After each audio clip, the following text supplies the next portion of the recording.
Random House Audiobooks presents Black House by Stephen King and Peter Straub. Read for you by Frank Muller.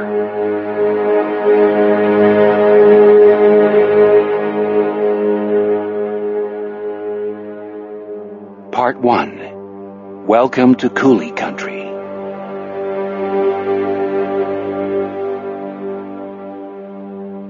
Chapter 1. Right here and now, as an old friend used to say, we are in the fluid present, where clear-sightedness never guarantees perfect vision. Here, about 200 feet, the height of a gliding eagle, above Wisconsin's far western edge, where the vagaries of the Mississippi River declare a natural border.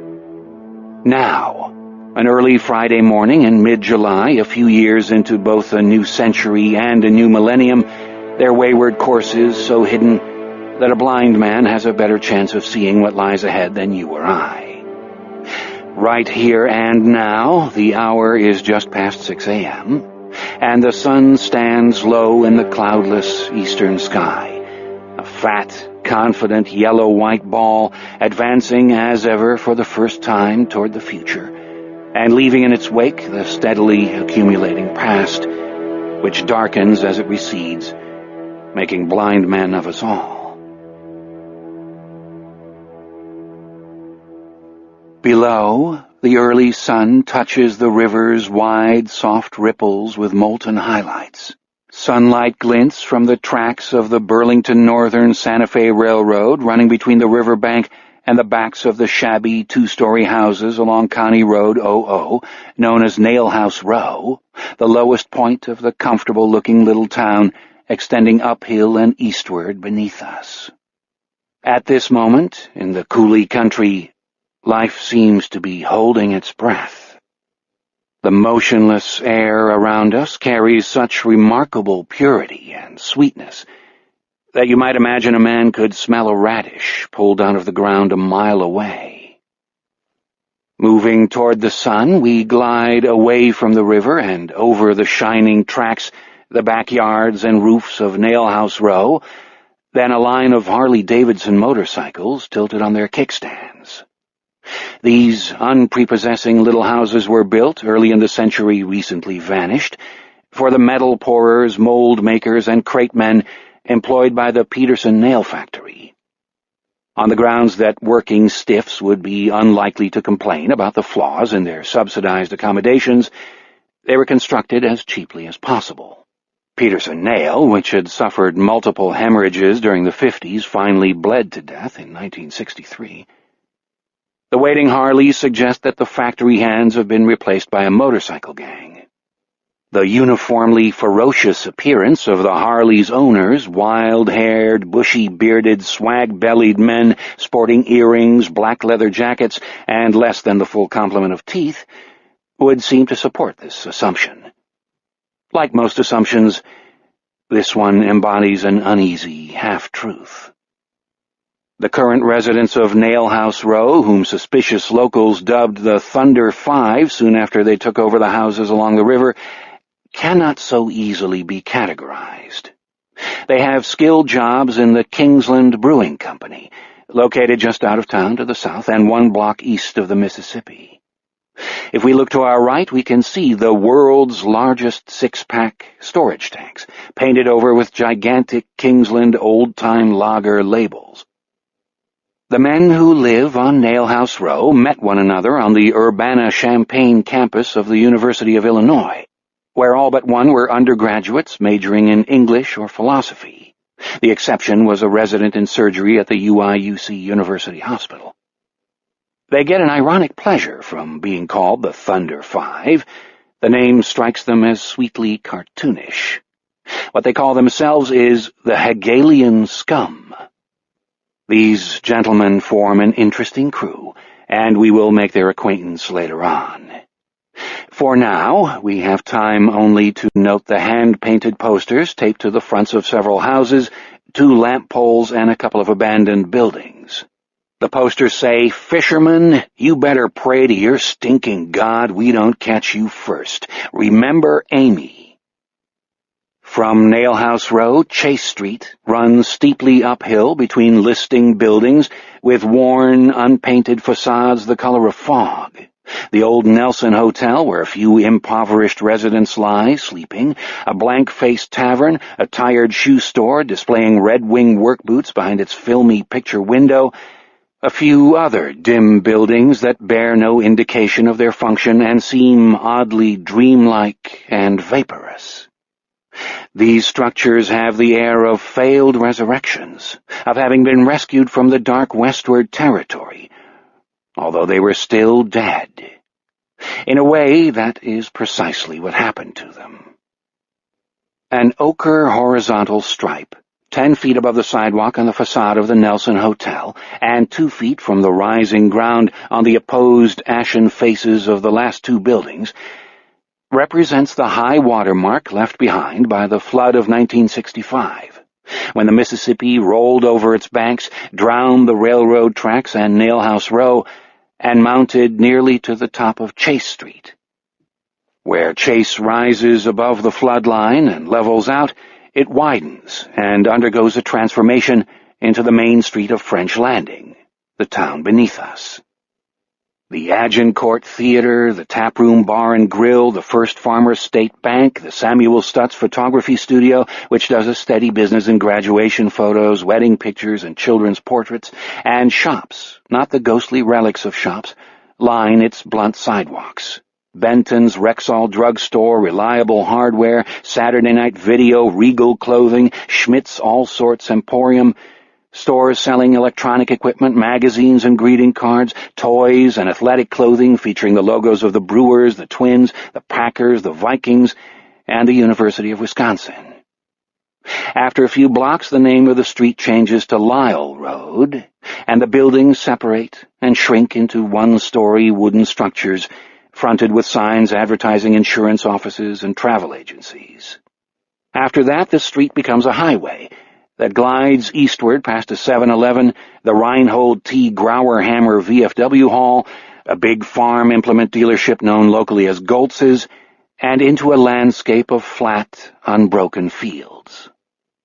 If we rise another 100 feet into the immaculate air and scan what lies beneath and ahead, we see kettle moraines, coulees, blunted hills furry with pines, loam-rich valleys invisible from ground level until you have come upon them, meandering rivers, miles-long patchwork fields, and little towns, one of them, Centralia, no more than a scattering of buildings around the intersection of two narrow highways, 35 and 93. Directly below us, French Landing looks as though it had been evacuated in the middle of the night. No one moves along the sidewalks or bends to insert a key into one of the locks of the shop fronts along Chase Street. The angled spaces before the shops are empty of the cars and pickup trucks that will begin to appear, first by ones and twos, then in a mannerly little stream an hour or two later. No lights burn behind the windows in the commercial buildings or the unpretentious houses lining the surrounding streets.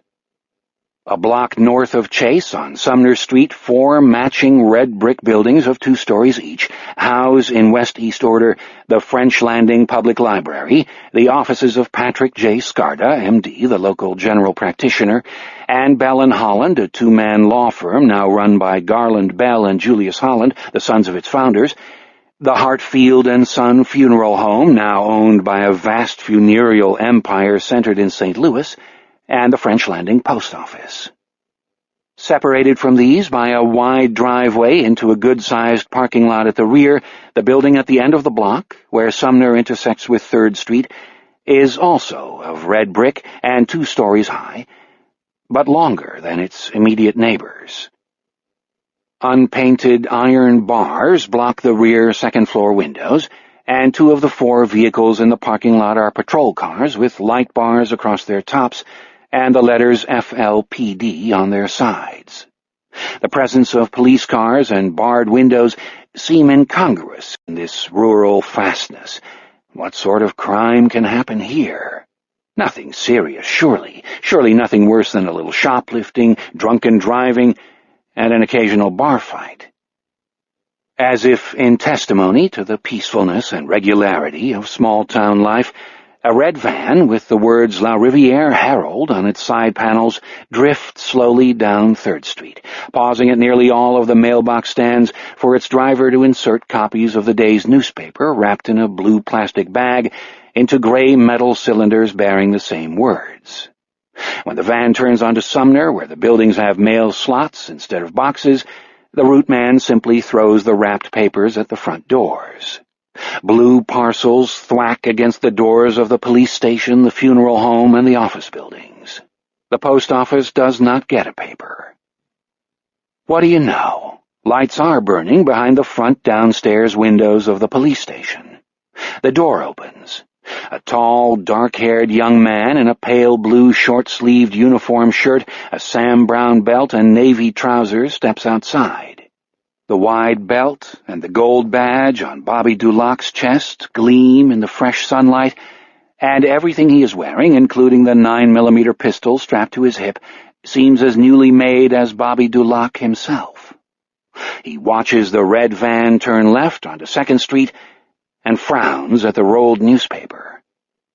He nudges it with the tip of a black, highly polished shoe, bending over just far enough to suggest that he is trying to read the headlines through the plastic. Evidently, this technique does not work all that well. Still frowning, Bobby tilts all the way over and picks up the newspaper with unexpected delicacy, the way a mother cat picks up a kitten in need of relocation. Holding it a little distance away from his body, he gives a quick glance up and down Sumner Street, about faces smartly, and steps back into the station. We, who in our curiosity have been steadily descending toward the interesting spectacle presented by Officer Dulac, go inside behind him. A gray corridor leads past a blank door and a bulletin board with very little on it to 2 sets of metal stairs, one going down to a small locker room, shower stalls, and a firing range, the other upward to an interrogation room and 2 facing rows of cells, none presently occupied. Somewhere near, a radio talk show is playing at a level that seems too loud for a peaceful morning. Bobby Dulac opens the unmarked door and enters with us on his shiny heels the ready room he has just left. A rank of filing cabinets stands against the wall to our right, beside them a beat-up wooden table on which sit neat stacks of papers and folders, and a transistor radio, the source of the discordant noise. From the nearby studio of KDCU-AM, your talk voice in the Coulee Country, the entertainingly rabid George Rathbun has settled into Badger Barrage, his popular morning broadcast. Good old George sounds too loud for the occasion. No matter how low you dial the volume, the guy is just flat-out noisy. That's part of his appeal. Set in the middle of the wall directly opposite us is a closed door with a dark pebble-glass window on which has been painted Dale Gilbertson, Chief of Police. Dale will not be in for another half hour or so. 2 metal desks sit at right angles to each other in the corner to our left, and from the one that faces us, Tom Lund, a fair-haired officer of roughly his partner's age, but without his appearance of having been struck gleaming from the mint 5 minutes before, regards the bag tweezed between 2 fingers of Bobby Dulac's right hand. "All right," Lund says. "Okay, the latest installment. You thought maybe the Thunder 5 was paying us another social call? Here, I don't want to read the damn thing." Not deigning to look at the newspaper, Bobby sends the new day's issue of the La Riviere Herald sailing in a flat, fast arc across 10 feet of wooden floor with an athletic snap of his wrist, spins rightward, takes a long stride, and positions himself in front of the wooden table a moment before Tom Lund fields his throw. Bobby glares at the 2 names and various details scrawled on the long chalkboard hanging on the wall behind the table. He is not pleased, Bobby Dulac. He looks as though he might burst out of his uniform through the sheer force of his anger. Fat and happy in the KDCU studio, George Rathbun yells, "Caller, give me a break, will ya, and get your prescription fixed. Are we talking about the same game here? Caller?" "Maybe Wendell got some sense and decided to lay off," Tom Lund says. "Wendell," Bobby says. Because Lund can see only the sleek, dark back of his head, the little sneering thing he does with his lip wastes motion, but he does it anyway. "Caller, let me ask you this one question, and in all sincerity, I want you to be honest with me. Did you actually see last night's game?" "I didn't know Wendell was a big buddy of yours," Bobby says. "I didn't know you ever got as far south as La Riviere. Here I was thinking your idea of a big night out was a pitcher of beer and trying to break 100 at the Arden Bolodrome, and now I find out you hang out with newspaper reporters in college towns. Probably get down and dirty with the Wisconsin Rat, too, that guy on KWLA. Do you pick up a lot of punk babes that way?" The caller says he missed the first inning on account of he had to pick up his kid after a special counseling session at Mount Hebron, but he sure saw everything after that. "Did I say Wendell Green was a friend of mine?" asks Tom Lund. Over Bobby's left shoulder he can see the first of the names on the chalkboard. His gaze helplessly focuses on it. "It's just, I met him after the Kinderling case, and the guy didn't seem so bad. Actually, I kind of liked him. Actually, I wound up feeling sorry for him. He wanted to do an interview with Hollywood, and Hollywood turned him down flat." "Well, naturally, he saw the extra innings," the hapless caller says. "That's how he knows Pokey Reese was safe. And as for the Wisconsin Rat, I wouldn't know him if I saw him, and I think that so-called music he plays sounds like the worst bunch of crap I ever heard in my life. How did that scrawny, pasty-faced creep get a radio show in the first place? On the college station? What does that tell you about our wonderful UW La Riviere, Bobby? What does it say about our whole society? Oh, I forgot, you like that shit." "No, I like 311 and Korn, and you're so out of it you can't tell the difference between Jonathan Davis and Dee Dee Ramone, but forget about that, all right?" Slowly, Bobby Dulac turns around and smiles at his partner. "Stop stalling." His smile is none too pleasant. "I'm stalling?" Tom Lund widens his eyes in a parody of wounded innocence. "Gee, was it me who fired the paper across the room? No, I guess not. If you never laid eyes on a Wisconsin Rat, how come you know what he looks like?" "Same way I know he has funny-colored hair and a pierced nose. Same way I know he wears a beat-to-shit black leather jacket day in, day out, rain or shine." Bobby waited. "By the way he sounds. People's voices are full of information. A guy says, 'Looks like it'll turn out to be a nice day.' He tells you his whole life story. Want to know something else about Rat Boy? He hasn't been to the dentist in 6-7 years. His teeth look like shit." From within KDCU's ugly cement block structure next to the brewery on Peninsula Drive, via the radio Dale Gilbertson donated to the station house long before either Tom Lund or Bobby Dulac first put on their uniforms, comes good old dependable George Rathbun's patented bellow of genial outrage, a passionate, inclusive uproar that for 100 miles around causes breakfasting farmers to smile across their tables at their wives and passing truckers to laugh out loud. "I swear, caller, and this goes for my last caller, too, and every single one of you out there, I love you dearly. That is the honest truth. I love you like my mama loved her turnip patch. But sometimes you people drive me crazy. Oh, boy, bottom of the 11th inning, 2 out, 6-7 Brewers, men on second and third, batter lines to short center field. Reese takes off from third, good throw to the plate, clean tag, clean tag. A blind man could have made that call." "Hey, I thought it was a good tag, and I only heard it on the radio," says Tom Lund. Both men are stalling, and they know it. "In fact," shouts the hands-down most popular talk voice of the Coulee country, "let me go out on a limb here, boys and girls. Let me make the following recommendation. Okay? Let's replace every umpire at Miller Park, hey, every umpire in the National League, with blind men. You know what, my friends? I guarantee a 60 to 70% improvement in the accuracy of their calls. Give the job to those who can handle it, the blind." Mirth suffuses Tom Lund's bland face. That George Rathbun man, he's a hoot. Bobby says, "Come on, okay?" Grinning, Lund pulls the folded newspaper out of its wrapper and flattens it on his desk. His face hardens. Without altering its shape, his grin turns stony. "Oh, no. Oh, hell." "What?" Lund utters a shapeless groan and shakes his head. Jesus, I don't even want to know. Bobby rams his hands into his pockets, then pulls himself perfectly upright, jerks his right hand free, and clamps it over his eyes.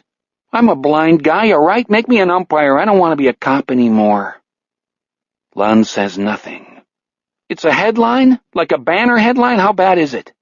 Bobby pulls his hand away from his eyes and holds it suspended in midair. Well, Lund tells him, it looks like Wendell didn't get some sense after all, and he sure as hell didn't decide to lay off. I can't believe I said I liked the dipshit. Wake up, Bobby says. Nobody ever told you law enforcement officers and journalists are on opposite sides of the fence? Tom Lund's ample torso tilts over his desk. A thick lateral crease like a scar divides his forehead, and his stolid cheeks burn crimson. He aims a finger at Bobby Dulac. This is one thing that really gets me about you, Bobby. How long have you been here? 5, 6 months? Dale hired me 4 years ago, and when him and Hollywood put the cuffs on Mr. Thornburg Kinderling, which was the biggest case in this county for maybe 30 years, I can't claim any credit, but at least I pulled my weight. I helped put some of the pieces together. One of the pieces, Bobby says. I reminded Dale about the girl bartender at the tap room, and Dale told Hollywood, and Hollywood talked to the girl, and that was a big, big piece. It helped get him, so don't you talk to me that way. Bobby Dulac assumes a look of completely hypothetical contrition. Sorry, Tom. I guess I'm kind of wound up and beat to shit at the same time. What he thinks is, so you got a couple years on me and you once gave Dale this crappy little bit of information. So what, I'm a better cop than you'll ever be. How heroic were you last night, anyhow?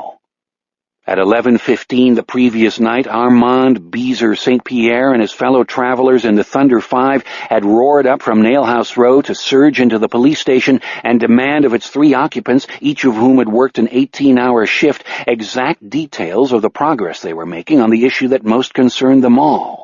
What the hell was going on here? What about the third one, huh? What about Irma Freneau? Had they found her yet? Did these clowns have anything, or were they still just blowing smoke? You need help, Beezer roared, then deputize us. We'll give you all the goddamn help you need and then some. A giant named Mouse had strolled smirking up to Bobby Dulac and kept on strolling, jumbo belly to six-pack belly, until Bobby was backed up against a filing cabinet, whereupon the giant Mouse had mysteriously inquired in a cloud of beer and marijuana whether Bobby had ever dipped into the works of a gentleman named Jacques Derrida. When Bobby replied that he had never heard of the gentleman, Mouse said, "No shit, Sherlock," and stepped aside to glare at the names on the chalkboard. Half an hour later, Beezer, Mouse, and their companions were sent away unsatisfied, undeputized, but pacified, and Dale Gilbertson said he had to go home and get some sleep, but Tom ought to remain just in case. The regular nightmen had both found excuses not to come in. Bobby said he would stay too, no problem, Chief, which is why we find these 2 men in the station so early in the morning. Give it to me, says Bobby Dulac. Lund picks up the paper, turns it around, and holds it out for Bobby to see. Fishermen still at large in French Landing area, reads the headline over an article that takes up 3 columns on the top left-hand side of the front page. The columns of type have been printed against a background of pale blue, and a black border separates them from the remainder of the page. Beneath the head, in smaller print, runs the line, "Identity of Psycho Killer Baffles Police." Underneath the subhead, a line in even smaller print attributes the article to Wendell Green with the support of the editorial staff. The fisherman, Bobby says. Right from the start, your friend has his thumb up his butt. The fisherman, the fisherman, the fisherman. If I all of a sudden turned into a 50-foot ape and started stomping on buildings, would you call me King Kong? Lund lowers the newspaper and smiles. Okay, Bobby allows. Bad example. Say I held up a couple banks, would you call me John Dillinger? Well, says Lund, smiling even more broadly, they say Dillinger's tool was so humongous they put it in a jar in the Smithsonian. So read me the first sentence, Bobby says. Tom Lund looks down and reads. As the police in French Landing fail to discover any leads to the identity of the fiendish double murderer and sex criminal this reporter has dubbed the fisherman, the grim specters of fear, despair, and suspicion run increasingly rampant through the streets of that little town, and from there out into the farms and villages throughout French County, darkening by their touch every portion of the Coulee country. "Just what we need," Bobby says. "Jesus!" And in an instant has crossed the room and is leaning over Tom Lunn's shoulder, reading the Herald's front page with his hand resting on the butt of his Glock, as if ready to drill a hole in the article right here and now. "Our traditions of trust and good neighborliness, our habit of extending warmth and generosity to all," writes Wendell Green, editorializing like crazy, "are eroding daily under the corrosive onslaught of these dread emotions. Fear, despair, and suspicion are poisonous to the soul of communities large and small, for they turn neighbor against neighbor and make a mockery of civility. 2 children have been foully murdered and their remains partially consumed. Now a 3rd child has disappeared. 8-year-old Amy St. Pierre and 7-year-old Johnny Erkenham fell victim to the passions of a monster in human form. Neither will know the happiness of adolescence or the satisfactions of adulthood. Their grieving parents will never know the grandchildren they would have cherished. The parents of Amy and Johnny's playmates shelter their children within the safety of their own homes, as do parents whose children never knew the deceased. As a result, summer playgroups and other programs for young children have been canceled in virtually every township and municipality in French County. With the disappearance of 10-year-old Irma Freneau 7 days after the death of Amy St. Pierre and only 3 after that of Johnny Erkenham, public patience has grown dangerously thin. As this correspondent has already reported, Merlin Grassheimer, 52, an unemployed farm laborer of no fixed abode, was set upon and beaten by an unidentified group of men in a Fountain side street late Tuesday evening. Another such episode occurred in the early hours of Thursday morning when Alvar Pretorius, 36, a Swedish tourist traveling alone, was assaulted by 3 men, again unidentified, while asleep in La Riviere's Leif Erikson Park. Grassheimer and Pretorius required only routine medical attention, but future incidents of vigilantism will almost certainly end more seriously.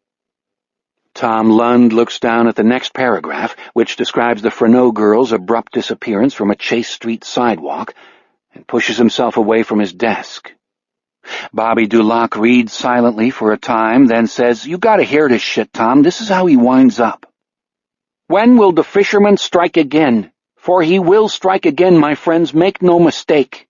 And when will French Landing's Chief of Police Dale Gilbertson do his duty and rescue the citizens of this county from the obscene savagery of the fisherman and the understandable violence produced by his own inaction?" Bobby Dulac stamps to the middle of the room. His color is heightened. He inhales, then exhales a magnificent quantity of oxygen. "How about the next time the fisherman strikes," Bobby says. "How about he goes right up Wendell Green's flabby rear end?" "I'm with you," says Tom Lund. "Can you believe that, Shinola? Understandable violence. He's telling people it's okay to mess with anyone who looks suspicious." Bobby levels an index finger at Lund. "I personally am going to nail this guy. That is a promise. I'll bring him down alive or dead." In case Lund may have missed the point, he repeats, "personally." Wisely choosing not to speak the words that first come to his mind, Tom Lund nods his head. The finger is still pointing. He says, "If you want some help with that, maybe you should talk to Hollywood. Dale didn't have no luck, but could be you'd do better." Bobby waves this notion away. "No need. Dale and me, and you too, of course, we got it covered. But I personally am going to get this guy. That is a guarantee." He pauses for a second. "Besides, Hollywood retired when he moved here, or did you forget?" "Hollywood's too young to retire," Lund says. "Even in cop years, the guy is practically a baby, so you must be the next thing to a fetus." And on their cackle of shared laughter, we float away and out of the ready room and back into the sky, where we glide 1 block farther north to Queen Street. Moving a few blocks east, we find beneath us a low, rambling structure that branches out from a central hub and occupies with its wide, rising breadth of lawn, dotted here and there with tall oaks and maples, the whole of a block lined with bushy hedges in need of a good trim. Obviously an institution of some kind, the structure at first resembles a progressive elementary school in which the various wings represent classrooms without walls, the square central hub the dining room and administrative offices. When we drift downward, we hear George Rathbun's genial bellow rising toward us from several windows. The big glass front door swings open, and a trim woman in cat's eye glasses comes out into the bright morning, holding a poster in one hand and a roll of tape in the other. She immediately turns around and with quick, efficient gestures fixes the poster to the door. Sunlight reflects from a smoky gemstone the size of a hazelnut on the third finger of her right hand.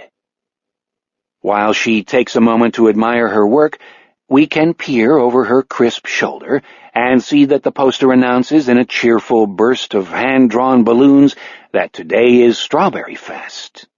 When the woman walks back inside, we take in the presence, in the portion of the entry visible just beneath the giddy poster, of 2 or 3 folded wheelchairs.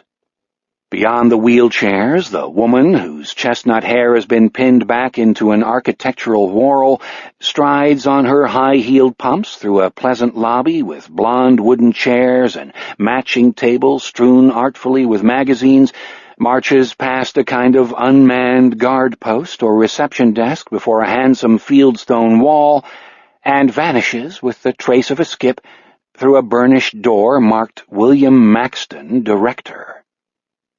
What kind of school is this? Why is it open for business? Why is it putting on festivals in the middle of July?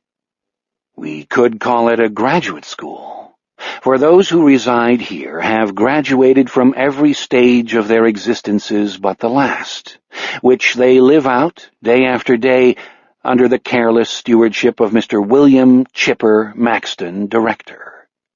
This is the Maxton Elder Care Facility, once, in a more innocent time and before the cosmetic renovations done in the mid-'80s, known as the Maxton Nursing Home, which was owned and managed by its founder, Herbert Maxton, Chipper's father. Herbert was a decent, if wishy-washy man who, it is safe to say, would be appalled by some of the things the sole fruit of his loins gets up to. Chipper never wanted to take over the family playpen, as he calls it, with its freight of gummers, zombies, bedwetters, and droolies, and after getting an accounting degree at UW-La Riviere, with hard-earned minors in promiscuity, gambling, and beer drinking, our boy accepted a position with the Madison, Wisconsin office of the Internal Revenue Service, largely for the purpose of learning how to steal from the government undetected.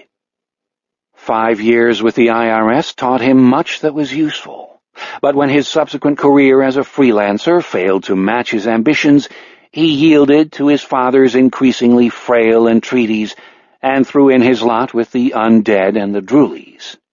With a certain grim relish, Chipper acknowledged that despite a woeful shortage of glamour, his father's business would at least provide him with the opportunity to steal from the clients and the government alike. Let us flow in through the big glass doors, cross the handsome lobby, noting as we do so the mingled odors of air freshener and ammonia that pervade even the public areas of all such institutions, pass through the door bearing Chipper's name, and find out what that well-arranged young woman is doing here so early. Beyond Chipper's door lies a windowless cubicle equipped with a desk, a coat rack, and a small bookshelf crowded with computer printouts, pamphlets, and flyers. A door stands open beside the desk. Through the opening we see a much larger office, paneled in the same burnished wood as the director's door, and containing leather chairs, a glass-topped coffee table, and an oatmeal-colored sofa. At its far end looms a vast desk, untidily heaped with papers, and so deeply polished it seems nearly to glow. Our young woman, whose name is Rebecca Vilas, sits perched on the edge of this desk, her legs crossed in a particularly architectural fashion. One knee folds over the other, and the calves form 2 nicely molded, roughly parallel lines running down to the triangular tips of the black high-heeled pumps, one of which points to 4 o'clock and the other to 6. Rebecca Vilas, we gather, has arranged herself to be seen, has struck a pose intended to be appreciated, though certainly not by us. Behind the cat's eye glasses, her eyes look skeptical and amused, but we cannot see what has aroused these emotions. We assume that she is Chipper's secretary, and this assumption, too, expresses only half of the truth. As the ease and irony of her attitude imply, Ms. Vilas's duties have long extended beyond the purely secretarial. We might speculate about the source of that nice ring she is wearing. As long as our minds are in the gutter, we will be right on the money. We float through the open door, follow the direction of Rebecca's increasingly impatient gaze, and find ourselves staring at the sturdy, khaki-clad rump of her kneeling employer, who has thrust his head and shoulders into a good-sized safe, in which we glimpse stacks of record books and a number of manila envelopes apparently stuffed with currency. A few bills flop out of these envelopes as Chipper pulls them from the safe. "You did the sign, the poster thing?" he asks without turning around. "Aye, mon capitan," says Rebecca Vilas. "And a splendid day it is we shall be having for the great occasion, too, as is only right and proper." Her Irish accent is surprisingly good, if a bit generic. She has never been anywhere more exotic than Atlantic City, where Chipper used his frequent flyer miles to escort her for 5 enchanted days 2 years before. She learned the accent from old movies. "I hate Strawberry Fest," Chipper says, dredging the last of the envelopes from the safe. "The zombies' wives and children mill around all afternoon cranking them up so we have to sedate them into comas just to get some peace. And if you want to know the truth, I hate balloons." He dumps the money onto the carpet and begins to sort the bills into stacks of various denominations. "Only I was wondering, in me simple country manner," says Rebecca, "why I should be requested to appear at the crack of dawn on the grand day." "Know what else I hate? The whole music thing. Singing zombies and that stupid DJ Symphonic Stan with his big band records. Woo, boy, talk about thrills." "I assume," Rebecca says, dropping the stage Irish accent, "you want me to do something with that money before the action begins." "Time for another journey to Miller." An account under a fictitious name in the State-Provident Bank in Miller, 40 miles away, receives regular deposits of cash skimmed from patients' funds intended to pay for extra goods and services. Chipper turns around on his knees with his hands full of money and looks up at Rebecca. He sinks back down to his heels and lets his hands fall into his lap. "Boy, do you have great legs. Legs like that, you ought to be famous." "I thought you'd never notice," Rebecca says. Chipper Maxton is 42 years old. He has good teeth, all his hair, a wide, sincere face, and narrow brown eyes that always look a little damp. He also has 2 kids, Trey, 9, and Ashley, 7, and recently diagnosed with ADD, a matter Chipper figures is going to cost him maybe $2,000 a year in pills alone. And, of course, he has a wife, his life's partner, Marion, 39 years of age, 5'5" and somewhere in the neighborhood of 190 pounds. In addition to these blessings, as of last night, Chipper owes his bookie $13,000, the result of an unwise investment in the Brewers game George Rathbun is still bellowing about. He has noticed, oh, yes, he has, Chipper has noticed Miss Vilas's splendidly cantilevered legs. "Before you go over there," he says, "I was thinking we could kind of stretch out on the sofa and fool around." "Ah," Rebecca says. "Fool around how exactly?" "Gobble, gobble, gobble," Chipper says, grinning like a satyr. "You romantic devil, you," says Rebecca, a remark that utterly escapes her employer. Chipper thinks he actually is being romantic. She slides elegantly down from her perch, and Chipper pushes himself inelegantly upright and closes the safe door with his foot. Eyes shining damply, he takes a couple of thuggish, strutting strides across the carpet, wraps one arm around Rebecca Vilas's slender waist, and with the other slides the fat manila envelopes onto the desk. He is yanking at his belt even before he begins to pull Rebecca toward the sofa. "So, can I see him?" says clever Rebecca, who understands exactly how to turn her lover's brains to porridge. And before Chipper obliges her, we do the sensible thing and float out into the lobby, which is still empty. A corridor to the left of the reception desk takes us to two large blonde glass inset doors marked Daisy and Bluebell, the names of the wings to which they give entrance. Far down the gray length of Bluebell, a man in baggy coveralls dribbles ash from his cigarette onto the tiles, over which he is dragging with exquisite slowness a filthy mop. We move into Daisy.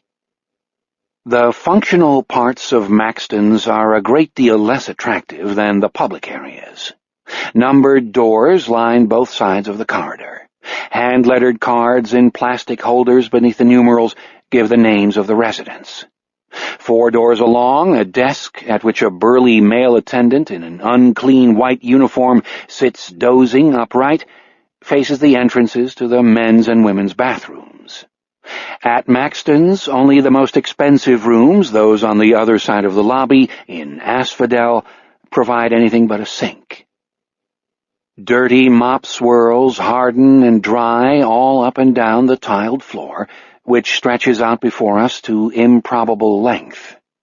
Here, too, the walls and air seem the same shade of gray. If we look closely at the edges of the hallway, at the juncture of the walls and the ceiling, we see spiderwebs, old stains, accumulations of grime. Pine sol, ammonia, urine, and worse scent the atmosphere.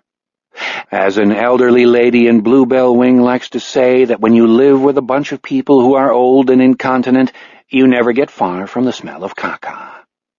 The rooms themselves vary according to the conditions and capacities of their inhabitants. Since nearly everyone is asleep, we can glance into a few of these quarters. Here in D10, a single room 2 doors past the dozing aide, old Alice Weathers lies, snoring gently, dreaming of dancing in perfect partnership with Fred Astaire across a white marble floor, surrounded by so much of her former life that she must navigate past the chairs and end tables to maneuver from the door to her bed. Alice still possesses even more of her wits than she does her old furniture, and she cleans her room herself immaculately. Next door in D12, 2 old farmers named Torvaldson and Jesperson, who have not spoken to each other in years, sleep, separated by a thin curtain, in a bright clutter of family photographs and grandchildren's drawings. Farther down the hallway, D18 presents a spectacle completely opposite to the clean, crowded jumble of D10, just as its inhabitant, a man known as Charles Burnside, could be considered the polar opposite of Alice Weathers.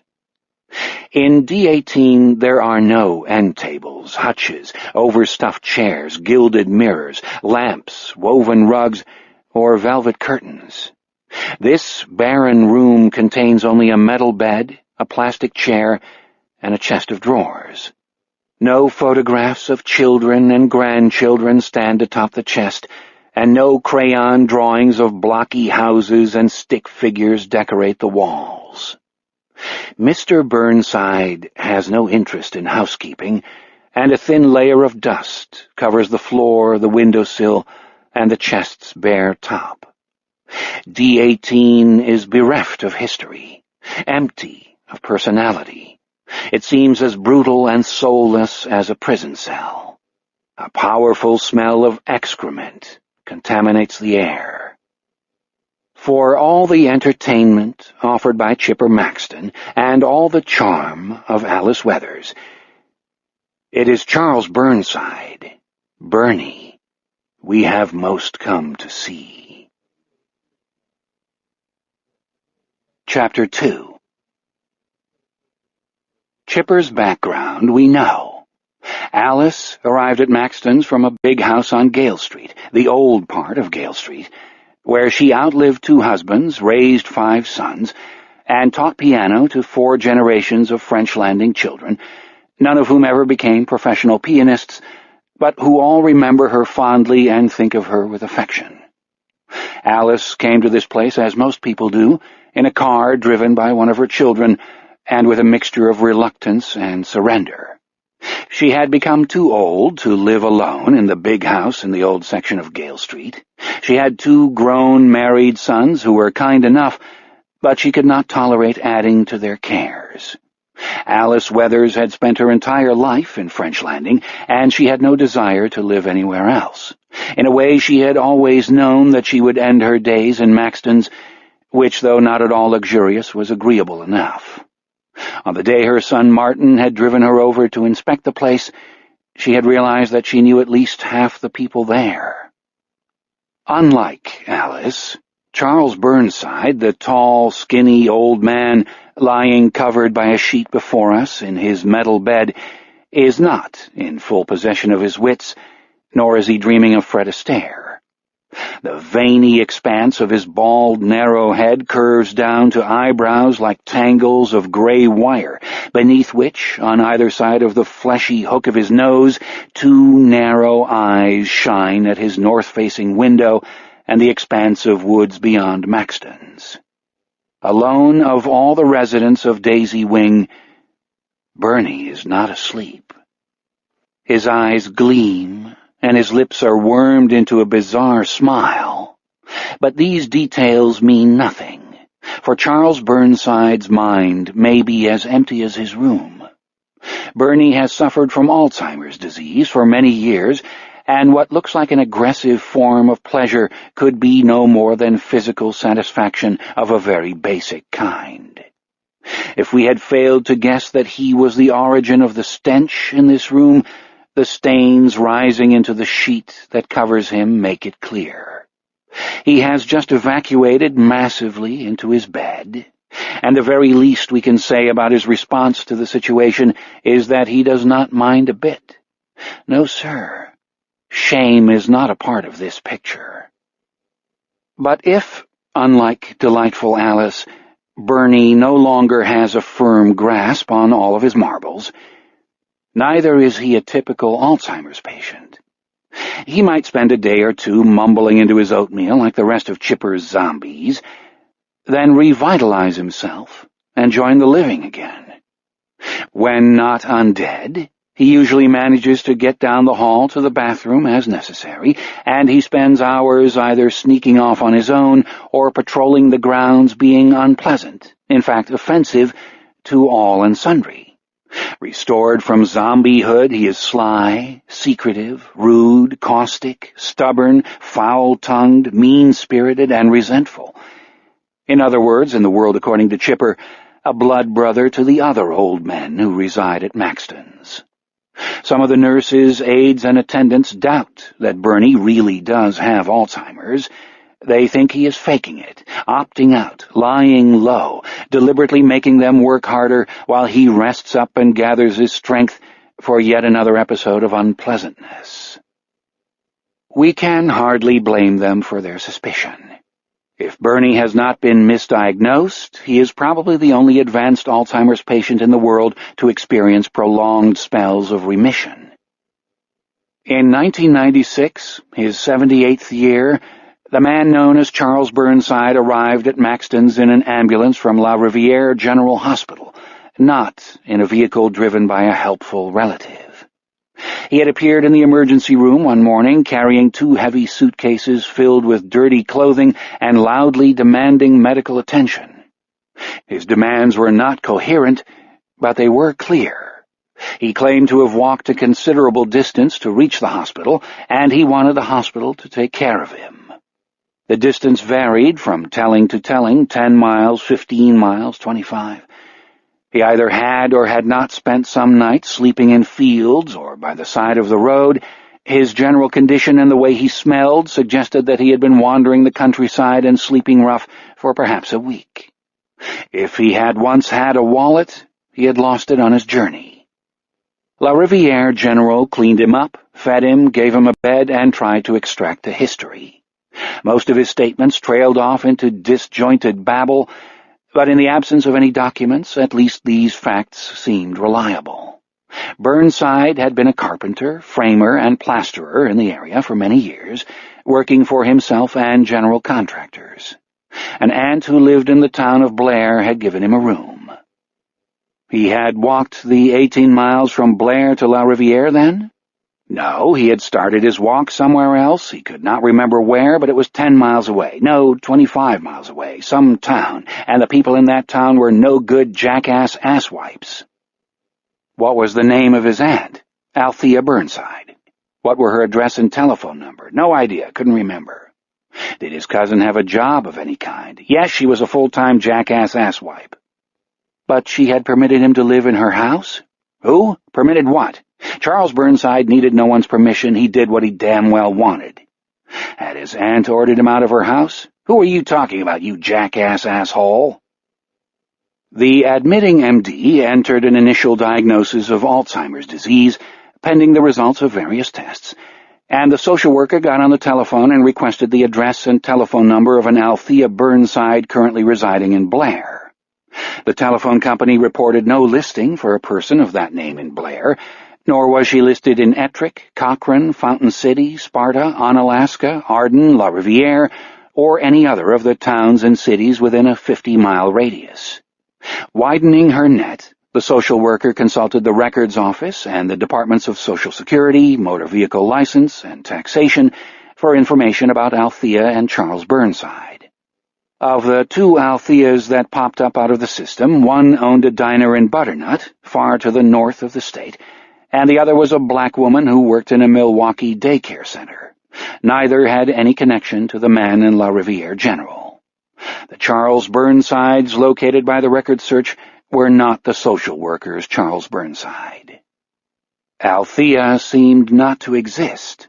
Charles, it seemed, was one of those elusive people who go through life without ever paying taxes, registering to vote, applying for a Social Security card, opening a bank account, joining the armed forces, getting a driver's license, or spending a couple of seasons at the state farm. Another round of telephone calls resulted in the elusive Charles Burnside's classification as a ward of the county, and his admission to the Maxton Elder Care Facility until accommodation could be found at the state hospital in Whitehall. The ambulance conveyed Burnside to Maxton's at the expense of the generous public, and grumpy Chipper slammed him into Daisy Wing. 6 weeks later, a bed opened up in a ward at the state hospital. Chipper received the telephone call a few minutes after the day's mail brought him a check drawn by an Althea Burnside on a bank in De Pere for Charles Burnside's maintenance at his facility. Althea Burnside's address was a De Pere post office box. When the state hospital called, Chipper announced that in the spirit of civic duty he would be happy to continue Mr. Burnside's status at Maxton Elder Care. The old fellow had just become his favorite patient. Without putting Chipper through any of the usual shenanigans, Bernie had doubled his contribution to the income stream. For the next 6 years, the old man slid relentlessly into the darkness of Alzheimer's. If he was faking, he gave a brilliant performance. Down he went through the descending way stations of incontinence, incoherence, frequent outbursts of anger, loss of memory, loss of the ability to feed himself, loss of personality. He dwindled into infancy, then into vacuity, and spent his days strapped into a wheelchair. Chipper mourned the inevitable loss of a uniquely cooperative patient. Then, in the summer of the year before these events, the amazing resuscitation occurred. Animation returned to Bernie's slack face, and he began to utter vehement nonsense syllables. Abala, Gorg, Munshun, Gorg. He wanted to feed himself. He wanted to exercise his legs, to stagger around and reacquaint himself with his surroundings. Within a week he was using English words to insist on wearing his own clothes and going to the bathroom by himself. He put on weight, gained strength, once again became a nuisance. Now, often in the same day, he passes back and forth between late-stage Alzheimer's lifelessness and a guarded, gleaming surliness so healthy in a man of 85, it might be called robust. Bernie is like a man who went to Lourdes and experienced a cure, but left before it was complete. For Chipper, a miracle is a miracle. As long as the old creep stays alive, who cares if he is wandering the grounds or drooping against the restraining strap in his wheelchair? We move closer. We try to ignore the stench. We want to see what we can glean from the face of this curious fellow. It was never a pretty face, and now the skin is gray and the cheeks are sunken potholes. Prominent blue veins wind over the gray scalp, spotted as a plover's egg. The rubbery-looking nose hooks slightly to the right, which adds to the impression of slyness and concealment. The wormy lips curl in a disquieting smile, the smile of an arsonist contemplating a burning building that may, after all, be merely a grimace. Here is a true American loner, an internal vagrant, a creature of shabby rooms and cheap diners, of aimless journeys resentfully taken, a collector of wounds and injuries lovingly fingered and refingered. Here is a spy with no cause higher than himself. Bernie's real name is Carl Bierstone, and under this name he conducted in Chicago from his mid-20s until the age of 46 a secret rampage, an unofficial war, during which he committed wretched deeds for the sake of the pleasures they afforded him. Carl Bierstone is Bernie's great secret, for he cannot allow anyone to know that this former incarnation, this earlier self, still lives inside his skin. Carl Bierstone's awful pleasures, his foul toys, are also Bernie's, and he must keep them hidden in the darkness where only he can find them. So, is that the answer to Chipper's miracle?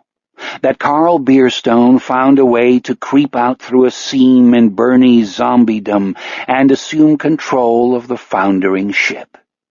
The human soul contains an infinity of rooms, after all, some of them vast, some no bigger than a broom closet, some locked, some few imbued with a radiant light. We bow closer to the veiny scalp, the wandering nose, the wire brush eyebrows. We lean deeper into the stink to examine those interesting eyes. They are like black neon. They glitter like moonlight on a sodden riverbank. All in all, they look unsettlingly gleeful, but not particularly human. Not much help here. Bernie's lips move. He is still smiling, if you can call that rictus a smile, but he has begun to whisper. What is he saying? They are gowering in their bloody holes and covering their eyes. They're whimpering in terror, my poor lost babies. No, that won't help, will it? See the engines, yes. Oh, those beautiful, beautiful engines. What a sight. The beautiful engines against the wire. How they churn and burn. I see a hole. Yes, there it is. Oh, so bright around the edges, so folded back. Carl Bierstone may be reporting in, but his babble is not of much help. Let us follow the direction of Bernie's mud-glitter gaze in hopes that it might give us a hint as to what has so excited the old boy. Aroused, too, as we observe from the shape beneath the sheet. He and Chipper seem to be in sync here, since both are standing at the ready, except that instead of the benefit of Rebecca Vilas's expert attentions, Bernie's only stimulation is the view through his window. The view hardly measures up to Miss Vilas. Head slightly elevated upon a pillow, Charles Burnside looks raptly out over a brief expanse of lawn to a row of maple trees at the beginning of an extensive woods. Farther back tower the great leafy heads of oaks. A few birch trunks shine candle-like in the inner darkness. From the height of the oaks and the variety of the trees, we know that we are regarding a remnant of the great climax forest that once blanketed this entire part of the country. Like all of the ancient forest's traces, the woods extending north and east from Maxton's speak of profound mysteries, and a voice nearly too deep to be heard. Beneath its green canopy, time and serenity embrace bloodshed and death. Violence roils on, unseen, constantly, absorbed into every aspect of a hushed landscape that never pauses, but moves with glacial lack of haste. The spangled, yielding floor covers millions of scattered bones in layer upon layer. All that grows and thrives here thrives on rot. Worlds within worlds churn, and great systematic universes hum side by side, each ignorantly bringing abundance and catastrophe upon its unguessed-at neighbors. Does Bernie contemplate these woods? Is he enlivened by what he sees in them? Or, for that matter, is he in fact still asleep? And does Carl Beerstone caper behind Charles Burnside's peculiar eyes? Bernie whispers, "Foxes, down foxholes, rats in rat holes, hyenas over empty stomachs wail. Oh, this is most gladsome, my friends. More and more the little ones drudge, oh ho, on bleeding footsies."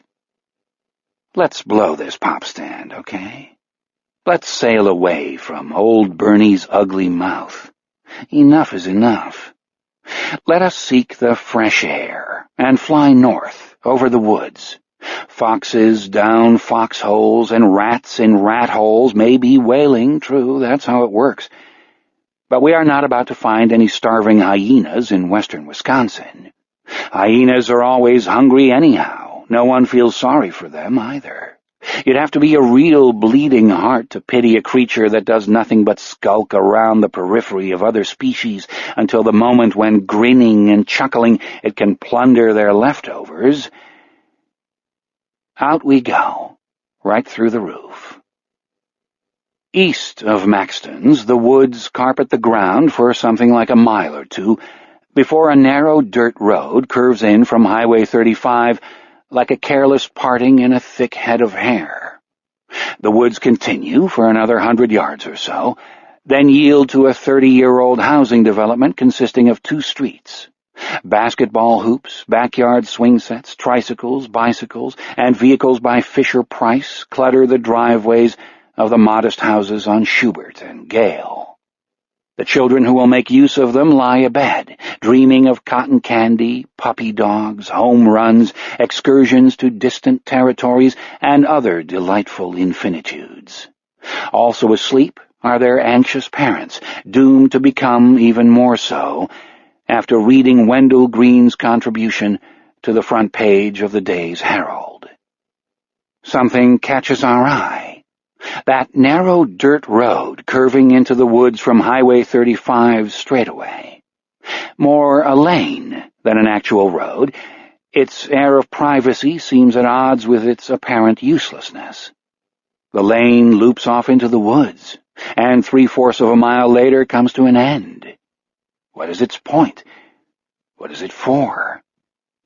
From our height above the earth, the track resembles a faint line sketched by a number 4 pencil. You practically need an eagle's eye to see it at all. But someone went to considerable effort to draw this line through the woods. Trees had to be cut and cleared, stumps to be pried from the ground. If one man did it, the work would have taken months of sweaty, muscle-straining labor. The result of all that inhuman effort has the remarkable property of concealing itself, of evading the eye so that it fades away if attention wanders, and must be located again. We might think of dwarfs and secret dwarf mines, the path to a dragon's hidden cache of gold, a treasure so safeguarded that access to it has been camouflaged by a magic spell. No, dwarf mines, dragon treasures, and magic spells are too childish. But when we drop down for a closer examination, we see that a weathered no trespassing sign stands at the beginning of the lane, proof that something is being guarded, even if it is merely privacy. Having noticed the sign, we look again at the end of the lane. In the darkness under the trees down there, one area seems murkier than the rest. Even as it shrinks back into the gloom, this area possesses an unnatural stolidity that distinguishes it from the surrounding trees. Aha, oh-ho, we say to ourselves in an echo of Bernie's gibberish, what have we here, a wall of some kind? It seems that featureless. When we reach the midpoint in the curve of the lane, a triangular section of darkness all but obscured by the treetops abruptly defines itself as a peaked roof. Not until we are nearly upon it does the entire structure move into definition as a 3-story wooden house, oddly shambling in structure with a low, sagging front porch. This house has clearly stood empty for a long time, and after taking in its eccentricity, the first thing we notice is its inhospitability to new tenants. A second no trespassing sign, leaning sideways at an improbable angle against a newel post, merely underlines the impression given by the building itself. The peaked roof covers only the central section. To the left, a 2-story extension retreats back into the woods. On the right, the building sprouts low additions like outsized sheds, more like growths than afterthoughts.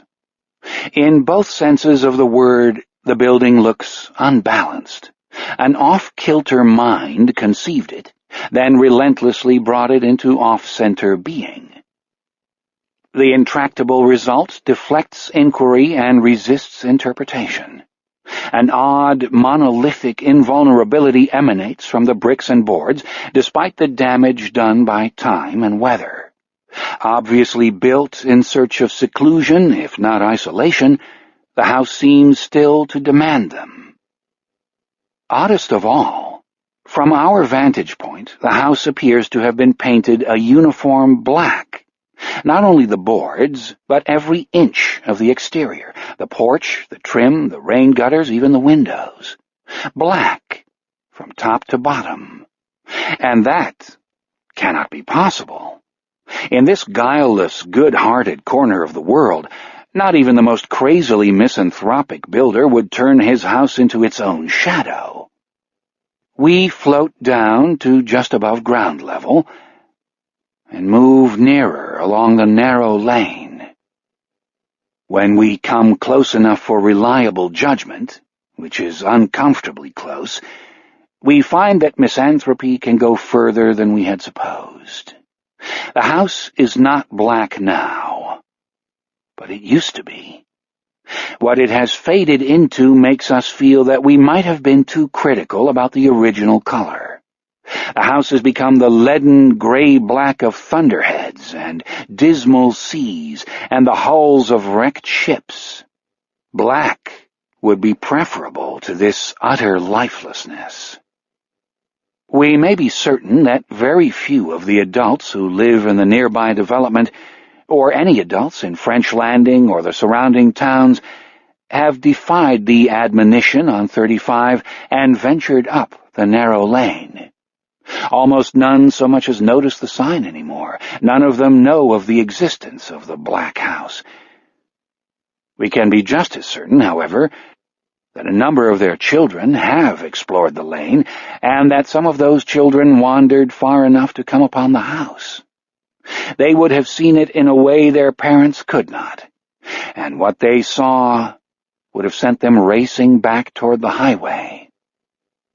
The Black House seems as out of place in western Wisconsin as a skyscraper or a moated palace. In fact, the Black House would be an anomaly anywhere in our world, except perhaps as a haunted mansion, a castle of terrors in an amusement park, where its capacity to repel ticket buyers would put it out of business within a week. Yet, in one specific way, it might remind us of the dim buildings along the ascent of Chase Street into respectability from the riverbank and Nailhouse Row. The shabby Nelson Hotel, the obscure tavern, the shoe store, and the others, marked with the horizontal stripe drawn by the river's grease pencil, share the same eerie, dreamlike, half-unreal flavor that saturates the Black House. At this moment in our progress, and through everything that follows, we would do well to remember that this strange flavor of the dreamlike and slightly unnatural is characteristic of Borderlands. It can be detected in every scene between one specific territory and another, however significant or insignificant the border in question. Borderlands places are different from other places. They are borderish. Say you happen to be driving for the first time through a semi-rural section of Oostler County in your home state, on your way to visit a recently divorced friend of the opposite sex, who has abruptly and you think unwisely decamped to a small town in adjacent Orlost County. On the passenger seat beside you, atop a picnic basket containing 2 bottles of a superior white Bordeaux held tightly in place by various gourmet goodies in exquisite little containers, lies a map, carefully folded to expose the relevant area. You may not know your exact location, but you are on the right road and making good time. Gradually, the landscape alters. The road veers around a non-existent berm, then begins winding through inexplicable curves. On either side, the trees slouch. Beneath their twisted boughs, the intermittent houses grow smaller and seedier. Ahead, a 3-legged dog squirms through a hedge and barrels snarling toward your right front tire. A crone wearing a teensy straw hat and what appears to be a shroud glances up red-eyed from a listing porch swing. 2 front yards along, a little girl costumed in dirty pink gauze and a foil crown flaps a glittery star-headed wand over a heap of burning tires. Then a rectangular placard bearing the legend, "Welcome to Orlost County," glides into view. Soon the trees improve their posture, and the road straightens out. Released from anxieties barely noticed until they were gone, you nudge the accelerator and hasten toward your needy friend. Borderlands taste of unruliness and distortion. The grotesque, the unpredictable, and the lawless take root in them and luxuriate. The central Borderlands flavor is of slippage. And while we are in a setting of wondrous natural beauty, we have also been traveling over a natural borderland, delineated by a great river and defined by other lesser rivers, wide glacial moraines, limestone cliffs, and valleys that remain invisible like the Black House, until you turn the right corner and meet them face to face. Have you ever seen a furious old wreck in worn-out clothes who pushes an empty shopping cart down deserted streets and rants about a fucking thief? Sometimes he wears a baseball cap, sometimes a pair of sunglasses with one cracked lens. Have you ever moved frightened into a doorway and watched a soldierly man with a zigzag lightning bolt scar on one side of his face storm into a drunken mob and discover lying spread-eagled in death on the ground a boy, his head smashed and his pockets turned out? Have you seen the anger and the pity blaze in that man's mutilated face? These are signs of slippage. Another lies concealed below us, on the outskirts of French Landing. And despite the terror and heartbreak that surround this sign, we have no choice but to stand in witness before it. By our witness we shall do it honor, to the measure of our individual capabilities. By being witnessed, by offering its testimony to our mute gaze, it will repay us in measure far greater. We are back in mid-air, and spread out, we could say spread-eagled out, beneath us, French County sprawls like a topographical map. The morning sunlight, stronger now, glows on green rectangular fields and dazzles off the lightning rods rising from the tops of barns. The roads look clean. Molten pools of light shine from the tops of the few cars drifting toward town along the edges of the fields. Holsteins nudge past your gates, ready for the confinement of their stanchions and the morning's date with the milking machine. At a safe distance from the Black House, which has already given us an excellent example of slippage, we are gliding eastward, crossing the long, straight ribbon of 11th Street and beginning a journey into a transitional area of scattered houses and small businesses before Highway 35 cuts through actual farmland. The 7-Eleven slips by, and the VFW Hall, where the flagpole will not display Old Glory for another 45 minutes. In one of the houses set back from the road, a woman named Wanda Kinderling, the wife of Thornburg Kinderling, a wicked and foolish man serving a life sentence in the state prison at Waupun, awakens, eyes the level of the vodka in the bottle on her bedside table, and decides to postpone breakfast for another hour. 50 yards along, gleaming tractors in military rows face the giant steel and glass bubble of Ted Goltz's farm implement dealership, French County Farm Equipment, where a decent, troubled husband and father named Fred Marshall, whom we shall be meeting before long, will soon report for work. Beyond the showy glass bubble and the asphalt sea of Goltz's parking lot, a half-mile of stony, long-neglected field eventually degenerates into bare earth and spindly weeds. At the end of a long, overgrown turn-in, what seems to be a pile of rotting lumber stands between an old shed and an antique gas pump. This is our destination. We glide toward the earth. The heap of lumber resolves into a leaning, dilapidated structure on the verge of collapse. An old tin Coca-Cola sign, pocked with bullet holes, tilts against the front of the building. Beer cans and the milkweed of old cigarette filters litter the scrubby ground. From within comes the steady, somnolent buzz of a great many flies.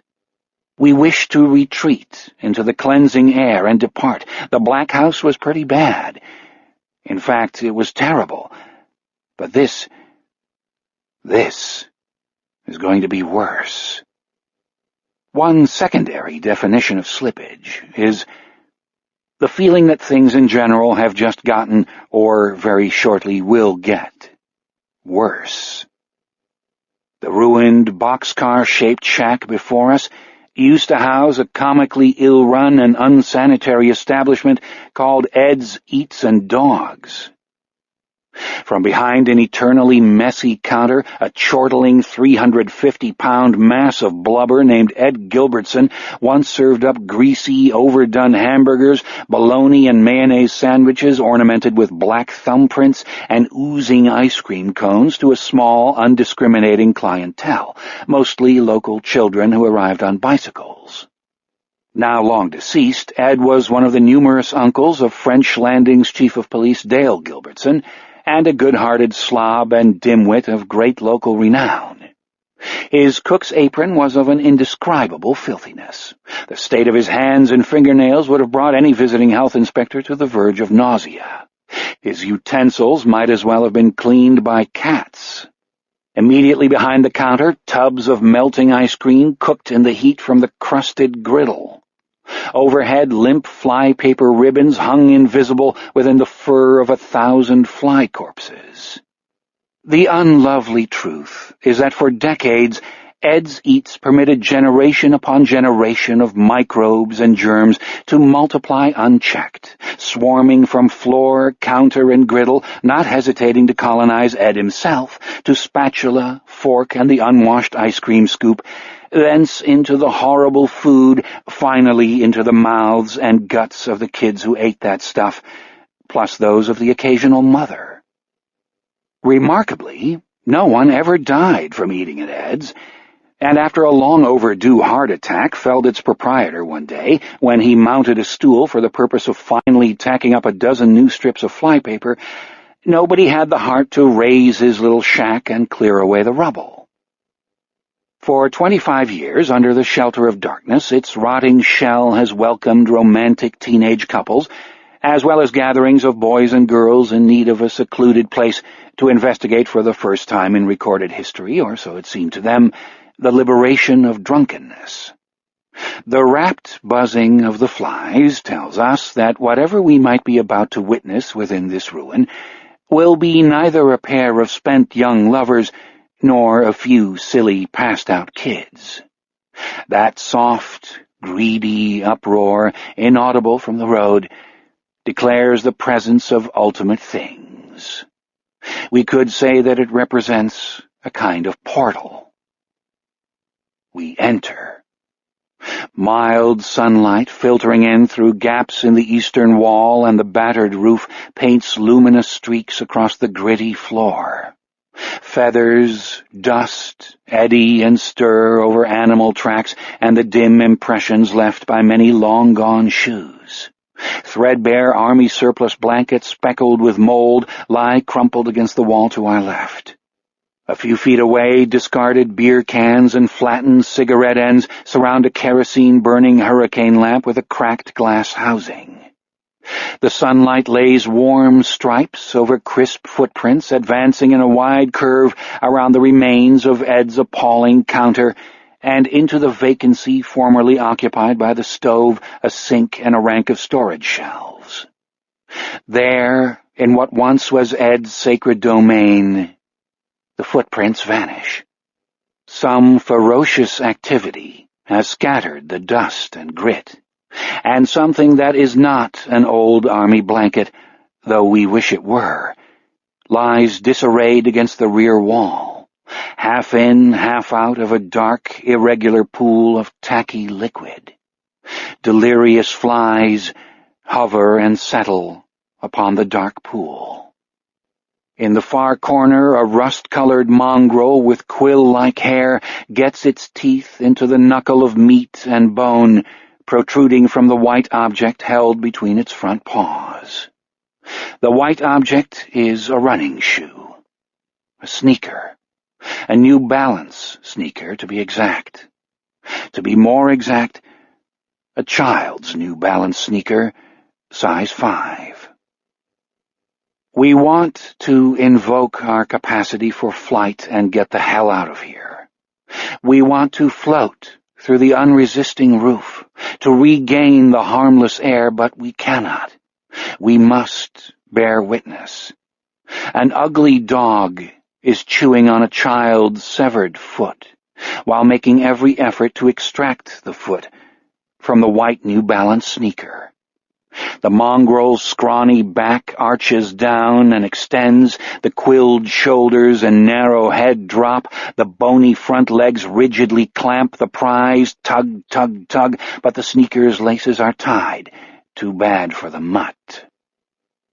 As for the something that is not an old army surplus blanket, beyond a swirl of dusty tracks and furrows at the floor's far edge, its pale form lies flattened and face up on the floor, its top half extending out of the dark pool. One arm stretches limply out into the grit, the other props upright against the wall. The fingers of both hands curl palmward. Blunt, strawberry blonde hair flops back from the small face. If the eyes and mouth display any recognizable expression, it is that of mild surprise. This is an accident of structure.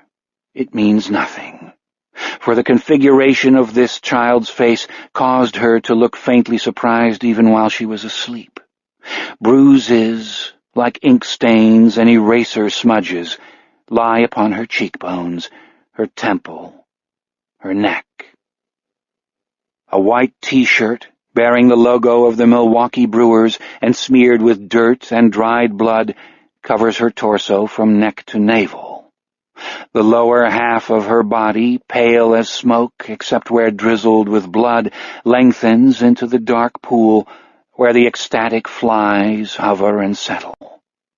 Her bare, slender left leg incorporates a scabby knee and concludes with the uptick of a blood-stained New Balance sneaker, size 5, laces double-knotted, toe pointed to the ceiling. Where the partner to this leg should be is a vacancy, for her right hip ends abruptly at a ragged stump. We are in the presence of the fisherman's third victim, 10-year-old Irma Freneau. The shock waves aroused by her disappearance yesterday afternoon from the sidewalk outside the video store will increase in force and number after Dale Gilbertson comes upon her body a little over a day from now. The fisherman gathered her up on Chase Street and transported her, we cannot say how, up the length of Chase Street and Lyle Road, past the 7-Eleven and the VFW Hall, past the house where Wanda Kinderling seethes and drinks, past the shiny glass spaceship of Goltz's, and across the border between town and farmland. She was alive when the fisherman moved her through the doorway next to the pockmarked Coca-Cola sign. She must have struggled, she must have screamed. The fisherman brought her to the rear wall and silenced her with blows to the face. Very likely he strangled her. He lowered her body to the floor and arranged her limbs. Except for the white New Balance sneakers, he removed all the clothing from her waist down, underwear, jeans, shorts, whatever Irma had been wearing when he abducted her. After that, the fisherman amputated her right leg. Using some sort of long, heavy-bladed knife, and without the assistance of cleaver or saw, he parted flesh and bone until he had managed to detach the leg from the rest of the body. Then, perhaps with no more than 2 or 3 downward chops to the ankle, he severed the foot. He tossed it, still contained within the white sneaker, aside. Irma's foot was not important to the fisherman. All he wanted was her leg. Here, my friends, we have true slippage. Irma Freneau's small, inert body seems to flatten out, as if it intends to melt through the rotting floorboards. The drunken flies sing on. The dog keeps trying to yank the whole of its juicy prize out of the sneaker. Were we to bring simple-minded Ed Gilbertson back to life and stand him beside us, he would sink to his knees and weep. We, on the other hand, we are not here to weep. Not like Ed, anyhow, in horrified shame and disbelief. A tremendous mystery has inhabited this hovel, and its effects and traces hover everywhere about us. We have come to observe, register, and record the impressions, the after-images left in the comet trail of the mystery. It speaks from their details, therefore it lingers in its own wake, therefore it surrounds us. A deep, deep gravity flows outward from the scene, and this gravity humbles us. Humility is our best, most accurate first response. Without it, we would miss the point. The great mystery would escape us, and we would go on deaf and blind, ignorant as pigs. Let us not go on like pigs. We must honor this scene, the flies, the dog worrying the severed foot, the poor, pale body of Irma Freneau, the magnitude of what befell Irma Freneau, by acknowledging our littleness. In comparison, we are no more than vapors. A fat bee wanders in through the empty window frame in the sidewall 6 feet from Irma's body and makes a slow exploratory circuit around the rear of the shack. Suspended beneath its blurred wings, the bee looks nearly too heavy for flight, but it proceeds with easy, unhurried deliberation, moving well above the bloody floor in a wide curve. The flies, the mongrel, and Irma pay it no attention. For us, though, the bee, which continues to drift contentedly about the rear of the horror chamber, has ceased to be a welcome distraction and has been absorbed into the surrounding mystery. It is a detail within the scene, and it too commands our humility and speaks. The weighty, burrowing rumble of its wings seems to define the exact center of the undulating sound waves higher in pitch produced by the greedy flies. Like a singer at a microphone in front of a chorus, the bee controls the aural background. The sound gathers and comes to a serious point. When the bee ambles into a shaft of yellow light streaming through the eastern wall, its stripes glow black and gold, the wings coalesce into a fan, and the insect becomes an intricate airborne wonder. The slaughtered girl flattens into the bloody floorboards. Our humility, our sense of littleness, our appreciation of the gravity deeply embedded in this scene grant us the sense of forces and powers beyond our understanding, of a kind of grandeur always present and at work, but perceptible only during moments like this. We have been honored, but the honor is unbearable. The speaking bee circles back to the window and passes into another world, and following his lead, we move on, out the window, into the sun, and into the upper air. Smells of shit and urine at Maxton Elder Care. The fragile, slick feel of slippage at the off-kilter house north of Highway 35. The sound of the flies and the sight of the blood at the former Ed's Eats. Ah, yuck. Is there no place here in French Landing, we may ask, where there is something nice under the skin? Where what we see is what we get, so to speak?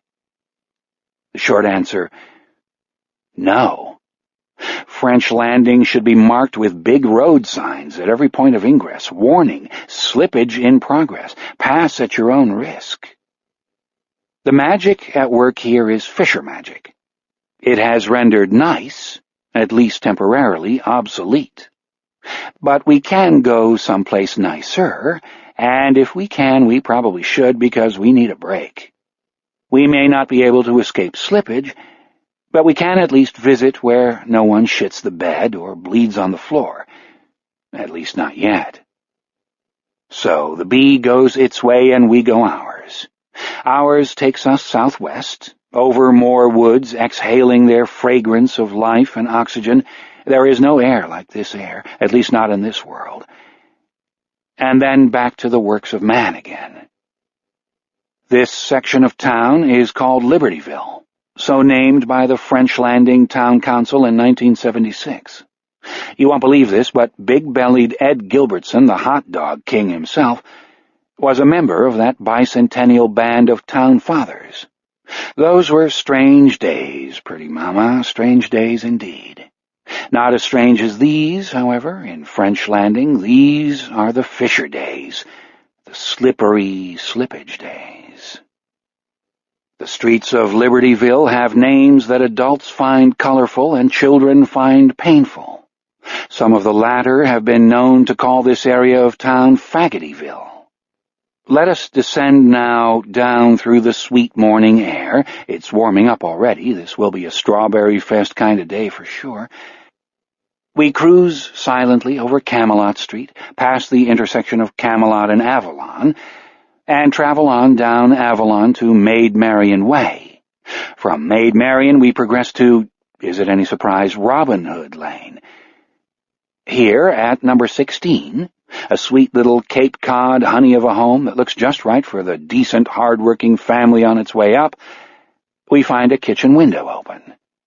There is the smell of coffee and toast, a wonderful combined odor that denies slippage, if only we did not know better, if only we had not seen the dog at work, eating a foot out of a sneaker as a child might eat the hot dog right out of its bun. And we follow the aroma in. It's nice to be invisible, isn't it? To watch in our godlike silence. If only what our godlike eyes saw was just a little less goddamn upsetting. But that is by the way. We're in it now, for better or for worse, and we had better get on about our business. Daylight's a-wasting, as they say in this part of the world. Here in the kitchen of number 16 is Fred Marshall, whose picture currently graces the Salesman of the Month easel in the showroom of French County Farm Equipment. Fred has also been named Employee of the Year 3 years out of the last 4. 2 years ago, Ted Goltz gave the award to Otto Eisman just to break the monotony.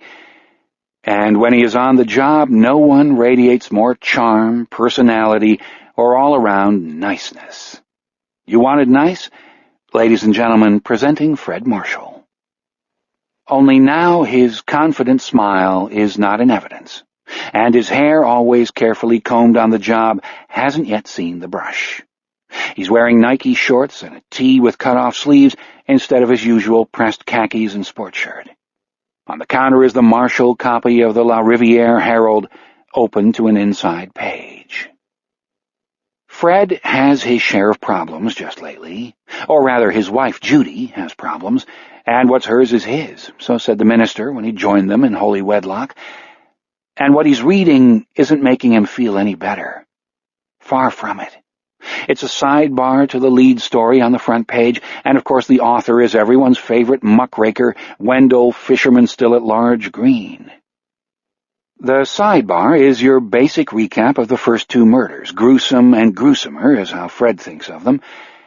And as he reads, Fred bends first his left leg up behind him and then his right, stretching those all-important thigh muscles and preparing for his morning run. What could be more anti-slippage than a morning run? What could be nicer? What could possibly spoil such a lovely start to such a beautiful Wisconsin day? Well, how about this? Johnny Erkenham's dreams were simple enough according to his grief-stricken father. Grief-stricken father, Fred thinks, stretching and imagining his son asleep upstairs. Dear God, save me from ever being a grief-stricken father. Not knowing, of course, how soon he must assume this role. Johnny wanted to be an astronaut, George Erkenham said, a smile briefly lighting his exhausted face. When he wasn't putting out fires for the French Landing FD or fighting crime with the Justice League of America, that is. These innocent dreams ended in a nightmare we cannot imagine, but I'm sure you'll try, Fred thinks, now beginning his toe raises. Last Monday, his dismembered body was discovered by Spencer Hovdahl of Centralia. Hovdahl, a First Farmer State Bank loan officer, was inspecting an abandoned French Landing farm owned by John Ellison, who lives in a neighboring county, with an eye to initiating repossession proceedings. I didn't want to be there in the first place, Hovdahl told this reporter. If there's anything I hate, it's the repo stuff. Knowing Spence Hovdahl as he does, Fred very much doubts if stuff was the word he used. I wanted to be there even less after I went into the henhouse. It's all rickety and falling down, and I would have stayed out except for the sound of the bees. I thought there might be a hive in there. Bees are an interest of mine, and I was curious. God help me, I was curious. I hope I'll never be curious again. What he found in the henhouse was the body of 7-year-old John Wesley Erkenham. The corpse had been dismembered, the pieces hung from the henhouse's decaying rafters by chains. Although Police Chief Dale Gilbertson would neither confirm nor deny it, reliable police sources in La Riviere say that the thighs, torso, and buttocks had been bitten. Okay, that's enough for Fred. Everybody out of the pool. He sweeps the newspaper closed and shoves it all the way down the counter to the Mr. Coffee. By God, they never put stuff like that in the paper when he was a kid. And why the fishermen, for heaven's sake? Why do they have to tag every monster with a catchy nickname, turn a guy like whoever did this into the celebrity sicko of the month? Of course, nothing like this had ever happened when he was Tyler's age, but the principle, the goddamn principle of the matter. Fred finishes his toe raises, reminding himself to have a talk with Tyler. It'll be harder than their little talk about why his thing sometimes gets hard, but it absolutely must be done. Buddy system, Fred will say. You've got to stick with your buddies now, Ty. No more rambling around on your own for a while, okay? Yet the idea of Ty actually being murdered seems remote to Fred. It is the stuff of TV docudramas, or maybe a Wes Craven movie. Call it Scream 4 The Fisherman. In fact, wasn't there a movie sort of like that? A guy in a fisherman's slicker wandering around and killing teenagers with a hook? Maybe, but not little kids, not babies like Amy St. Pierre and Johnny Erkenham. Jesus, the world was disintegrating right in front of him. Body parts hanging from chains in a crumbling henhouse, that is the part which haunts him. Can that really be? Can it be here, right here and now, in Tom Sawyer, Becky Thatcher country? Well, let it go. It's time to run. But maybe the paper kind of got lost this morning, Fred thinks, picking it up from the counter and folding it until it looks like a thick paperback book. But part of the headline accuses him, even so, fisherman still at Maybe the paper just kind of, I don't know, migrated straight to the old garbage can beside the house. Yes, good idea. Because Judy has been strange lately, and Wendell Green's pulsating stories about the fisherman are not helping. Thighs and torso bitten, Fred thinks, as he glides through the early morning quiet house toward the door. And while you're at it, waiter, have him cut me a nice rare chunk of butt. She reads the press accounts obsessively, making no comment, but Fred doesn't like the way her eyes jump around, or some of the other tics she's picked up, the obsessive touching of her tongue to her upper lip, for instance. And sometimes, this in the last 2 or 3 days, he has seen her tongue reach all the way up and petted her philtrum just below her nose, a feat he would have thought impossible if he had not seen it again last night during the local news. She goes to bed earlier and earlier, and sometimes she talks in her sleep, strange, slurry words that don't sound like English. Sometimes when Fred speaks to her, she doesn't respond, simply stares off into space, eyes wide, lips moving slightly, hands kneading together. Cuts and scratches have begun to show up on the backs of them, even though she keeps her nails cropped sensibly short. Ty has noticed his mother's encroaching oddities, too.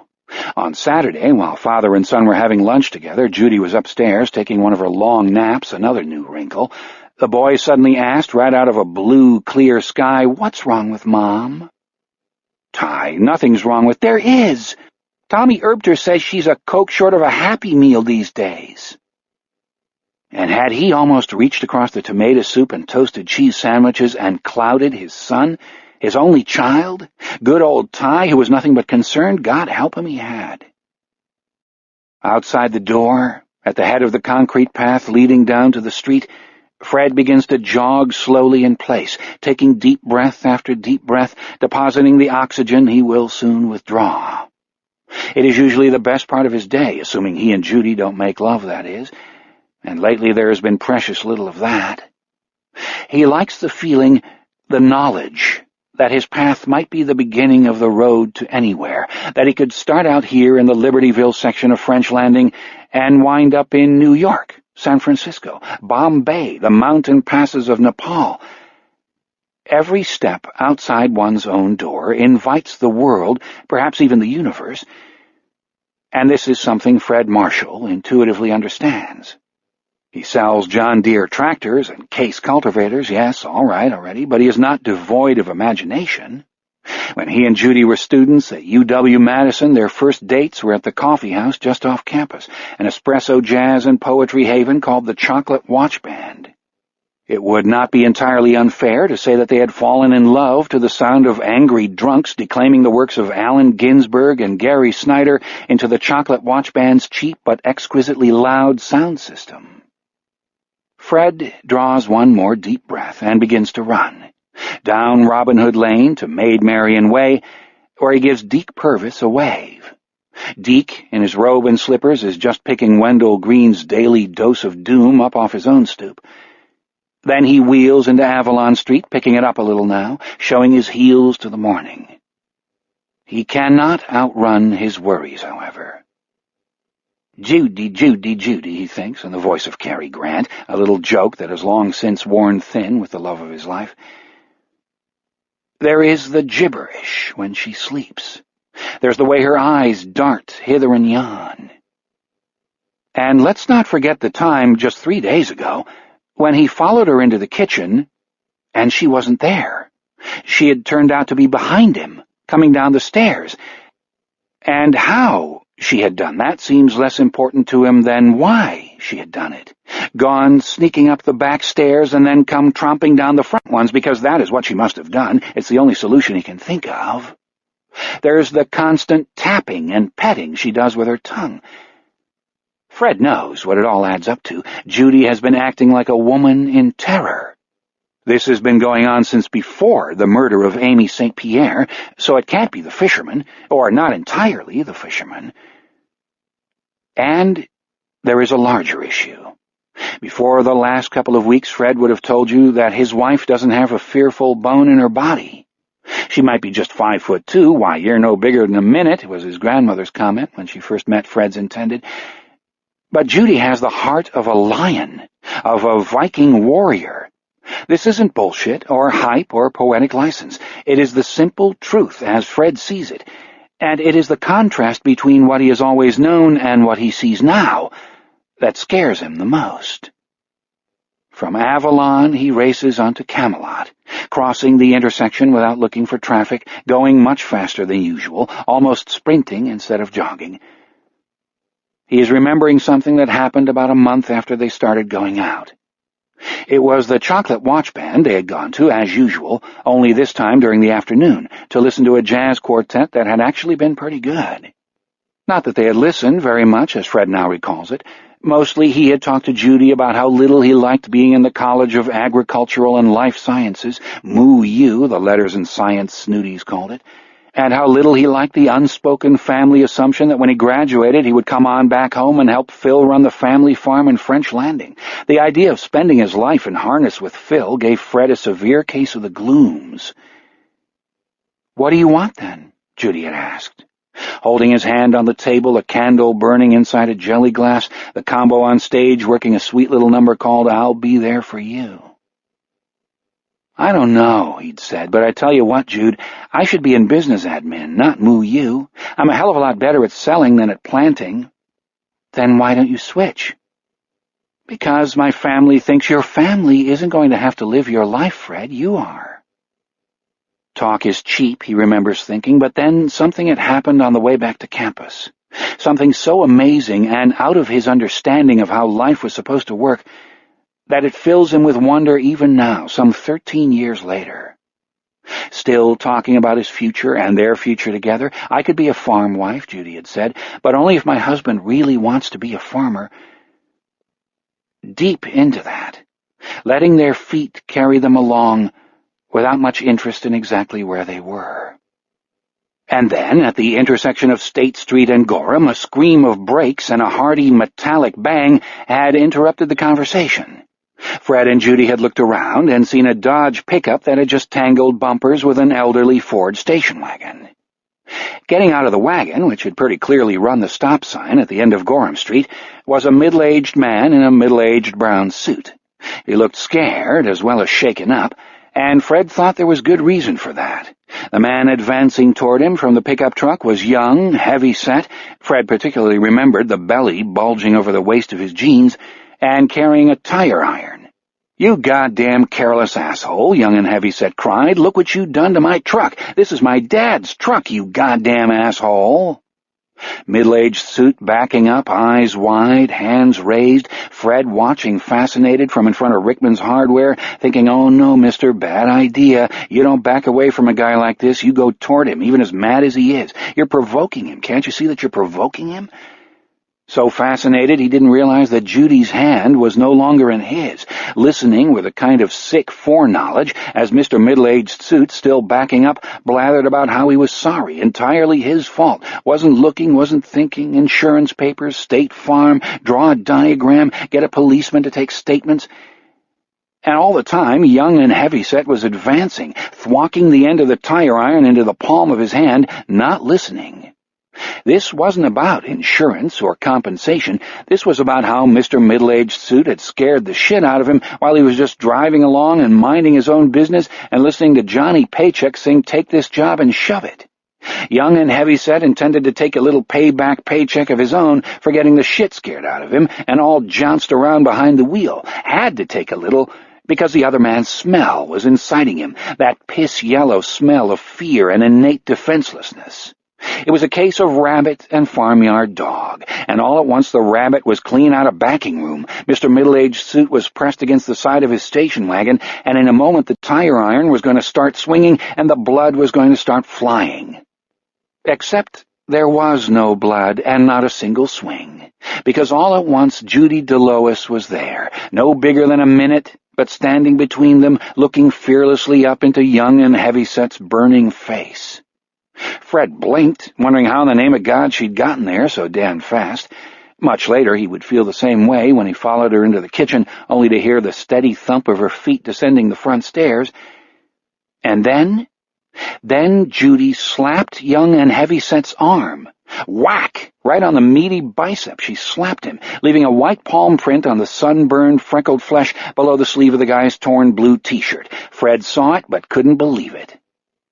"Quit it!" Judy shouted up into young and Heavyset's surprised, beginning to be bewildered face. "Put it down! Quit it! Don't be dumb!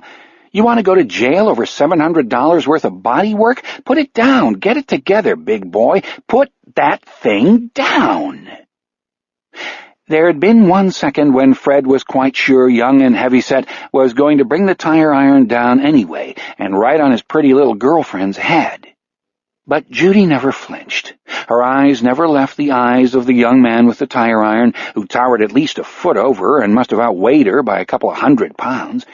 There was certainly no pissy yellow fear smell coming off her that day. Her tongue did no nervous patting at her upper lip or her philtrum. Her blazing eyes were steadfast. And, after another moment, young and Heavyset put the tire iron down. Fred wasn't aware that a crowd had gathered until he heard the spontaneous applause from perhaps 30 onlookers. He joined in, never more proud of her than he was at that moment. And for the first time, Judy looked startled. She hung in there, though, startled or not. She got the two of them together, tugging Mr. Middle-Aged Suit forward by one arm, and actually hectored them into shaking hands. By the time the cops arrived, young and Heavyset and Mr. Middle-Aged Suit were sitting side by side on the curb, studying each other's insurance papers. Case closed. Fred and Judy walked on toward the campus, holding hands again. For 2 blocks, Fred didn't speak. Was he in awe of her? He supposes now that he was. At last he said, "That was amazing." She gave him an uncomfortable little look, an uncomfortable little smile. "No, it wasn't," she said. "If you want to call it something, call it good citizenship. I could see that guy getting ready to send himself to jail. I didn't want that to happen, or the other guy to be hurt." Yet she said that last almost as an afterthought. And Fred for the first time sensed not only her courage, but her unflinching Viking's heart. She was on the side of young and Heavyset because the other fellow had been afraid. "Weren't you worried, though?" he asked her. He had still been so stunned by what he'd seen that it hadn't crossed his mind yet to think he should be a little ashamed. After all, it was his girlfriend who'd stepped in instead of him, and that wasn't the gospel according to Hollywood. "Weren't you afraid that in the heat of the moment the guy with the tire iron would take a swing at you?" Judy's eyes had grown puzzled. "It never crossed my mind," she said. Camelot eventually debouches into Chase Street, where there is a pleasant little gleam of the Mississippi on clear days like this one. But Fred doesn't go that far. He turns at the top of Liberty Heights and starts back the way he came, his shirt now soaked with sweat. Usually the run makes him feel better, but not today, at least not yet. The fearless Judy of that afternoon on the corner of State and Gorham is so unlike the shifty-eyed, sometimes disconnected Judy who now lives in his house, the nap-taking, hand-wringing Judy, that Fred has actually spoken to Pat Scarda about it. Yesterday this was, when the doc was in Goltz's looking at riding lawnmowers. Fred had shown him a couple, a Deere and a Honda, inquired after his family, and then asked, casually, he hoped, "Hey, Doc, tell me something. Do you think it's possible for a person to just go crazy, without any warning, like?" Scarda had given him a sharper look than Fred had really liked. "Are we talking about an adult or an adolescent, Fred?" Well, we're not talking about anyone, actually. Big, hearty laugh, unconvincing to Fred's own ears, and judging from Pat Scarter's look, not very convincing to him either. Not anyone real, anyway. But as a hypothetical case, let's say an adult. Scarter had thought about it, then shook his head. There are few absolutes in medicine, even fewer in psychiatric medicine. That said, I have to tell you that I think it's very unlikely for a person to just go crazy. It may be a fairly rapid process, but it is a process. We hear people say so-and-so snapped, but that's rarely the case. Mental dysfunction, neurotic or psychotic behavior, takes time to develop, and there are usually signs. How's your mom these days, Fred? Mom? Oh, hey, she's fine, right in the pink. And Judy? It had taken him a moment to get a smile started, but once he did, he managed a big one, big and guileless. Judy? She's in the pink too, Doc. Of course she is, steady as she goes. Sure, steady as she goes. Just showing a few signs, that was all. Maybe they'll pass, he thinks. Those good old endorphins are finally kicking in, and all at once this seems plausible. Optimism is a more normal state for Fred, who does not believe in slippage, and a little smile breaks on his face, the day's first. Maybe the signs will pass. Maybe whatever's wrong with her will blow out as fast as it blew in. Maybe it's even, a menstrual thing, like PMS.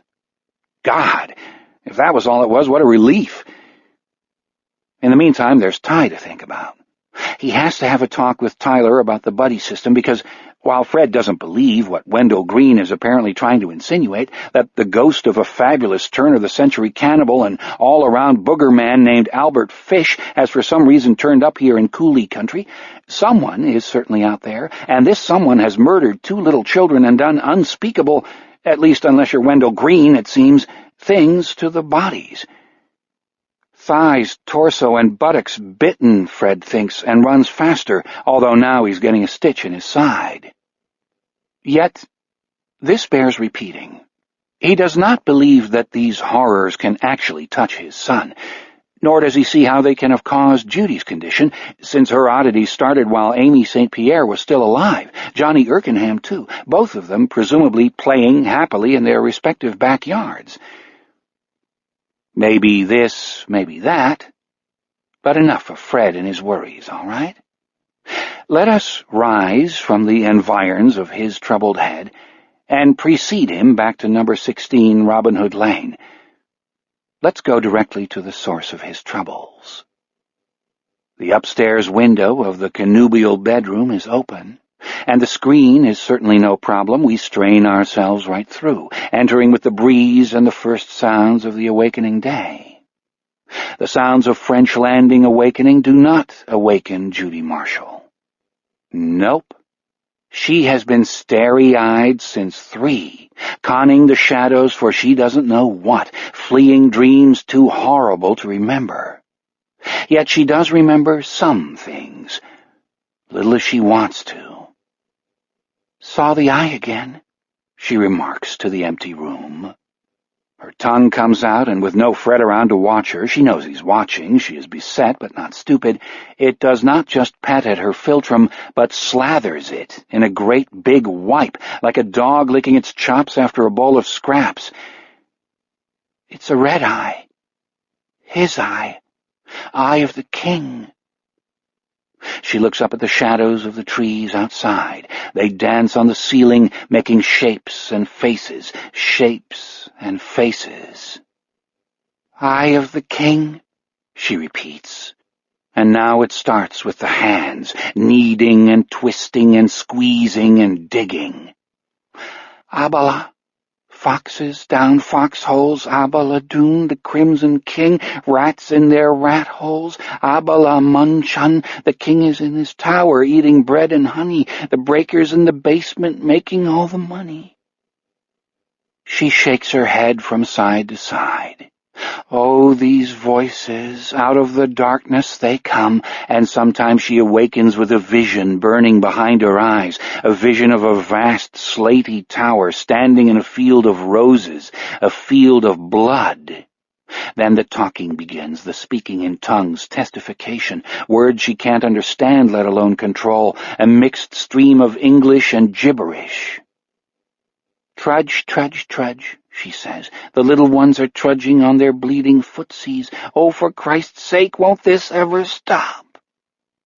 Her tongue yawns out and licks across the tip of her nose. For a moment her nostrils are plugged with her own spit, and her head roars, "Abala, abala, doon, canta, abala," with those terrible foreign words, those terrible impacted images of the tower and the burning caves beneath, caves through which little ones trudge on bleeding feet. Her mind strains with them, and there is only one thing that will make them stop, only one way to get relief. Judy Marshall sits up.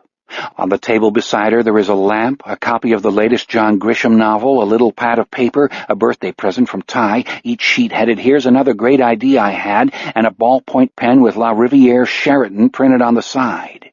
Judy seizes the pen and scribbles on the pad, "No Abala, no Abaladoon, no tower, no breakers, no Crimson King, only dreams, these are just my dreams."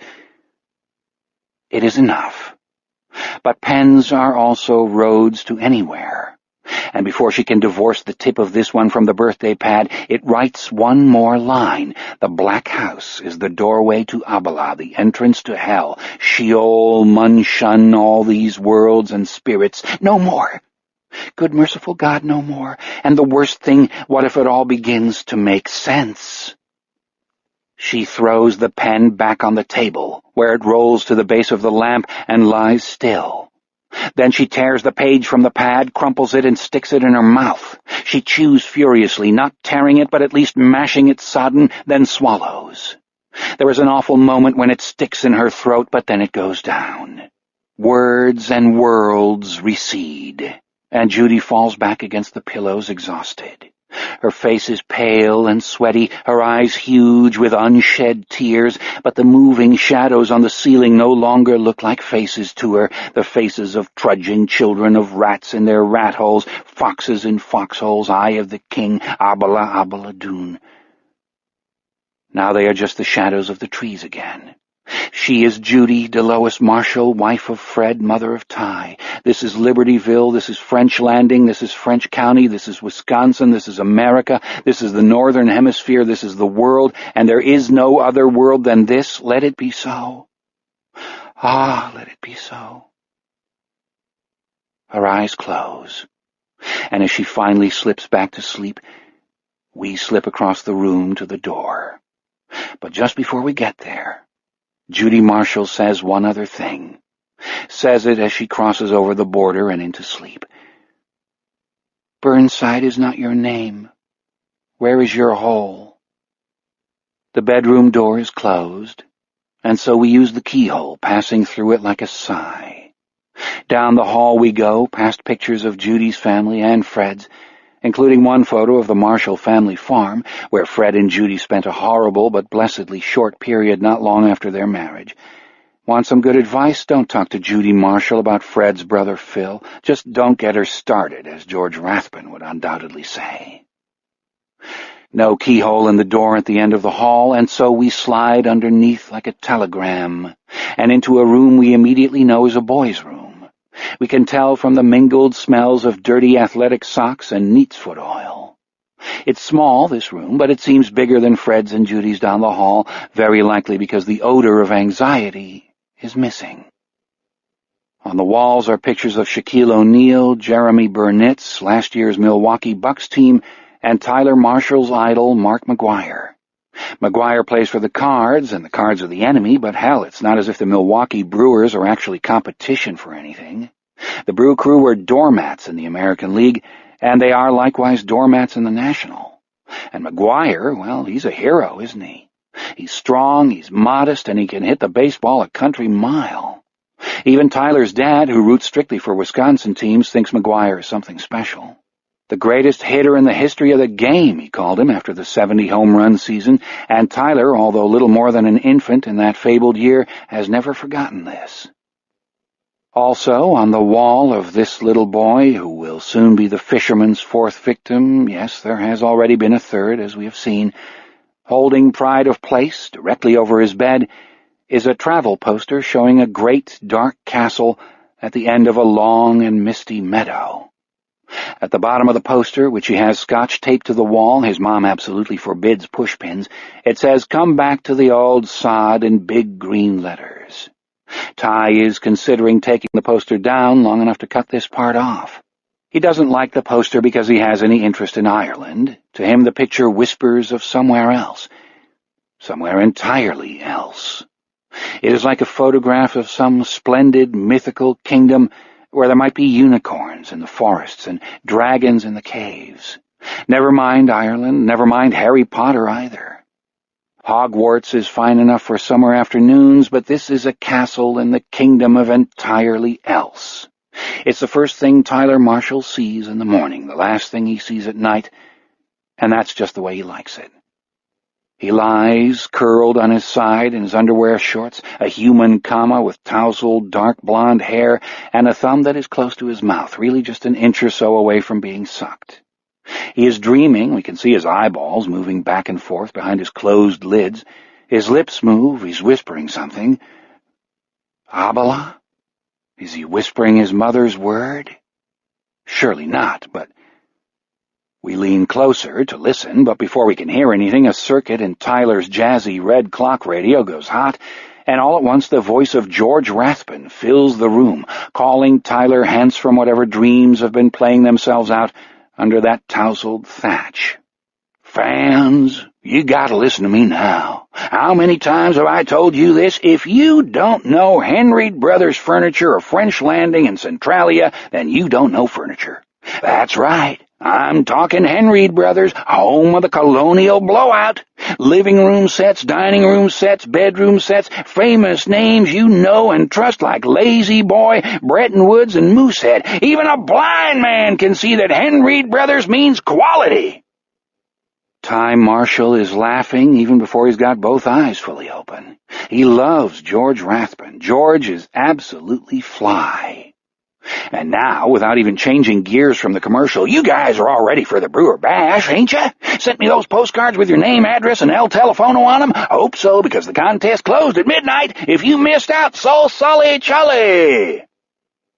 Ty closes his eyes again and mouths the same word over 3 times. Shit, shit, shit. He did forget to enter, and now we can only hope that his dad, who knows how forgetful his son can be, remembered and entered the contest for him. "Grand prize," George is saying, "only the chance for you or the favorite young person of your acquaintance to be the Brew Crew's Bat Boy or Bat Girl for the entire Cincinnati series. Only the chance to win an autographed Richie Sexton bat, the lumber that holds the lightning. Not to mention 50 free seats on the first base side with me, George Rathbun, Cooley Country's traveling college of baseball knowledge. But why am I telling you this? If you missed out, you're too late. Case closed, game over, zip up your fly. Oh, I know why I brought it up. To make sure you tune in next Friday to see if I speak your name over the radio." Ty groans. There are only 2 chances that George will speak his name over the radio, slim and none.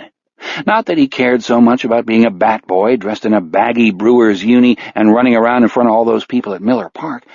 But to own Richie Sexton's own bat, the lumber with the lightning, how boss would that have been? Tyler rolls out of bed, sniffs the armpits of yesterday's T-shirt, tosses it aside, gets another out of the drawer. His dad sometimes asks him why he sets his alarm so early. It's summer vacation, after all, and Tyler can't seem to make him understand that every day is important, especially those filled with warmth and sunlight and no particular responsibilities. It's as if there's some little voice deep inside him warning him not to waste a minute, not a single one, because time is short. What George Rathbun says next drives the remaining sleep fog from Tyler's brain. It's like a dash of cold water. "Say there, Cooley. Want to talk about the fisherman?" Tyler stops what he's doing, an odd little chill running up his back and then down his arms. The fisherman. Some crazy guy killing kids and eating them? Well, he's heard that rumor, mostly from the bigger kids down at the baseball field or at the French Landing Rec Center. But who would do something so gross? Cannibalism. Ech! George's voice drops. Now, I'm going to tell you a little secret, so listen close to your Uncle George. Tyler sits on his bed, holding his sneakers by the laces and listening closely to his Uncle George, as bidden. It seems odd to hear George Rathbun talking about a subject so unsporty, but Tyler trusts him. Didn't George Rathbun predict that the Badgers would go to at least the Elite Eight 2 years ago, when everyone else said they'd get blown out in the first round of the big dance? Yeah, he did. Case closed. Game over. Zip up your fly. George's voice drops further, to what is almost a confidential whisper.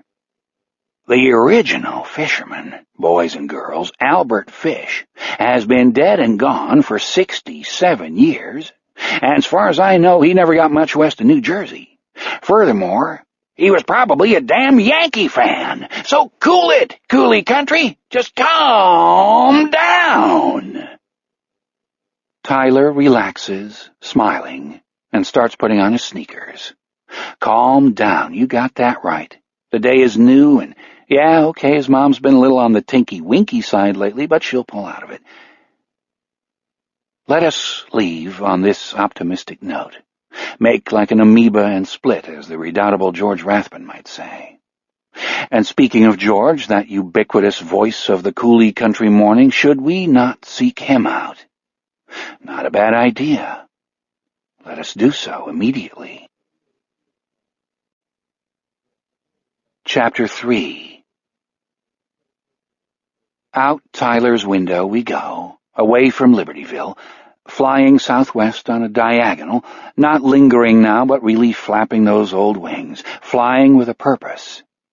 We're headed toward the heliograph flash of early morning sun on the Father of Waters, also toward the world's largest six-pack.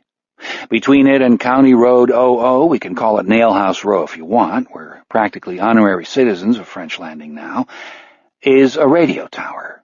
The warning beacon on top now invisible in the bright sunshine of this newborn July day.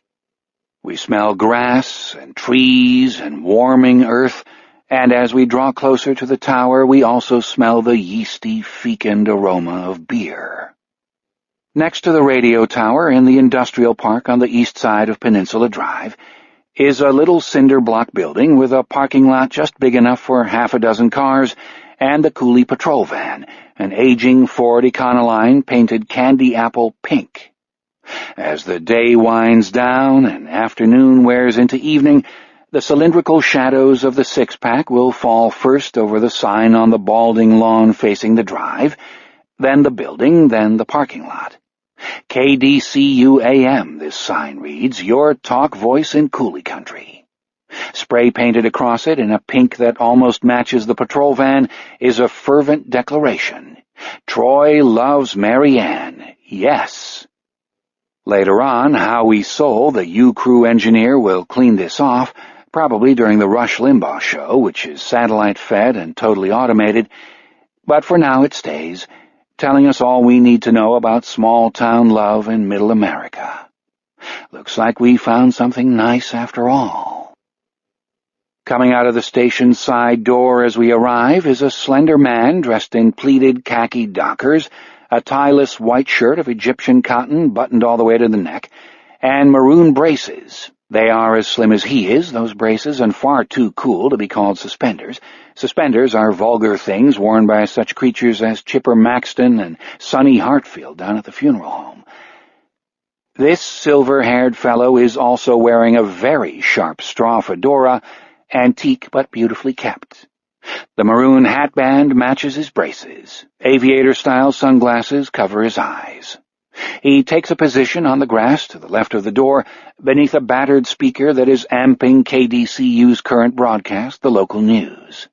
This will be followed by the Chicago Farm Report, which gives him 10 minutes before he has to settle in behind the mic again. We watch in growing puzzlement as he produces a pack of American Spirit cigarettes from his shirt pocket and fires one up with a gold lighter. Surely this elegant fellow in the braces, dockers, and bass-weegians cannot be George Rathbun. In our minds we have already built up a picture of George, and it is one of a fellow very different from this. In our mind's eye we see a guy with a huge belly hanging over the white belt of his checked pants, all those ballpark bratwursts, a brick-red complexion, all those ballpark beers, not to mention all that bellowing at the dastardly umps, and a squat, broad neck, perfect for housing those asbestos vocal cords. The George Rathbun of our imagination, and all of Coolie countries, it almost goes without saying, is a pop-eyed, broad-assed, wild-haired, leather-lunged, Rolaids-popping, Chevy-driving, Republican-voting heart attack waiting to happen, a churning urn of sports trivia, mad enthusiasms, crazy prejudices, and high cholesterol. This fellow is not that fellow. This fellow moves like a dancer. This fellow is iced tea on a hot day, cool as the king of spades. But say, that's the joke of it, isn't it? The joke of the fat DJ with the skinny voice only turned inside out.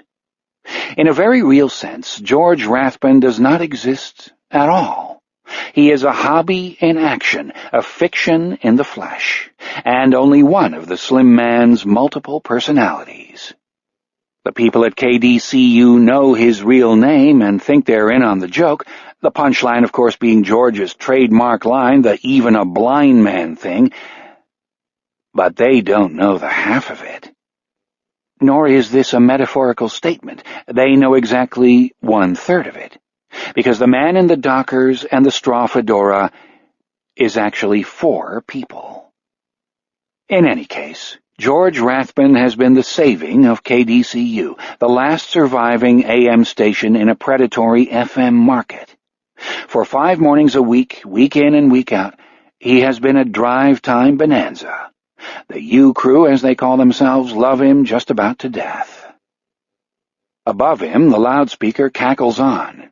Still no leads, according to Chief Dale Gilbertson, who has called Herald reporter Wendell Green an out-of-town fearmonger who is more interested in selling papers than in how we do things in French Landing. Meanwhile, in Arden, a house fire has taken the lives of an elderly farmer and his wife, Horst P. Leppelmeyer, and his wife Gertrude, both 82. Horst P. Leppelmeyer, says the slim man, drawing on his cigarette with what appears to be great enjoyment. Try saying that one 10 times fast, you moke. Behind him and to his right, the door opens again, and although the smoker is still standing directly beneath the speaker, he hears the door perfectly well. The eyes behind the aviator shades have been dead his whole life, but his hearing is exquisite. The newcomer is pasty-faced and comes blinking into the morning sun like a baby mole that has just been turned out of its burrow by the blade of a passing plow. His head has been shaved, except for the mohawk strip up the center of his skull and the pigtail that starts just above the nape of his neck and hangs to his shoulder blades. The mohawk has been dyed bright red. The tail is electric blue. Dangling from one earlobe is a lightning bolt earring that looks suspiciously like the Nazi SS insignia. He is wearing a torn black T-shirt with a logo that reads Sniveling Shits 97, the We Get Hard for Jesus tour. In one hand, this colorful fellow has a CD jewel box. "Hello, Morris," says the slim man in the fedora, still without turning. Morris pulls in a little gasp, and in his surprise looks like the nice Jewish boy that he actually is. Morris Rosen is the U-Crew's summer intern from the Oshkosh branch of UW. "Man, I love that unpaid grunt labor," station manager Tom Wiggins has been heard to say, usually while rubbing his hands together fiendishly. Never has a checkbook been guarded so righteously as the Wigger guards the KDCU checkbook. He is like Smog the Dragon, reclining on his heaps of gold. Not that there are heaps of anything in the DCU accounts. It bears repeating to say that as an AM talker, the station is lucky just to be alive. Morris's look of surprise, it might be fair to call it uneasy surprise, dissolves into a smile. "Wow, Mr. Layden, good grab. What a pair of ears." Then he frowns. Even if Mr. Layden, who's standing directly beneath the outside honker, can't forget that, heard someone come out, how in God's name did he know which someone it was? How'd you know it was me? He asks. Only 2 people around here smell like marijuana in the morning, Henry Layden says. One of them follows his morning smoke with scope. The other, that's you, Morris, just lets her rip. Wow, Morris says respectfully. That is totally bitch-rod. I am totally bitch-rod, Henry agrees. He speaks softly and thoughtfully. It's a tough job, but somebody has to do it. In regard to your morning rendezvous with the undeniably tasty tie stick, may I offer an Appalachian aphorism? Go, dude. This is Morris's first real discussion with Henry Layden, who is every bit the head Morris has been told to expect, every bit and more. It is no longer so hard to believe that he could have another identity, a secret identity like Bruce Wayne. But still, this is just so pimp. What we do in our childhood forms as a habit, Henry says, in the same soft, totally un-George Rathbun voice. That is my advice to you, Morris. Yeah, totally, Morris says. He has no clue what Mr. Layden is talking about. But he slowly, shyly extends the CD jewel box in his hand. For a moment, when Henry makes no move to take it, Morris feels crushed, all at once 7 years old again, and trying to wow his always too busy father with a picture he spent all afternoon drawing in his room. Then he thinks, he's blind, dickweed. He may be able to smell pot in your breath, and he may have ears like a bat, but how's he supposed to know you're holding out a fucking CD? Hesitantly, a bit frightened by his own temerity, Morris takes Henry's wrist. He feels the man start a little, but then Layden allows his hand to be guided to the slender box. Ah, a CD, Henry says. And what is it, pray tell? You gotta play the 7th track tonight on your show, Morris says. Please.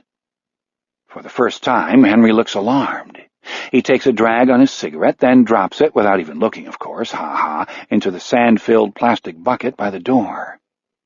What show could you possibly mean? He asks. Instead of answering directly, Morris makes a rapid little smacking noise with his lips, the sound of a small but voracious carnivore eating something tasty. And to make things worse, he follows it with the Wisconsin Rat's trademark line, as well known to the folks in Morris's age group as George Rathbun's hoarse, even a blind man cry is known to their elders. Chew it up, eat it up, wash it down, it all comes out the same place. He doesn't do it very well, but there's no question who he's doing.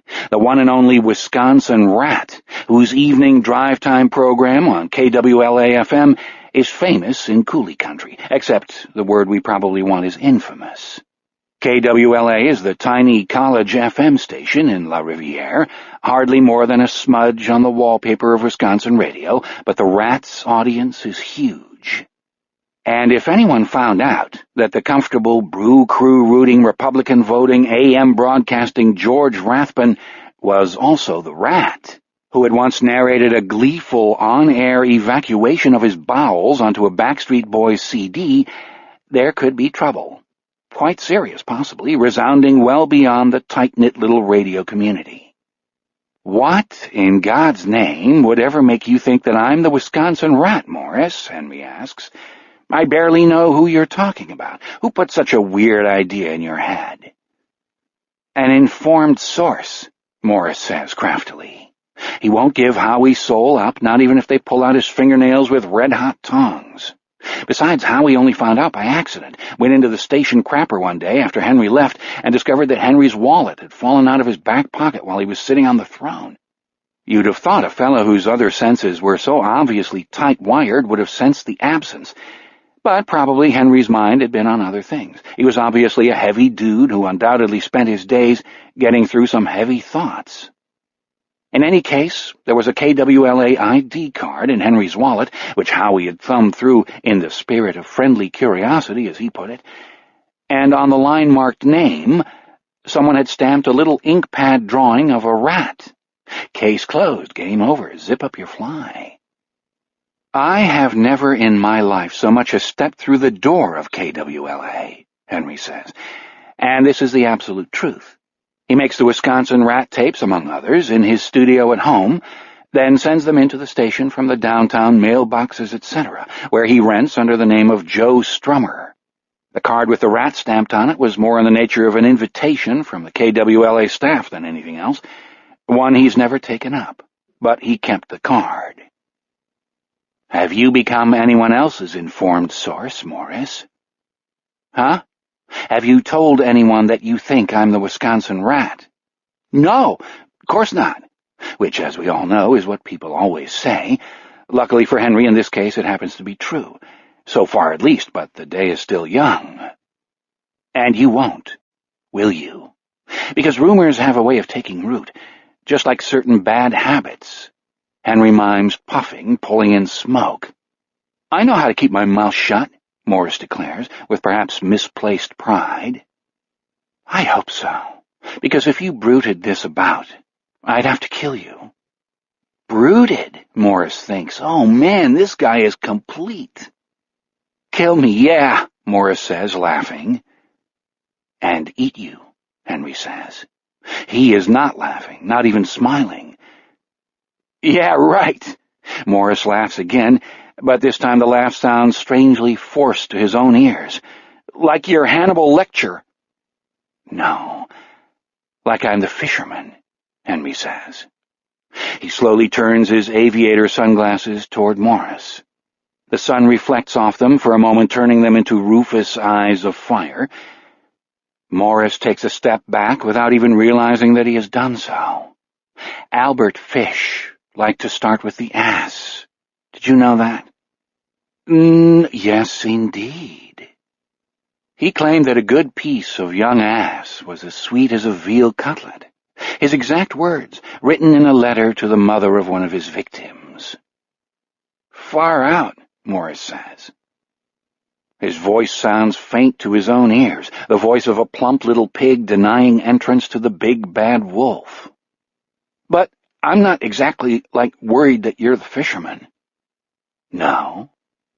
Why not? Man, you're blind for one thing. Henry says nothing, only stares at the now vastly uneasy Morris with his fiery glass eyes. And Morris thinks, but is he blind? He gets around pretty good for a blind guy, and the way he tabbed me as soon as I came out here, how weird was that? I'll keep quiet, he says, honest to God. That's all I want, Henry says mildly. Now that we've got that straight, what exactly have you brought me? He holds up the CD, but not as if he's looking at it, Morris observes with vast relief. It's, this Racine group, Dirty Sperm, and they've got this cover of Where Did Our Love Go, the old Supremes thing, only they do it at 150 beats a minute. It's fucking hilarious. I mean, it destroys the whole pop thing, man, blitzes it. Dirty Sperm, Henry says. Didn't they used to be Jane Wyatt's clit? Morris looks at Henry with awe that could easily become love. Dirty Sperm's lead guitarist, formed JWC, man. Then him and the bass guy had this political falling out, something about Dean Kissinger and Henry Atchison, and Ucky Ducky, he's the guitarist, went off to form Dirty Sperm. Where did our love go? Henry muses, then hands the CD back. And as if he sees the way Morris's face falls, I can't be seen with something like that. Use your head, stick it in my locker. Morris's gloom disappears, and he breaks into a sunny smile. Yeah, okay, you got it, Mr. Layton. And don't let anyone see you doing it, especially not Howie Soul. Howie's a bit of a snoop. You'd do well not to emulate him. No way, baby. Still smiling, delighted at how all this has gone, Morris reaches for the door handle. And Morris. Yeah? Since you know my secret, perhaps you'd better call me Henry. Henry? Yeah.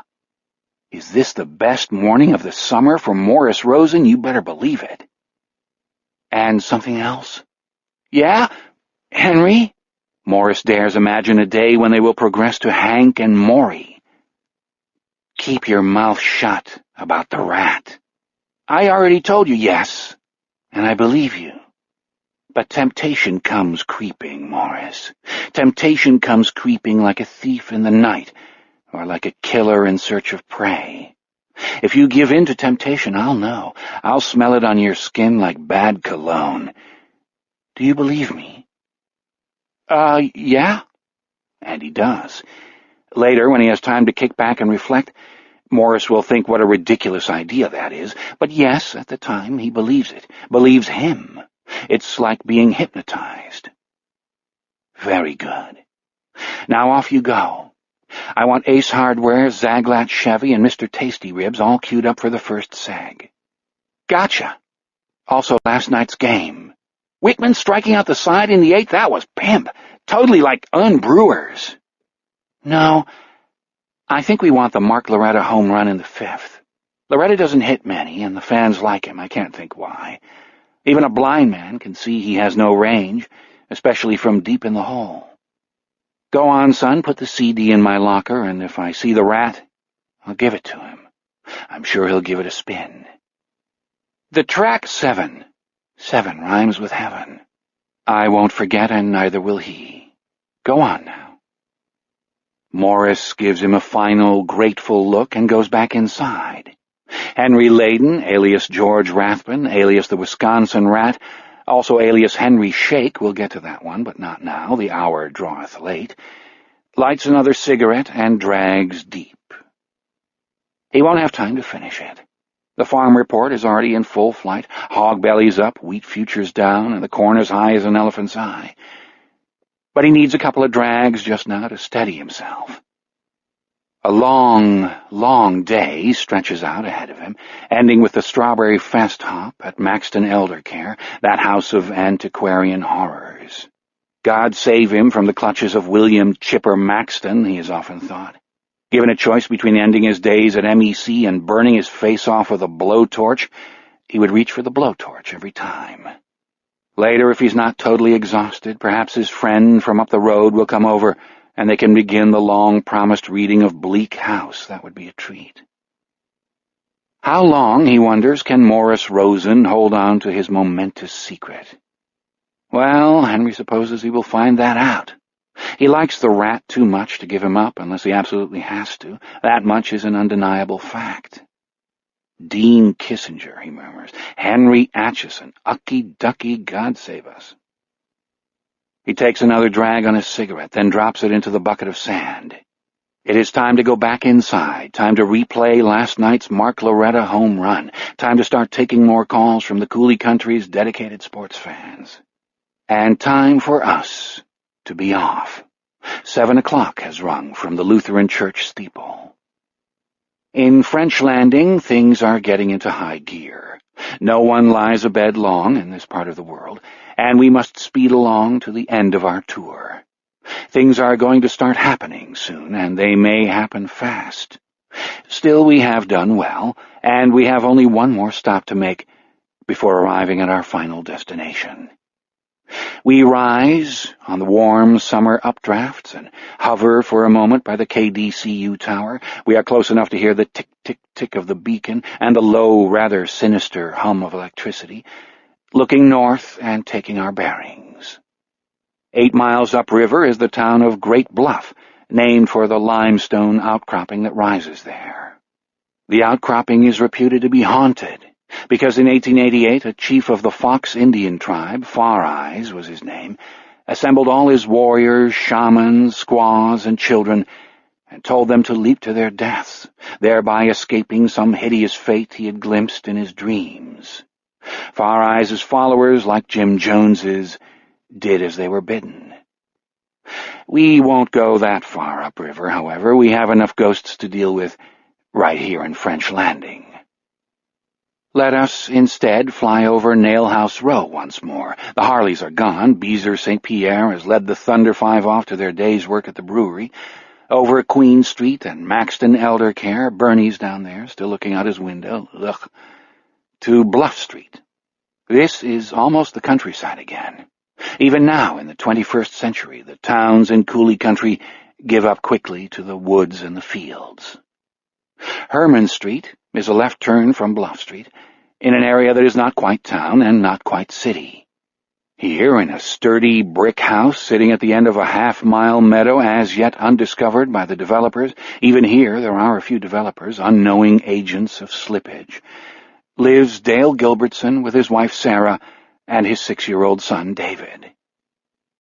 We can't stay long, but let us at least drift in through the kitchen window for a moment. It's open, after all, and there is room for us to perch right here on the counter between the Silex and the toaster. Sitting at the kitchen table, reading the newspaper and shoveling Special K into his mouth without tasting it, he has forgotten both the sugar and the sliced banana in his distress at seeing yet another Wendell Green byline on the front page of the Herald, is Chief Gilbertson himself. This morning he is without doubt the unhappiest man in French Landing. We will meet his only competition for that booby prize soon, but for the moment let us stick with Dale. The fisherman, he thinks mournfully, his reflections on this subject very similar to those of Bobby Dulac and Tom Lund. Why didn't you name him something a little more turn of the century, you troublesome scribbling fuck? Something a little bit local. Dahmer boy, maybe, that'd be good. Ah, but Dale knows why. The similarities between Albert Fish, who did his work in New York, and their boy here in French Landing are just too good, too tasty to be ignored. Fish strangled his victims, as both Amy St. Pierre and Johnny Erkenham were apparently strangled. Fish dined on his victims, as both the girl and the boy were apparently dined upon. Both Fish and the current fellow showed an especial liking for the posterior regions of the anatomy. Dale looks at his cereal, then drops his spoon into the mush and pushes the bowl away with the side of his hand. And the letters. Can't forget the letters. Dale glances down at his briefcase, crouched at the side of his chair like a faithful dog. The file is in there, and it draws him like a rotted, achy tooth draws the tongue. Maybe he can keep his hands off it, at least while he's here at home, where he plays toss with his son and makes love to his wife, but keeping his mind off it, that's a whole nother thing, as they also say in these parts. Albert Fish wrote a long and horribly explicit letter to the mother of Grace Budd, the victim who finally earned the old cannibal a trip to the electric chair. What a thrill electrocution will be, Fish reputedly told his jailers, the only one I haven't tried. The current doer has written similar letters, one addressed to Helen Erkenham, the other to Amy's father, the awful but genuinely grief-stricken, in Dale's estimation, Armand Beezer St. Pierre. It would be good if Dale could believe these letters were written by some troublemaker, not otherwise connected to the murders, but both contain information that has been withheld from the press, information that presumably only the killer could know. Dale at last gives in to temptation, how well Henry Layden would understand, and hauls up his briefcase. He opens it and puts a thick file where his cereal bowl lately rested. He returns the briefcase to its place by his chair, then opens the file. It is marked St. Pierre/Erkenham rather than Fisherman.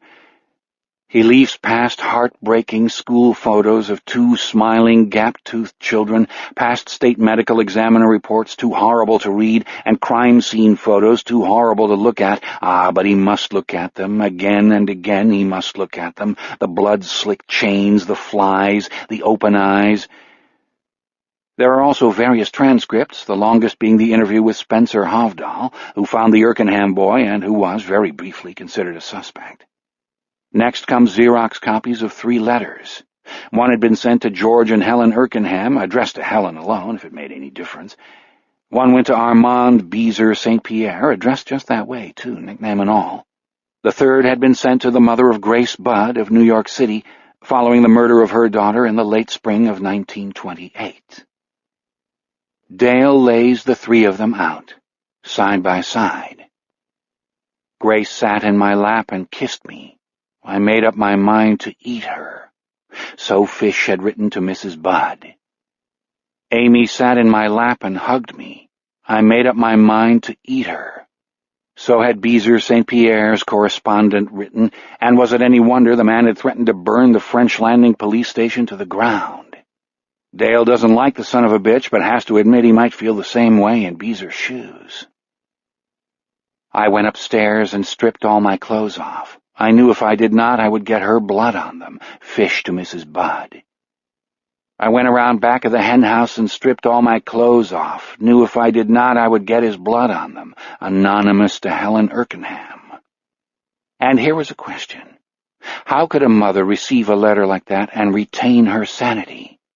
Was that possible? Dale thought not. Helen answered questions coherently, had even offered him tea the last time he was out there, but she had a glassy, poleaxed look in her eye that suggested she was running entirely on instruments. 3 letters, 2 new, one almost 75 years old. And yet all 3 are so similar. The St. Pierre letter and the Erkenham letter had been hand-printed by someone who was left-handed, according to the state experts. The paper was plain white hammer-mill mimeo, available in every office depot and Staples in America. The pen used had probably been a Bic. Now there was a lead.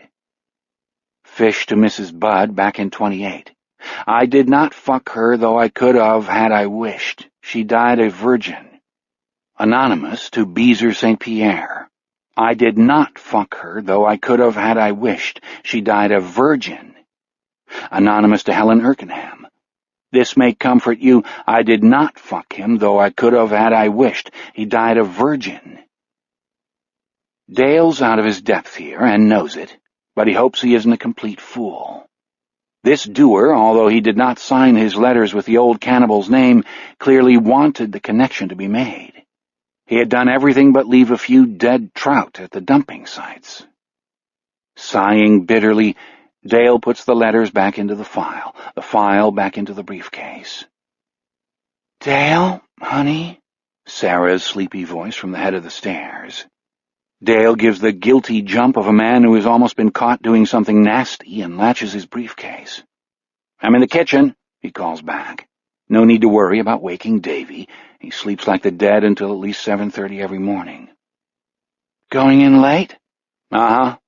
He often goes in late, then makes up for it by working until 7 or 8 or even 9 in the evening. Wendell Green hasn't made a big deal of that, at least not so far, but give him time. Talk about your cannibals.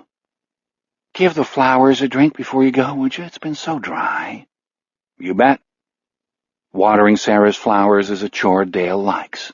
He gets some of his best thinking done with the garden hose in his hand. A pause from upstairs. But he hasn't heard her slippers shuffling back toward the bedroom. He waits. And at last, You okay, hon? Fine, he calls back, pumping what he hopes will be the right degree of heartiness into his voice. Because you were still tossing around when I dropped off. No, I'm fine. Do you know what Davy asked me last night while I was washing his hair? Dale rolls his eyes. He hates these long-distance conversations. Sarah seems to love them. He gets up and pours himself another cup of coffee. No, what? He asked, Is Daddy going to lose his job? Dale pauses with the cup halfway to his lips. What did you say? I said no, of course. Then you said the right thing. He waits, but there is no more. Having injected him with one more dram of poisonous worry, David's fragile psyche, as well as what a certain party might do to the boy should Davy be so unlucky as to run afoul of him, Sarah shuffles back to their room and presumably to the shower beyond. Dale goes back to the table, sips his coffee, then puts his hand to his forehead and closes his eyes. In this moment we can see precisely how frightened and miserable he is. Dale is just 42 and a man of abstemious habits, but in the cruel morning light coming through the window by which we entered, he looks for the moment anyway a sickly 60. He is concerned about his job, knows that if the fellow who killed Amy and Johnny keeps it up, he will almost certainly be turned out of office the following year. He is also concerned about Davy. Although Davy isn't his chief concern, for, like Fred Marshall, he cannot actually conceive that the fisherman could take his and Sarah's own child. No, it is the other children of French Landing he is more worried about, possibly the children of Centralia and Arden as well. His worst fear is that he is simply not good enough to catch the son of a bitch, that he will kill a third, a fourth, perhaps an 11th and 12th. God knows he's requested help. And gotten it, sort of. There are 2 state police detectives assigned to the case, and the FBI guy from Madison keeps checking in, on an informal basis, though. The FBI is not officially part of the investigation. Even his outside help has a surreal quality for Dale, one that has been partially caused by an odd coincidence of their names. The FBI guy is Agent John P. Redding. The state detectives are Perry Brown and Jeffrey Black. So he has Brown, Black, and Redding on his team. The color posse, Sarah calls them. All 3 making it clear that they are strictly working support, at least for the time being. Making it clear that Dale Gilbertson is the man standing on ground zero. Christ, but I wish Jack would sign on to help me with this, Dale thinks. I'd deputize him in a second, just like in one of those corny old Western movies. Yes, indeed, in a second. When Jack had first come to French Landing almost 4 years ago, Dale hadn't known what to make of the man his officers immediately dubbed Hollywood. By the time the 2 of them had nailed Thornburg Kinderling, yes, inoffensive little Thornburg Kinderling, hard to believe but absolutely true, he knew exactly what to make of him. The guy was the finest natural detective Dale had ever met in his life. The only natural detective, that's what you mean. Yes, all right, the only one. And although they had shared the collar at the L.A. newcomer's absolute insistence, it had been Jack's detective work that had turned the trick. He was almost like one of those storybook detectives, Hercule Poirot, Ellery Queen, one of those. Except that Jack didn't exactly deduct, nor did he go around tapping his temple and talking about his little gray cells. He listens, Dale mutters, and gets up. He heads for the back door and then returns for his briefcase. He'll put it in the back seat of his cruiser before he waters the flower beds. He doesn't want those awful pictures in his house any longer than strictly necessary. He listens.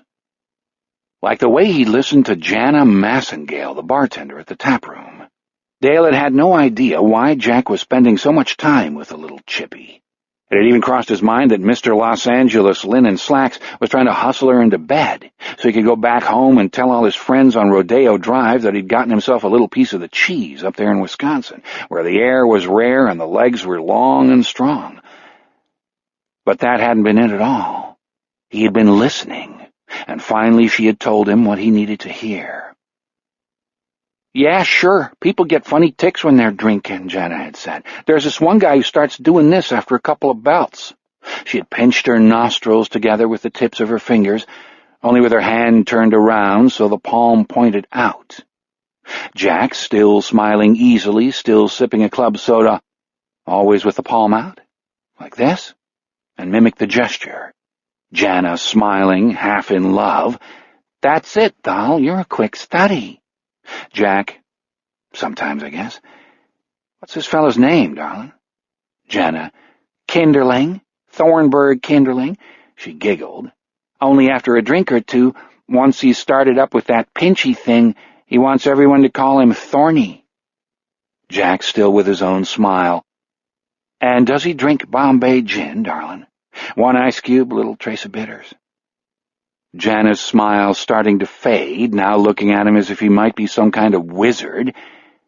"How'd you know that?" But how he knew it didn't matter, because that was really the whole package done up in a neat bow. Case closed, game over, zip up your fly. Eventually, Jack had flown back to Los Angeles with Thornburg Kinderling in custody. Thornburg Kinderling. Just an inoffensive, bespectacled farm insurance salesman from Centralia, wouldn't say boo to a goose, wouldn't say shit if he had a mouthful, wouldn't dare ask your mama for a drink of water on a hot day. But he had killed 2 prostitutes in the City of Angels. No strangulation for Thorny. He had done his work with a buck knife, which Dale himself had eventually traced to Lapham Sporting Goods, a nasty little trading post a door down from the Sand Bar, Centralia's grungiest drinking establishment. By then, DNA testing had nailed Kinderling's ass to the barn door, but Jack had been glad to have the provenance of the murder weapon anyway. He had called Dale personally to thank him, and Dale, who'd never been west of Denver in his life, had been almost absurdly touched by the courtesy.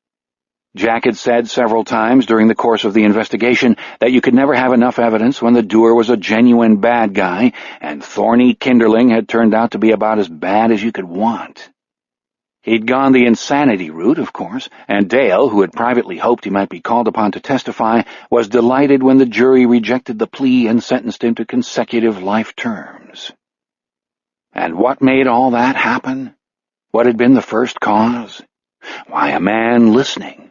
That was all. Listening to a lady bartender who was used to having her breast stared at, while her words most commonly went in one ear of the man doing the staring and out the other. And who had Hollywood Jack listened to before he had listened to Jana Massengale? Some Sunset Strip hooker, it seemed. Or more likely a whole bunch of them. What would you call that anyway, Dale wonders absently, as he goes out to the garage to get his trusty hose. A shimmy of streetwalkers? A strut of hookers? None of them could have picked Thornburg Kinderling out of a lineup because the Thornburg who visited L.A. surely hadn't looked much like the Thornburg who traveled around to the farm supply companies in the Coulee and over in Minnesota. L.A. Thorny had worn a wig, contacts instead of specs, and a little false mustache. The most brilliant thing was the skin darkener, Jack had said. Just a little. Just enough to make him look like a native. Dramatics, all 4 years at French Landing High School, Dale had replied grimly. I looked it up. The little bastard played Don Juan his junior year, do you believe it? A lot of sly little changes. Too many for a jury to swallow an insanity plea, it seemed. But Thorny had forgotten that one revelatory little signature, that trick of pinching his nostrils together with the palm of his hand turned outward. Some prostitute had remembered it, though, and when she mentioned it, only in passing, Dale has no doubt, just as Jana Massengale did, Jack heard it. Because he listened. Called to thank me for tracing the knife, and again to tell me how the jury came back, Dale thinks. But that second time he wanted something, too, and I knew what it was. Even before he opened his mouth, I knew. Because while he is no genius detective like his friend from the Golden State, Dale had not missed the younger man's unexpected, immediate response to the landscape of western Wisconsin. Jack had fallen in love with the Coulee country, and Dale would have wagered a good sum that it had been love at first look. It had been impossible to mistake the expression on his face as they drove from French Landing to Centralia, from Centralia to Arden, from Arden to Monroe. Wonder, pleasure, almost a kind of rapture. To Dale, Jack had looked like a man who has come to a place he has never been before, only to discover he is back home. Man, I can't get over this, he'd said once to Dale. The two of them had been riding in Dale's old Caprice cruiser, the one that just wouldn't stay aligned, and sometimes the horn stuck, which could be embarrassing. Do you realize how lucky you are to live here, Dale? It must be one of the most beautiful places in the world. Dale, who had lived in the Coulee his entire life, had not disagreed.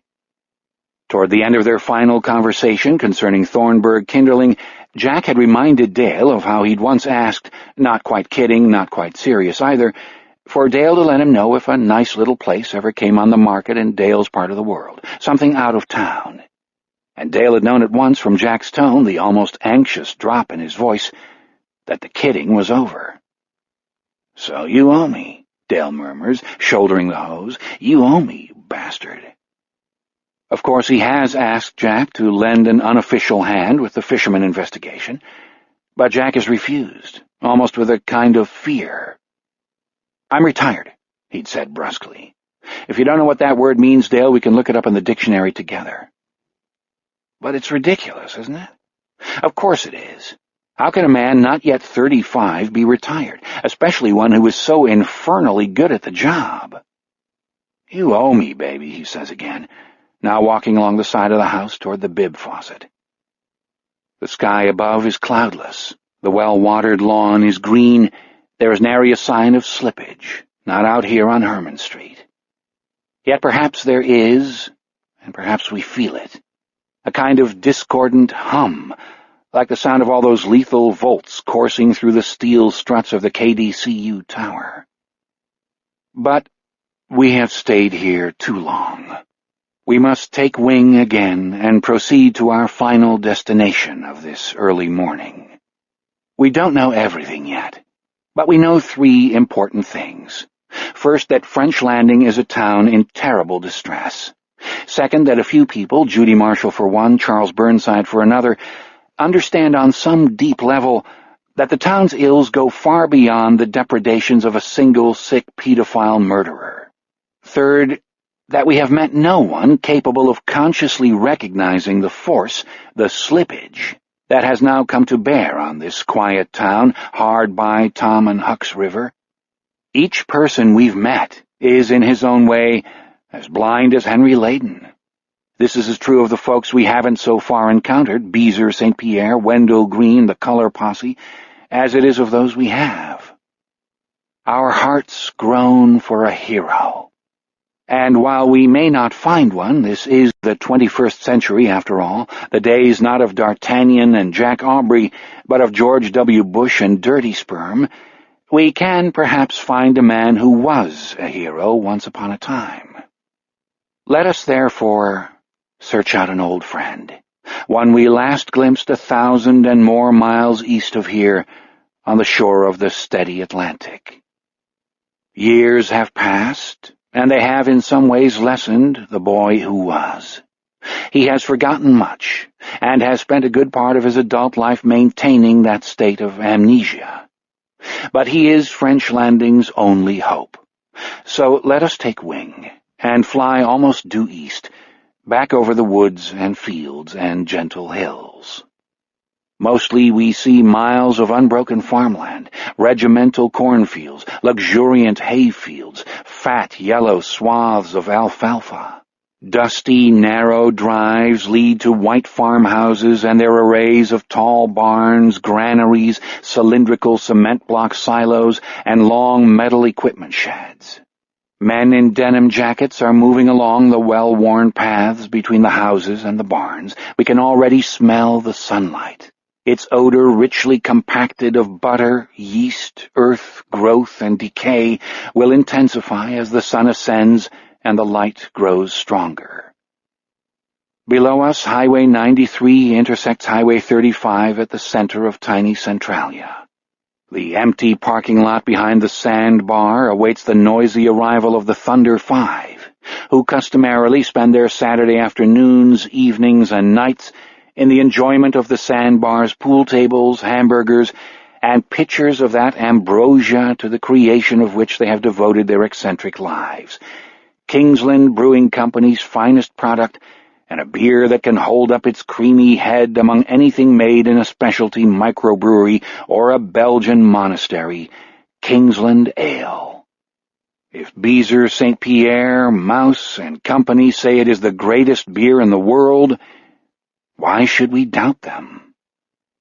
Not only do they know much more about beer than we do, they called upon every bit of the knowledge, skill, expertise, and seat-of-the-pants inspiration at their disposal to make Kingsland Ale a benchmark of the brewer's art.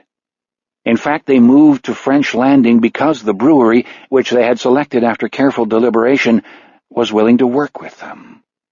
To invoke Kingsland Ale is to wish for a good-sized mouthful of the stuff. But we put temptation behind us. 7:30 a.m. is far too early for drinking anything but fruit juice, coffee, and milk, except for the likes of Wanda Kinderling, and Wanda thinks of beer, even Kingsland Ale, as a dietary supplement to aristocrat vodka. And we are in search of our old friend, and the closest we can come to a hero, whom we last saw as a boy on the shore of the Atlantic Ocean. We are not about to waste time. We are on the move, right here and now. The miles fly past beneath us, and along Highway 93 the fields narrow as the hills rise up on both sides. For all our haste, we must take this in. We must see where we are. Chapter 4. 3 years ago, our old friend traveled down this stretch of 93 in the passenger seat of Dale Gilbertson's old Caprice, his heart going crazy in his chest, his throat constricting, and his mouth dry, as friendly Dale, in those days little more than a small-town cop whom he had impressed beyond rational measure simply by doing his job more or less as well as he could, piloted him toward a farmhouse and 5 acres left Dale by his deceased father. The nice little place could be purchased for next to nothing, since Dale's cousins did not particularly want it, and it had no value to anyone else. Dale had been holding on to the property for sentimental reasons, but he had no particular interest in it either. Dale had scarcely known what to do with a second house, apart from spending a great deal of time keeping it up, a task he had found oddly enjoyable, but did not at all mind turning over to someone else. And at this point in their relationship, Dale was so in awe of our friend that, far from resenting the prospect of this man occupying his father's old house, he considered it an honor. As for the man in the passenger seat, he was too caught up in his response to the landscape, too caught up by the landscape, to be embarrassed by Dale's awe. Under ordinary circumstances, our friend would have urged his admirer into a quiet bar, bought him a beer, and said, "Look, I know you were impressed by what I did, but after all, Dale, I'm just another cop like you. That's all. And in all honesty, I'm a lot luckier than I deserve to be." It would be the truth, too. Ever since we last saw him, our friend has been blessed, if it is a blessing, with such extravagantly good luck that he no longer dares to play cards or bet on sporting events. When you win almost all the time, winning tastes like spoiled grape juice. But these were not ordinary circumstances, and in the swarm of emotion that had been threatening to undo him since they left Centralia on the flat straightaway of Highway 93, Dale's adulation barely registered. This short drive to a place he had never seen before felt like a long-delayed journey home. Everything he saw seemed charged with remembered meaning, a part of him, essential. Everything seemed sacred. He knew he was going to buy the nice little place, no matter what it looked like or how much it cost. Not that price could in any way have been an obstacle. He was going to buy it, that was all. Dale's hero worship affected him only to the extent that he realized he would be forced to keep his admirer from undercharging him. In the meantime, he struggled against the tears that wanted to fill his eyes.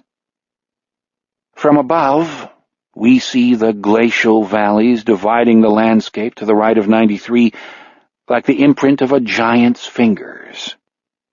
He saw only the sudden, narrow roads that split off the highway and slipped into mingled sunshine and darkness. Each road said, "Nearly there." The highway said, "This is the way."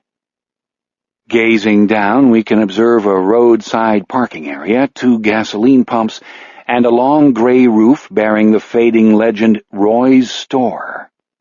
When he looked to his right and saw past the gas pumps the wooden stairs rising to a wide, inviting porch and the store's entrance, he felt as though he had already mounted those stairs 100 times before and gone inside to pick up bread, milk, beer, cold cuts, work gloves, a screwdriver, a bag of 10-penny nails, whatever he needed from the practical cornucopia crowded onto the shelves, as after that day he would do 100 times and more. 50 yards down the highway, the blue-gray sliver of Tamarack Creek comes winding into Norway Valley. When Dale's car rolled across the rusting little metal bridge, the bridge said, "This is it." And the casually but expensively dressed man in the passenger seat, who looked as though all he knew of farmland had been learned through the windows next to first-class seats on transcontinental flights, and in fact was incapable of telling wheat from hay, felt his heart shiver. On the other side of the bridge, a road sign read Norway Valley Road. "This is it," said Dale, and made the right turn into the valley. Our friend covered his mouth with his hand, stifling whatever sounds his shivering heart might cause him to utter. Here and there wild flowers bloomed and nodded on the roadside, some of them audacious and bright, others half hidden in a blanket of vibrant green. "Driving up this road always makes me feel good," Dale said. "No wonder," our friend managed to say. Most of what Dale said failed to penetrate the whirlwind of emotion roaring through his passenger's mind and body. "That's the old Lund farm, cousins of my mother. The one-room schoolhouse where my great-grandmother taught used to be right over there, only they tore it down way back. This here's Dwayne Updahl's place. He's no relation, thank goodness. Buzz, blur, mumble, buzz. They once again drove over Tamarack Creek, its glittering blue-gray water laughing and calling out, "Here we are." Around a bend in the road they went, and a wealth of luxuriant wildflowers leaned carousing toward the car. In their midst the blind, attentive faces of tiger lilies tilted to meet our friend's face. A ripple of feeling distinct from the whirlwind, quieter but no less potent, brought dazzled tears to the surface of his eyes. Tiger lilies? Why? Tiger lilies meant nothing to him. He used the pretense of a yawn to wipe his eyes and hoped that Dale had not noticed. "Here we are," Dale said, having noticed her not, and swerved into a long, overgrown drive hedged with wildflowers and tall grasses which appeared to lead nowhere except into a great expanse of meadow and banks of waist-high flowers. Beyond the meadow, striped fields sloped upward to the wooded hillside. "You'll see my dad's old place in a second. The meadow goes with the house, and my cousins Randy and Kent own the field." Our friend could not see the white two-story farmhouse that stands at the end of the last curve of the drive until the moment Dale Gilbertson swung halfway into the curve, and he did not speak until Dale had pulled up in front of the house, switched off the engine, and both men had left the car. Here was the nice little place, sturdy, newly painted, lovingly maintained, modest yet beautiful in its proportions, removed from the road, removed from the world, at the edge of a green and yellow meadow profuse with flowers. "My God, Dale," he said, "it's perfection. Here we will find our former traveling companion, who in his own boyhood knew a boy named Richard Sloat, and once, too briefly, knew yet another whose name was simply Wolfe. In this sturdy, comely, removed white farmhouse we will find our old friend, who once in his boyhood journeyed cross-country from ocean to ocean in pursuit of a certain crucial thing, a necessary object, a great talisman, and who, despite horrendous obstacles and fearful perils, succeeded in finding the object of his search and used it wisely and well, who, we could say, accomplished a number of miracles, heroically, and who remembers none of this. Here, making breakfast for himself in his kitchen while listening to George Rathbun on KDCU, we at last find the former Los Angeles County Lieutenant of Police Homicide Division, Jack Sawyer. Our Jack. Jackie boy, as his mother, the late Lily Kavanaugh Sawyer, used to say. He had followed Dale through the empty house, upstairs and down, into the basement, dutifully admiring the new furnace and water heater Gilbertson had installed the year before his father's death, the quality of the repairs he had made since then, the shining grain of the wooden floors, the thickness of the insulation in the attic, the solidity of the windows, the many craftsman-like touches that met his eye. "Yeah, I did a lot of work on the place," Dale told him. "It was pretty ship-shape to begin with, but I like working with my hands. After a while it turned into sort of a hobby. Whenever I had a couple of hours free, weekends and such, I got in the habit of driving over here and puttering around. I don't know, maybe it helped me feel like I was staying in touch with my dad. He was a really good guy, my dad. He wanted me to be a farmer, but when I said I was thinking of getting into law enforcement, he supported me straight down the line. Know what he said? Go into farming half-hearted, it'll kick you in the tail sunrise to sundown. You'd wind up feeling no better than a mule. Your mom and I didn't bring you into this world to turn you into a mule." "What did she think?" Jack had asked. "My mom came from a long line of farmers," Dale had said. "She thought I might find out that being a mule wasn't so bad after all. By the time she passed away, which was 4 years before my dad, she'd gotten used to my being a cop. Let's go out the kitchen door and take a gander at the meadow, okay?" While they were standing outside and taking their gander, Jack had asked Dale how much he wanted for the house. Dale, who had been waiting for this question, had knocked $5,000 off the most he and Sarah had ever thought he could get. Who was he kidding? Dale had wanted Jack Sawyer to buy the house where he had grown up. He'd wanted Jack to live near him for at least a couple of weeks during the year, and if Jack did not buy the place, no one else would. "Are you serious?" Jack had asked. More dismayed than he wished to admit, Dale had said, "Sounds like a fair deal to me." "It isn't fair to you," Jack had said. "I'm not going to let you give this place away just because you like me. Raise the asking price or I walk."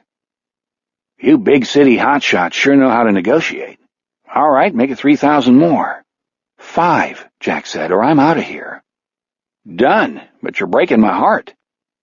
"I hope this is the last time I buy property off one of you low-down Norwegians," Jack said. He had purchased the house long distance, sending a down payment from L.A., exchanging signatures by fax, no mortgage, cash up front. Whatever Jack Sawyer's background might have been, Dale had thought it was a lot wealthier than the usual police officers. Some weeks later, Jack had reappeared at the center of a self-created tornado, arranging for the telephone to be connected and the electricity billed in his name, scooping up what looked like half the contents of Roy's store, zipping off to Arden and La Riviere to buy a new bed, linens, tableware, cast-iron pots and pans, and a set of French knives, a compact microwave and a giant television, and a stack of sound equipment so sleek, black, and resplendent that Dale, who had been invited over for a companionable drink, figured it must have cost more than his own annual salary. Much else besides had Jack reeled in, some of the much else consisting of items Dale had been surprised to learn could be obtained in French County, Wisconsin.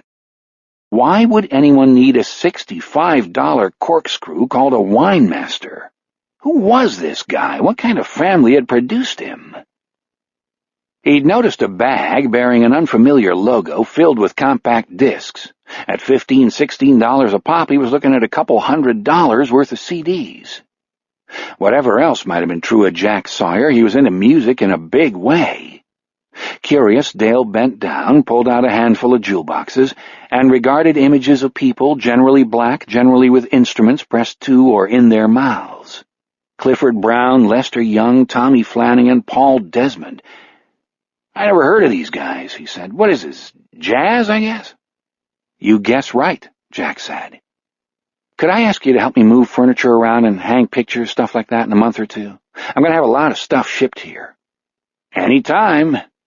A splendid idea bloomed in Dale's mind. "Hey, you have to meet my Uncle Henry. He's even a neighbor of yours, lives about a quarter-mile down the road. He was married to my Aunt Rhoda, my father's sister, who died 3 years ago. Henry's like an encyclopedia of weird music."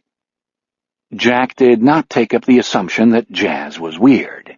Maybe it was. Anyhow, it probably sounded weird to Dale. "I wouldn't have thought farmers had much time to listen to music." Dale opened his mouth and uttered a bray of laughter. "Henry isn't a farmer. Henry—" Grinning, Dale raised his hands, palms up and fingers spread, and looked into the middle distance, searching for the right phrase. "He's like the reverse of a farmer. When you get back, I'll introduce you to him. You're going to be crazy about the guy." 6 weeks later, Jack returned to greet the moving van and tell the men where to put the furniture and other things he had shipped. A few days afterward, when he had unpacked most of the boxes, he telephoned Dale and asked if he was still willing to give him a hand. It was 5 o'clock on a day so slow that Tom Lund had fallen asleep at his desk, and Dale drove over without even bothering to change out of his uniform. His first response, after Jack had shaken his hand and ushered him in, was undiluted shock. Having taken a single step past the doorway, Dale froze in his tracks, unable to move any farther. 2 or 3 seconds passed before he realized that it was a good shock, a shock of pleasure. His old house had been transformed. It was as if Jack Sawyer had tricked him and opened the familiar front door upon the interior of another house altogether.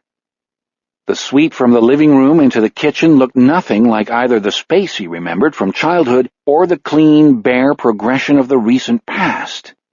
Jack had decorated the house with the wave of a wand, it seemed to Dale, in the process somehow turning it into he hardly knew what, a villa on the Riviera, a Park Avenue apartment. Dale had never been to New York or the south of France. Then it struck him that instead of transforming the old place into something it was not, Jack had simply seen more in it than Dale ever had. The leather sofas and chairs, the glowing rugs, the wide tables and discreet lamps had come from another world but fit in perfectly, as if they had been made specifically for this house. Everything he saw beckoned him in, and he found that he could move again. "Wow," he said. "Did I ever sell this place to the right guy?" "I'm glad you like it," Jack said. "I have to admit I do too. It looks even better than I expected." "What am I supposed to do? The place is already organized."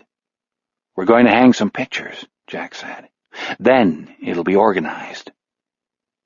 Dale supposed Jack was talking about family photographs. He did not understand why anyone would need help to hang up a bunch of framed photos, but if Jack wanted his assistance, he would assist. Besides that, the pictures would tell him a considerable amount about Jack's family, still a subject of great interest to him. However, when Jack led him to a stack of flat wooden crates leaning against the kitchen counter, Dale once again got the feeling that he was out of his depth here, that he had entered an unknown world. The crates had been made by hand. They were serious objects built to provide industrial-strength protection. Some of them were 5 or 6 feet tall and nearly as wide. These monsters did not have pictures of Mom and Dad inside them. He and Jack had to pry up the corners and loosen the nails along the edges before they could get the crates open. It took a surprising amount of effort to lever the tops off the crates. Dale regretted not stopping at his house long enough to take off his uniform, which was damp with sweat by the time he and Jack had pulled from their cocoons 5 heavy rectangular objects thickly swaddled in layers of tissue. Many crates remained. An hour later, they carried the empty crates down to the basement and came back upstairs to have a beer. Then they sliced open the layers of tissue, exposing paintings and graphics in a variety of frames, including a few that looked as if the artist had nailed them together himself out of barn siding. Jack's pictures occupied a category Dale vaguely thought of as modern art. He did not grasp what some of these things were supposed to be about, although he actually liked almost all of them, especially a couple of landscapes. He knew that he had never heard of the artists, but their names he thought would be recognized by the kind of people who lived in big cities and hung out in museums and galleries. All this art, all of these images, large and small, now lined up on the kitchen floor, stunned him, not altogether pleasantly. He really had entered another world, and he knew none of its landmarks. Then he remembered that he and Jack Sawyer were going to hang these pictures on the walls of his parents' old house. Immediately, unexpected warmth flooded into this notion and filled it to the brim. Why shouldn't adjoining worlds mingle now and then? And wasn't this other world Jack's? "All right," he said. "I wish Henry, that uncle I was telling you about, who lives right down the road, I wish he could see this stuff. Henry, he'd know how to appreciate it." "Why won't he be able to see them? I'll invite him over." "Didn't I say?" Dale asked. "Henry's blind." Paintings went up on the living room walls, ascended the stairwell, moved into the bedrooms. Jack put up a couple of small pictures in the upstairs bathroom and the little half-bath on the ground floor. Dale's arms began to ache from holding the frames while Jack marked the places where the nails would go in. After the first 3 paintings, he had removed his necktie and rolled up his sleeves, and he could feel sweat trickling out of his hair and sliding down his face. His unbuttoned collar had soaked through. Jack Sawyer had worked as hard or harder than he, but looked as if he had done nothing more strenuous than think about dinner. "You're like an art collector, huh?" Dale said. "Did it take a long time to get all these paintings?" "I don't know enough to be a collector," Jack said. "My father picked up most of this work back in the 50s and 60s. My mother bought a few things, too, when she saw something that turned her on, like that little Fairfield Porter over there with the front porch and a lawn and the flowers." The little Fairfield Porter, which name Dale assumed to be that of its painter, had appealed to him as soon as he and Jack had pulled it out of its crate. You could hang a picture like that in your own living room. You could almost step into a picture like that. The funny thing was, Dale thought, if you hung it in your living room, most of the people who came in would never really notice it at all. Jack had said something about being glad to get the paintings out of storage. "So," Dale said, "your mom and dad gave them to you?" "I inherited them after my mother's death," Jack said. "My father died when I was a kid." "Oh, darn, I'm sorry," Dale said, snapped abruptly out of the world into which Mr. Fairfield Porter had welcomed him. "Had to be tough on you, losing your dad so young." He thought Jack had given him the explanation for the aura of apartness and isolation that seemed always to envelop him. A second before Jack could respond, Dale told himself he was bullshitting. He had no idea how someone wound up being like Jack Sawyer. "Yeah," Jack said. "Fortunately, my mother was even tougher." Dale seized his opportunity with both hands. "What did your folks do? Were you brought up in California?" "Born and raised in Los Angeles," Jack said. "My parents were in the entertainment industry, but don't hold that against them. They were great people." Jack did not invite him to stay for supper. That was what stuck with Dale. Over the hour and a half it took them to hang the rest of the pictures, Jack Sawyer remained friendly and good-humored. But Dale, who was not a cop for nothing, sensed something evasive and adamant in his friend's affability. A door had opened a tiny crack, then slammed shut. The phrase, "great people," had placed Jack's parents out of bounds. When the two men broke for another beer, Dale noticed a pair of bags from a Centralia grocery next to the microwave. It was then nearly 8 o'clock, at least 2 hours past French County supper time. Jack might reasonably have assumed that Dale had already eaten, were his uniform not evidence to the contrary. He tossed Jack a softball about the hardest case he had ever solved and sidled up to the counter. The marbled red tips of 2 sirloin steaks protruded from the nearest bag. His stomach emitted a reverberant clamor. Jack ignored the thunder roll and said, "Thornburg Kindling was right up there with anything I handled in L.A. I was really grateful for your help." Dale got the picture. Here was another locked door. This one had declined to open by as much as a crack. History was not spoken here. The past had been nailed shut. They finished their beers and installed the last of the pictures. Over the next few hours they spoke of 100 things, but always within the boundaries Jack Sawyer had established. Dale was sure that his question about Jack's parents had shortened the evening, but why should that be true? What was the guy hiding? And from whom was he hiding it? After their work was done, Jack thanked him warmly and walked him outside to his car, thereby cutting off any hope of a last-minute reprieve.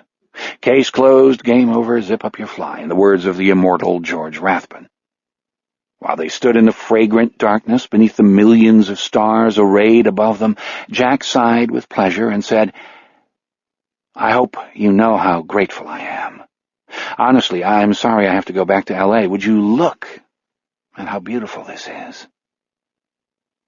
Driving back to French Landing, his the only headlights on the long stretch of Highway 93, Dale wondered if Jack's parents had been involved in some aspect of the entertainment business embarrassing to their adult son, like pornography.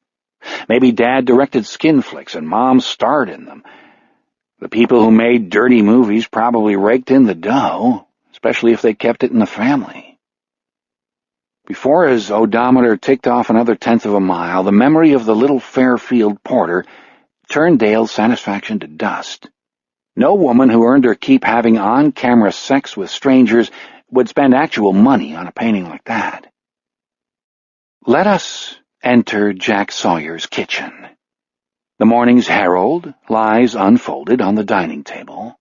A black frying pan recently sprayed with Pam heats atop the circle of blue flames from the gas stove's lower front left-hand burner.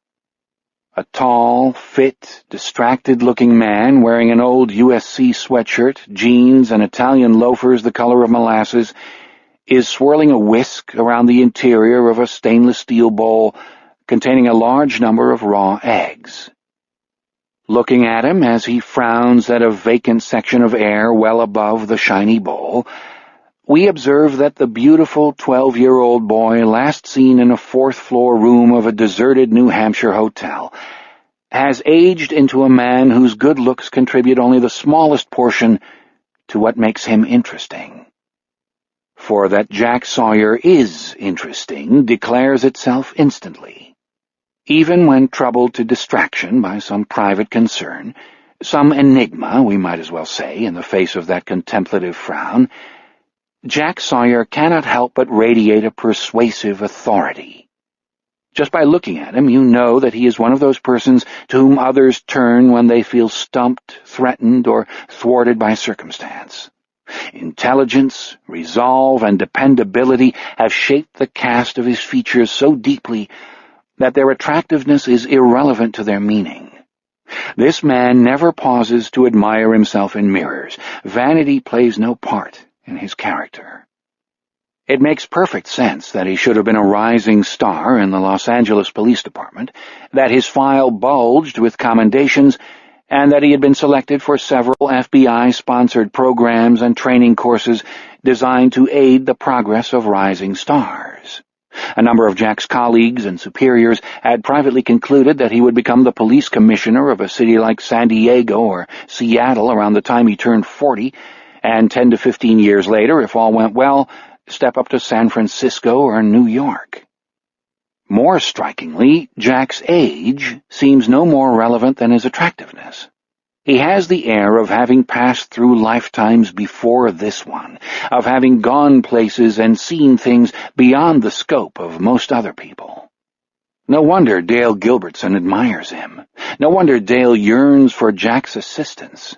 In his place, we would want it too. But our luck would be no better than his. This man has retired. He is out of the game. Sorry, damn shame and all that, but a man's got to whisk eggs when he's got to have omelets, as John Wayne said to Dean Martin in Rio Bravo. And as my mama told me, Jack says out loud to himself, she said, "Sonny boy," said she, "when the Duke spoke up, every dang buddy listened up. Less'n he was a-grinding one of his numerous political axes. Yes, she did. Them were her same exact words, just as she said 'em to me." A half-second later he adds, "on that fine morning in Beverly Hills," and finally takes in what he is doing. What we have here is a spectacularly lonely man. Loneliness has been Jack Sawyer's familiar for so long that he takes it for granted. But what you can't fix eventually turns into wallpaper, all right? Plenty of things such as cerebral palsy and Lou Gehrig's disease, to name but two, are worse than loneliness. Loneliness is just part of the program, that's all. Even Dale noticed this aspect of his friend's character, and despite his many virtues, our chief of police cannot be described as a particularly psychological human being. Jack glances at the clock above the stove, and sees he has another 45 minutes before he must drive to French Landing and pick up Henry Layden at the end of his shift. That's good, he has plenty of time, he's keeping it together, the subtext to which is, "everything is all right and nothing's wrong with me, thank you very much." When Jack woke up this morning, a small voice in his head announced, "I am a coppisman." Like hell I am, he thought, and told the voice to leave him alone. The little voice could go to hell. He had given up on the coppisman business. He had walked away from the homicide trade. The lights of a carousel reflected in the bald head of a black man lying dead on the Santa Monica Pier. No, don't go there. Just don't. That's all.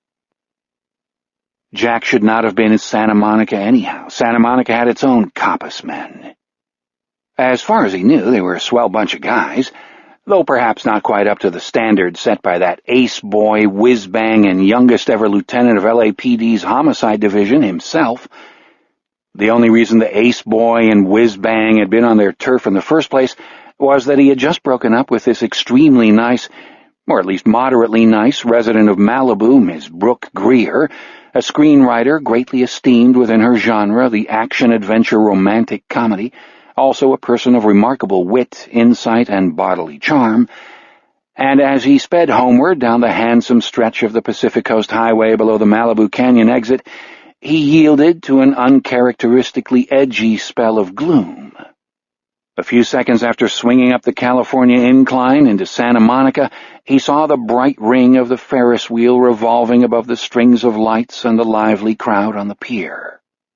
A tawdry enchantment, or an enchanted tawdriness, spoke to him from the heart of this scene. On a whim, Jack parked his car and walked down to the array of brilliant lights glowing in the darkness. The last time he had visited the Santa Monica pier, he had been an excited 6-year-old boy pulling on Lily Kavanaugh Sawyer's hand like a dog straining at a leash. What happened was accidental. It was too meaningless to be called coincidence. Coincidence brings together two previously unrelated elements of a larger story. Here, nothing connected, and there was no larger story. He came to the pier's gaudy entrance and noticed that, after all, the Ferris wheel was not revolving. A circle of stationary lights hung over empty gondolas. For a moment, the giant machine looked like an alien invader, cleverly disguised and biding its time until it could do the maximum amount of damage. Jack could almost hear it purring to itself. Right, he thought, an evil Ferris wheel. Get a grip. You're shaking up more than you want to admit. Then he looked back down at the scene before him and finally took in that his fantasy of the pier had hidden a real-life evil rendered far too familiar by his profession. He had stumbled on to the initial stages of a homicide investigation. Some of the brilliant lights he had seen flashed not from the Ferris wheel, but from the tops of Santa Monica patrol cars. Out on the pier, 4 uniforms were discouraging a crowd of civilians from breaching the circle of crime scene tape around a brightly illuminated carousel. Jack told himself to leave it alone. He had no role here. Besides that, the carousel aroused some smoky, indistinct feeling, an entire set of unwelcome feelings in him. The carousel was creepier than the stalled Ferris wheel. Carousels had always spooked him, hadn't they? Painted midget horses, frozen into place with their teeth bared and steel poles rammed through their guts. Sadistic kitsch. Walk away, Jack told himself. Your girlfriend dumped you and you're in a rotten mood.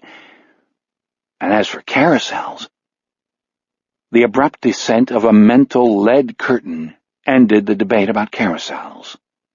Feeling as though pushed from within, Jack stepped onto the pier and began moving through the crowd. He was half-conscious of taking the most unprofessional action of his career. When he had pushed his way to the front of the crowd, he ducked under the tape and flashed his badge at a baby-faced cop who tried to order him back. Somewhere nearby, a guitarist began playing a blues melody Jack could almost identify. The title swam to the surface of his mind, then dove out of sight. The infant cop gave him a puzzled look and walked away to consult one of the detectives standing over a long shape Jack did not quite feel like looking at just then. The music annoyed him. It annoyed him a lot. In fact, it bugged the hell out of him. His irritation was out of proportion to its cause, but what kind of idiot thought homicides needed a soundtrack? A painted horse reared, frozen in the garish light. Jack's stomach tightened, and deep in his chest something fierce and insistent, something at all costs not to be named, flexed itself and threw out its arms, or extended its wings. The terrible something wished to break free and make itself known. Briefly, Jack feared he would have to throw up. The passing of this sensation bought him a moment of uncomfortable clarity. Voluntarily, idly, he had walked into craziness, and now he was crazy. You could put it no other way.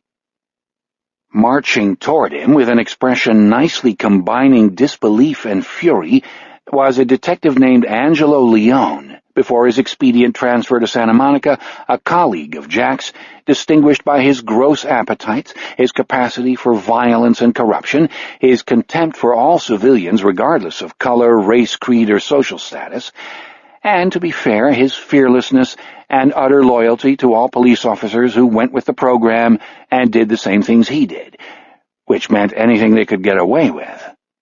Angelo Leone's disdain for Jack Sawyer, who had not gone with the program, had equaled his resentment at the younger man's success. In a few seconds, this brutal caveman would be in his face. Instead of trying to figure out how to explain himself to the caveman, he was obsessing about carousels and guitars, attending to the details of going crazy. He had no way of explaining himself. Explanation was impossible. The internal necessity that had pushed him into this position hummed on, but Jack could hardly speak to Angelo Leone of internal necessities, nor could he offer a rational explanation to his captain if Leone filed a complaint. "Well, you see, it was like someone else was pulling my strings, like another person was doing the driving." The first words out of Angelo Leone's fleshy mouth rescued him from disaster. "Don't tell me you're here for a reason, you ambitious little prick." A piratical career like Leone's inevitably exposed the pirate to the danger of an official investigation. A strategic sidestep to a neighboring force offered little protection from the covert archaeological digs police officials mounted into records and reputations when the press gave them no other choice. Every decade or two, do-gooders, whistleblowers, whiners, snitches, pissed-off civilians, and cops too stupid to accept the time-honored program got together, rammed a cherry bomb up the press's collective anus, and set off an orgy of bloodletting. Leone's essential guilt-inspired paranoia had instantly suggested to him that L.A.'s homicide ace boy might be gilding his resume. As Jack had known it would, his claim of having been pulled toward the scene like a fire horse to a fire magnified Leone's suspicions. "Okay, you happened to walk into my investigation. Fine, now listen to me. If I happen to hear your name in some connection I don't like any time during the next 6 months, make that ever, you'll be pissing through a tube for the rest of your life. Now get the fuck out of here and let me do my job." "I'm gone, Angelo." Leone's partner started to come forward across the gleaming pier. Leone grimaced and waved him back. Without intending to do so, without thinking about it, Jack let his eyes drift past the detective and down to the corpse in front of the carousel. Far more powerfully than it had the first time, the ferocious creature at the center of his chest flexed itself, unfurled, and extended its wings, its arms, its talons, whatever they were, and by means of a tremendous upward surge attempted to rip free of its moorings. The wings, the arms, the talons crushed Jack's lungs. Hideous claws splayed through his stomach. There is one act a homicide detective, especially a homicide lieutenant, must never commit, and it is this. Confronted with a dead body, he must not puke. Jack struggled to remain on the respectable side of the forbidden. Bile seared the back of his throat, and he closed his eyes. A constellation of glowing dots wavered across his eyelids, the creature, molten and foul, battered against its restraints. Lights reflected in the scalp of a bald black man lying dead beside a carousel. "Not you. No, not you. Knock all you like, but you can't come in." The wings, arms, talons retracted. The creature dwindled to a dozing speck. Having succeeded in avoiding the forbidden act, Jack found himself capable of opening his eyes. He had no idea how much time had passed. Angelo Leone's corrugated forehead, murky eyes, and carnivorous mouth heaved into view, and from a distance of 6 inches occupied all the available space. "What are we doing here, reviewing our situation? I wish that idiot would put his guitar back in its case." And that was one of the oddest turns of the evening. Guitar? I don't hear no guitar. Neither, Jack realized, did he. Wouldn't any rational person attempt to put such an episode out of mind, to throw this garbage overboard? You couldn't do anything with it, you couldn't use it, so why hold on to it? The incident on the pier meant nothing. It connected to nothing beyond itself, and it led to nothing. It was literally inconsequential, for it had had no consequences. After his lover had sandbagged him, Jack had lost his bearings, suffered a momentary aberration, and trespassed upon another jurisdiction's crime scene. It was no more than an embarrassing mistake. 56 days and 11 hours later, the ace boy slipped into his captain's office, laid down his shield and his gun, and announced, much to the captain's astonishment, his immediate retirement. Knowing nothing of the confrontation with Detective Leone on the Santa Monica Pier, the captain did not inquire as to the possible influence upon his lieutenant's decision of a stalled carousel and a dead black man. If he had, Jack would have told him he was being ridiculous. Don't go there, he advises himself, and does an excellent job of not going there. He receives a few involuntary flashes, no more, strobe-lit snapshots of a wooden pony's rearing head, of Angelo Leone's distempered mug, also of one other thing, the object occupying the dead center of the scene in every sense, that which above all must not be witnessed. The instant these imagistic lightning bolts appear, he sends them away. It feels like a magical performance. He is doing magic, good magic. He knows perfectly well that these feats of image banishment represent a form of self-protection, and if the motives behind his need for this protective magic remain unclear, the need is motive enough. When you gotta have an omelet, you gotta whisk eggs, to quote that unimpeachable authority, Duke Wayne. Jack Sawyer has more on his mind than the irrelevancies suggested by a dream voices having uttered the word policeman in baby talk. These matters, too, he wishes he could send away by the execution of a magic trick, but the wretched matters refuse banishment. They zoom about him like a tribe of wasps. All in all, he is not doing so well, our Jack. He is marking time and staring at the eggs, which no longer look quite right, though he could not say why. The eggs resist interpretation. The eggs are the least of it. In the periphery of his vision, the banner across the front page of the La Riviere Herald seems to rise off the sheet of newsprint and float toward him. Fishermen still at large, and nope. That's enough. He turns away with the terrible knowledge of having brought on this fisherman business by himself. How about in Staten Island or in Brooklyn, where the real Albert Fish, a tormented piece of work if there ever was one, found 2 of his victims? This stuff is making him sick. 2 dead kids, the Freneau girl missing and probably dead, body parts eaten, a lunatic who plagiarized from Albert Fish. Dale insisted on assaulting him with information. The details enter his system like a contaminant. The more he learns, and for a man who truly wished to be out of the loop, Jack has learned an amazing amount, the more the poisons swim through his bloodstream, distorting his perceptions. He had come to Norway Valley in flight from a world that had abruptly turned unreliable and rubbery, as if liquefying under thermal pressure. During his last month in Los Angeles, the thermal pressure had become intolerable. Grotesque possibilities leered from darkened windows and the gaps between buildings, threatening to take form. On days off, the sensation of dishwater greasing his lungs made him gasp for breath and fight against nausea, so he worked without stopping, in the process solving more cases than ever before.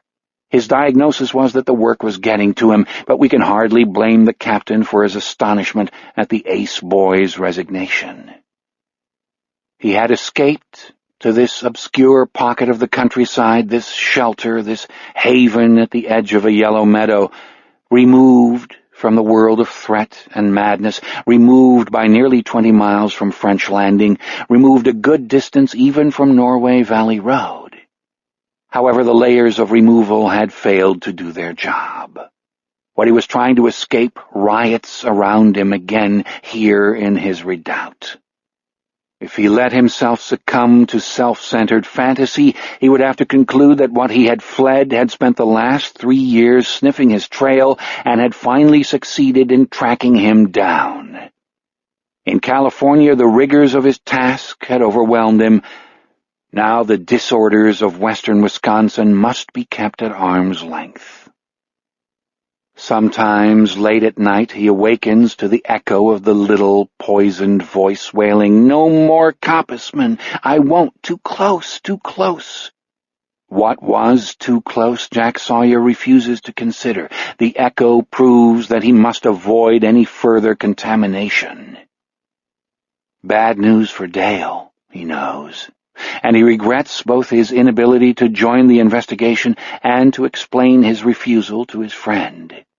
Dale's ass is on the line, no two ways about it.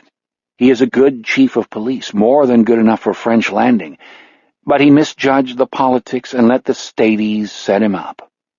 With every appearance of respect for local authority, State Detectives Brown and Black had bowed low, stepped aside, and permitted Dale Gilbertson, who thought they were doing him a favor, to slip a noose around his neck. Too bad, but Dale has just figured out that he is standing on a trap door with a black bag over his face. If the fisherman murders one more kid... Well, Jack Sawyer sends his most profound regrets. He can't perform a miracle right now, sorry. Jack has more pressing matters on his mind. Red feathers, for example. Small ones. Little red feathers are much on Jack's mind, and have been despite his efforts to magic them away since a month before the murder started. One morning as he emerged from his bedroom and began to go down to fix breakfast, a single red feather, a plume smaller than a baby's finger, seemed to float out of the slanted ceiling at the top of the stairs. In its wake, 2 or 3 others came drifting toward him. An oval section of plaster 2 inches across seemed to blink and open like an eye, and the eye released a tight, fat column of feathers that zoomed out of the ceiling as if propelled through a straw.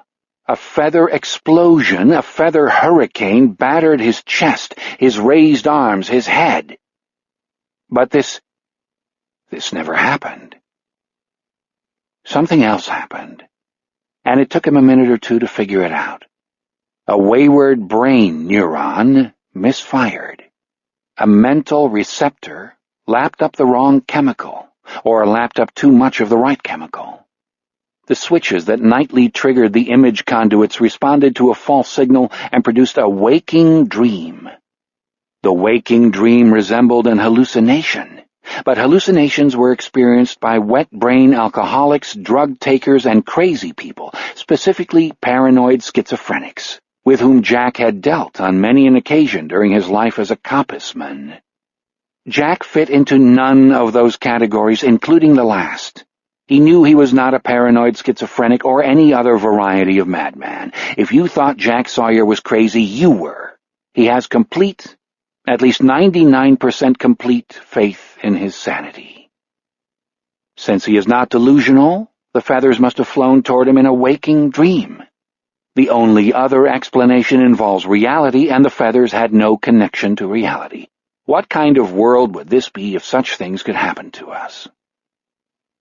Abruptly, George Rathbun bellows, "It pains me to say this, truly it does, for I love our dear old brew crew, you know I do, but there come times when love must grit its teeth and face a painful reality. For example, take the sorrowful state of our pitching staff. Bud Selig, oh, Bud, this is Houston calling. Could you please return to Earth immediately? A blind man could throw more strikes than that aggregation of wimps, losers, and airheads." Good old Henry. Henry has George Rathbun down so perfectly you can see the sweat stains under his armpits. But the best of Henry's inventions, in Jack's opinion, has to be that embodiment of hipster cool, the laid-back, authoritative Henry Shake, the chic, the shake, the shook of Araby, who can, if in the mood, tell you the color of the socks worn by Lester Young on the day he recorded Shoeshine Boy and Lady Be Good, and describe the interiors of 24 famous but mostly long-departed jazz clubs. And before we get into the very cool, very beautiful, very simpatico music whispered one Sunday at the Village Vanguard by the Bill Evans Trio, we might pay our respects to the third inner eye, Let us honor the inner eye, the eye of imagination. It is late in a hot July afternoon in Greenwich Village, New York City. On sun-dazzled 7th Avenue South, we stroll into the shade of the Vanguard's marquee, open a white door, and proceed down a long, narrow flight of stairs to a roomy underground cave. The musicians climb onto the stand. Bill Evans slides onto the piano bench and nods at the audience. Scott LaFaro hugs his bass. Paul Motion picks up his brushes. Evans lowers his head way down and drops his hands on the keyboard. For those of us who are privileged to be there, nothing will ever be the same again. My Foolish Heart by the Bill Evans Trio, live at the Village Vanguard, the 25th of June, 1961. I am your host, Henry Shake, the Sheik, the Shake, the Shook of Araby. Smiling, Jack pours the beaten eggs into the frying pan, twice swirls them with a fork, and marginally reduces the gas flame. It occurs to him that he has neglected to make coffee. Nuts to coffee. Coffee is the last thing he needs. He can drink orange juice. A glance at the toaster suggests that he has also neglected to prepare the morning's toast. Does he require toast? Is toast essential? Consider the butter. Consider slabs of cholesterol waiting to corrupt his arteries. The omelet is risky enough. In fact, he has the feeling he cracked way too many eggs. Now Jack cannot remember why he wanted to make an omelet in the first place. He rarely eats omelets. In fact, he tends to buy eggs out of a sense of duty aroused by the 2 rows of egg-sized depressions near the top of his refrigerator door. If people were not supposed to buy eggs, why would refrigerators come with egg holders? He nudges a spatula under the edges of the hardening but still runny eggs, tilts the pan to slide them around, scrapes in the mushrooms and scallions, and folds the result in half. All right. Okay, looks good. A luxurious 40 minutes of freedom stretches out before him. In spite of everything, he seems to be functioning pretty well. Control is not an issue here. Unfolded on the kitchen table, the La Riviere Herald catches Jack's eye. He has forgotten about the newspaper. The newspaper has not forgotten him, however, and demands its proper share of attention. Fishermen still at large in, and so on. Arctic Circle would be nice, but no. He moves nearer to the table and sees that the fisherman remains a stubbornly local problem. From beneath the headline, Wendell Green's name leaps up and lodges in his eye like a pebble. Wendell Green is an all-around comprehensive pest, an ongoing irritant. After reading the first 2 paragraphs of Green's article, Jack groans and clamps a hand over his eyes. I'm a blind man. Make me an umpire. Wendell Green has the confidence of a small-town athletic hero who never left home. Tall, expansive, with a crinkly mat of red-blonde hair and a senatorial waistline, Green swaggers through the bars, the courthouses, the public arenas of La Riviere and its surrounding communities, distributing wised-up charm.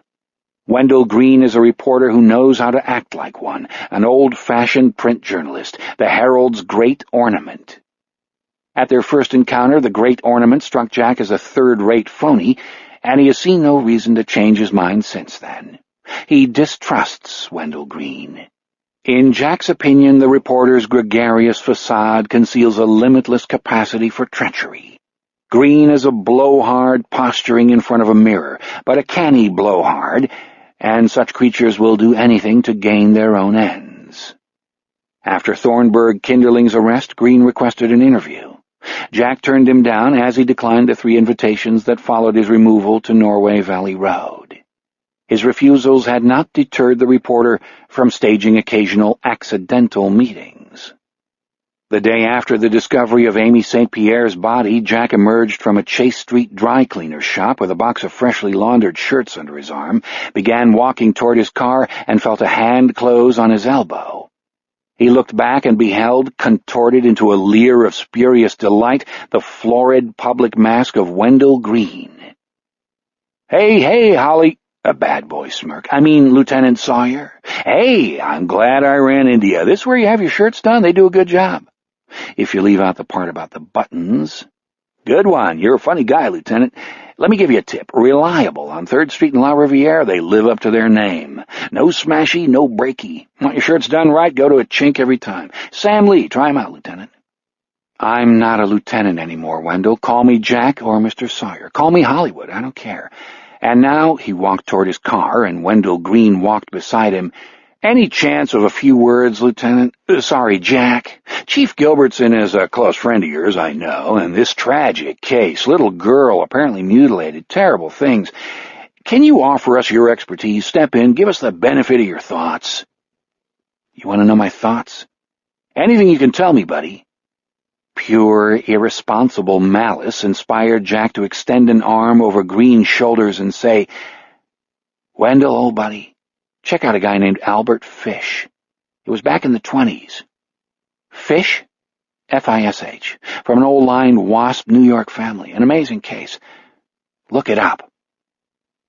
Until that moment, Jack had been barely conscious of remembering the outrages committed by the bizarre Mr. Albert Fish. Butchers more up-to-date, Ted Bundy, John Wayne Gacy, and Jeffrey Dahmer had eclipsed Albert Fish, not to mention exotics like Edmund Emil Kemper III, who after committing 8 murders decapitated his mother, propped her head on his mantle, and used it as a dartboard. By way of explanation, Edmund III said this seemed appropriate. Yet the name of Albert Fish, an obscure back number, had surfaced in Jack's mind, and into Wendell Green's ready ear he had uttered it. What had gotten into him? Well, that was the question, wasn't it? Whoops, the omelet. Jack grabs a plate from the cabinet, silverware from a drawer, jumps to the stove, turns off the burner, and slides the mess in the pan onto his plate. He sits down and opens the Herald to page 5, where he reads about Millie Kuby's nearly winning 3rd place at the big statewide spelling bee, but for the substitution of an I for an A in Apopanax, the kind of thing that is supposed to be in a local paper. How can you expect a kid to spell Apopanax correctly anyhow? Jack takes 2 or 3 bites of his omelet before the peculiar taste in his mouth distracts him from the monstrous unfairness done to Millie Kuby. The funny taste is like half-burned garbage. He spits the food out of his mouth and sees a wad of gray mush and raw, half-chewed vegetables. The uneaten part of his breakfast does not look any more appetizing. He did not cook this omelet, he ruined it. He drops his head and groans. A shudder, like a loose electrical wire, travels here and there through his body, throwing off sparks that singe his throat, his lungs, his suddenly palpitating organs. Apopanax, he thinks. I'm falling apart. Right here and now. Forget I said that. The savage Apopanax has gripped me in its claws, shaken me with the fearful Apopanax of its Apopanax arms, and intends to throw me into the turbulent Apopanax River, where I shall meet my Apopanax. What is happening to me? He says aloud. The shrill sound of his voice scares him.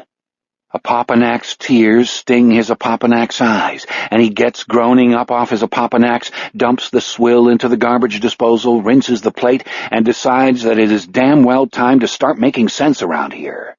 Apopanax me no Apopanaxes. Everybody makes mistakes.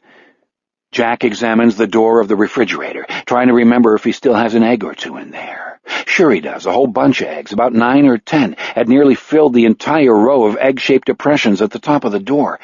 He could not have squandered all of them, he wasn't that out of it. Jack closes his fingers around the edge of the refrigerator door. Entirely unbidden, the vision of lights reflected in a black man's bald head. Not you. The person being addressed is not present. The person being addressed is scarcely a person at all. No, not you. The door swings open under the pressure of his fingers. The refrigerator light illuminates the laden shelves. Jack Sawyer regards the egg holders. They appear to be empty. A closer look reveals, nested within the rounded depression at the end of the first row, the presence of a small egg-shaped object colored a pale and delicate shade of blue. A nostalgic, tender blue, quite possibly the half-remembered blue of a summer sky observed in early afternoon by a small boy lying face-up on the quarter-acre of grass located behind a nice residential property on Roxbury Drive in Beverly Hills, California. Whoever owns this residential property, boy, you can put your money on one thing. They're in the entertainment business. Jack knows the name of this precise shade of blue due to an extended consideration of color samples undertaken in the company of Claire Evinrude, M.D., an oncologist of lovely and brisk dispatch, during the period when they were planning to repaint their then-shared bungalow in the Hollywood Hills. Claire, Dr. Evinrude, had marked this color for the master bedroom. He, recently returned from a big-deal, absurdly selective VICAP course of instruction at Quantico, Virginia, and newly promoted to the rank of lieutenant, had dismissed it as, maybe a little cold. "Jack, have you ever seen an actual robin's egg?" Dr. Evinrude inquired. "Do you have any idea how beautiful they are?" Dr. Evinrude's gray eyes enlarged as she grasped her mental scalpel. Jack inserts 2 fingers into the egg receptacle and lifts from it the small, egg-shaped object the color of a robin's egg. "What do you know? This is a robin's egg." An actual, in the words of Dr. Claire Evinrude, robin's egg, hatched from the body of a robin, sometimes called a robin redbreast. He deposits the egg in the palm of his left hand. There it sits, this pale blue oblate, the size of a pecan. The capacity for thought seems to have left him. What the hell did he do, buy a robin's egg? "Sorry, no, this relationship isn't working. The Apopanax is out of whack. Roy's store doesn't sell robin's eggs. I'm gone." Slowly, stiffly, awkward as a zombie, Jack progresses across the kitchen floor and reaches the sink. He extends his left hand over the maw at the sink's center and releases the robin's egg. Down into the garbage disposal it drops irretrievably. His right hand switches the machine into action with the usual noisy results. Growl, grind, snarl. A monster is enjoying a nice little snack. Grrr. The live electrical wire shudders within him, shedding sparks as it twitches, but he has become zombified and barely registers the internal shocks. All in all, taking everything into consideration, what Jack Sawyer feels most like doing at this moment, when the red, for some reason, he has not called his mother in a long, long while. He cannot think why he has not, and it is about time he did. Robin me no red robins. The voice of Lily Kavanaugh Sawyer, the queen of the bees, once his only companion in a rapture-flooded, transcendent, rigorously forgotten New Hampshire hotel room, is precisely the voice Jack needs to hear right about now. Lily Kavanaugh is the one person in the world to whom he can spill the ridiculous mess in which he finds himself. Despite the dim, unwelcome awareness of trespassing beyond the borders of strict rationality, and therefore bringing further into question his own uncertain sanity, he moves down the kitchen counter, picks up his cell phone, and punches in the number of the nice residential property on Roxbury Drive, Beverly Hills, California. The telephone in his old house rings 5 times, 6 times, 7. A man picks up, and in an angry, slightly drunken, sleep-distorted voice says, "Kimberly, whatever the hell this is about, for your sake I hope it's really, really important." Jack hits end and snaps his phone shut. Oh, God, oh, hell, oh, damn. It is just past 5 a.m. in Beverly Hills or Westwood or Hancock Park or wherever that number now reaches. He forgot his mother was dead. Oh, hell. Oh, damn, oh, God. Can you beat that? Jack's grief, which has been sharpening itself underground, once again rises up to stab him, as if for the first time, bang, dead center in the heart. At the same time, the idea that even for a second he could have forgotten that his mother was dead strikes him, God knows why, as hugely and irresistibly funny. How ridiculous can you get? The goofy stick has whapped him on the back of the head, and without knowing if he's going to burst into sobs or shouts of laughter, Jack experiences a brief wave of dizziness and leans heavily against the kitchen counter. "Jive-ass turkey," he remembers his mother saying. Lily had been describing her late husband's recently deceased partner in the days after her suspicious accountants discovered that the partner, Morgan Sloat, had been diverting into his own pockets 3/4 of the income from Sawyer and Sloat's astonishingly vast real estate holdings. Every year since Phil Sawyer's death in a so-called hunting accident, Sloat had stolen millions of dollars, many millions, from his late partner's family. Lily diverted the flow back into the proper channels and sold half the company to its new partners, in the process guaranteeing her son a tremendous financial bonanza, not to mention the annual bonanza that produces the interest Jack's private foundation funnels off to noble causes. Lily had called Sloat things far more colorful than jive-ass turkey, but that is the term her voice utters in his inner ear. Way back in May, Jack tells himself, he probably came across that robin's egg on an absent-minded stroll through the meadow and put it in the refrigerator for safekeeping, to keep it safe. Because, after all, it was of a delicate shade of blue, a beautiful blue, to quote Dr. Evinrude. So long had he kept it safe that he'd forgotten all about it, which he gratefully recognizes is why the waking dream presented him with an explosion of red feathers. Everything happens for a reason, concealed though the reason may be. Loosen up and relax long enough to stop being a jive-ass turkey, and the reason might come out of hiding. Jack bends over the sink, and for the sake of refreshment, internal and external, immerses his face in a double handful of cold water. For the moment, the cleansing shock washes away the ruined breakfast, the ridiculous telephone call, and the corrosive image flashes. It is time to strap on his skates and get going. In 25 minutes, Jack Sawyer's best friend and only confidant will, with his customary aura of rotary perception, emerge through the front door of KDCUAM's cinder block building and, applying his golden lighter's flame to the tip of a cigarette, glide down the walkway to Peninsula Drive. Should rotary perception inform him that Jack Sawyer's pickup awaits, Henry Layden will unerringly locate the handle and climb in. This exhibition of blind man cool is too dazzling to miss. And miss it he does not. For in spite of the morning's difficulties, which from the balanced, mature perspective granted by his journey through the lovely countryside eventually seemed trivial, Jack's pickup pulls up in front of the Peninsula Drive end of KDCUAM's walkway at 7:55, a good 5 minutes before his friend is to stroll out into the sunlight. Henry will be good for him. Just the sight of Henry will be like a dose of soul tonic. Surely Jack cannot be the first man or woman in the history of the world who momentarily lost his or her grip under stress and kind of halfway forgot that his or her mother had shuffled off the old mortal coil and departed for a higher sphere. Stressed-out mortals turned naturally to their mothers for comfort and reassurance. The impulses coded into our DNA. When he hears the story, Henry will chuckle and advise him to tighten his wig. On second thought, why cloud Henry's sky with a story so absurd? The same applies to the robin's egg, especially since Jack has not spoken to Henry about his waking dream of a feather eruption, and he does not feel like getting involved in a lot of pointless backtracking. Live in the present.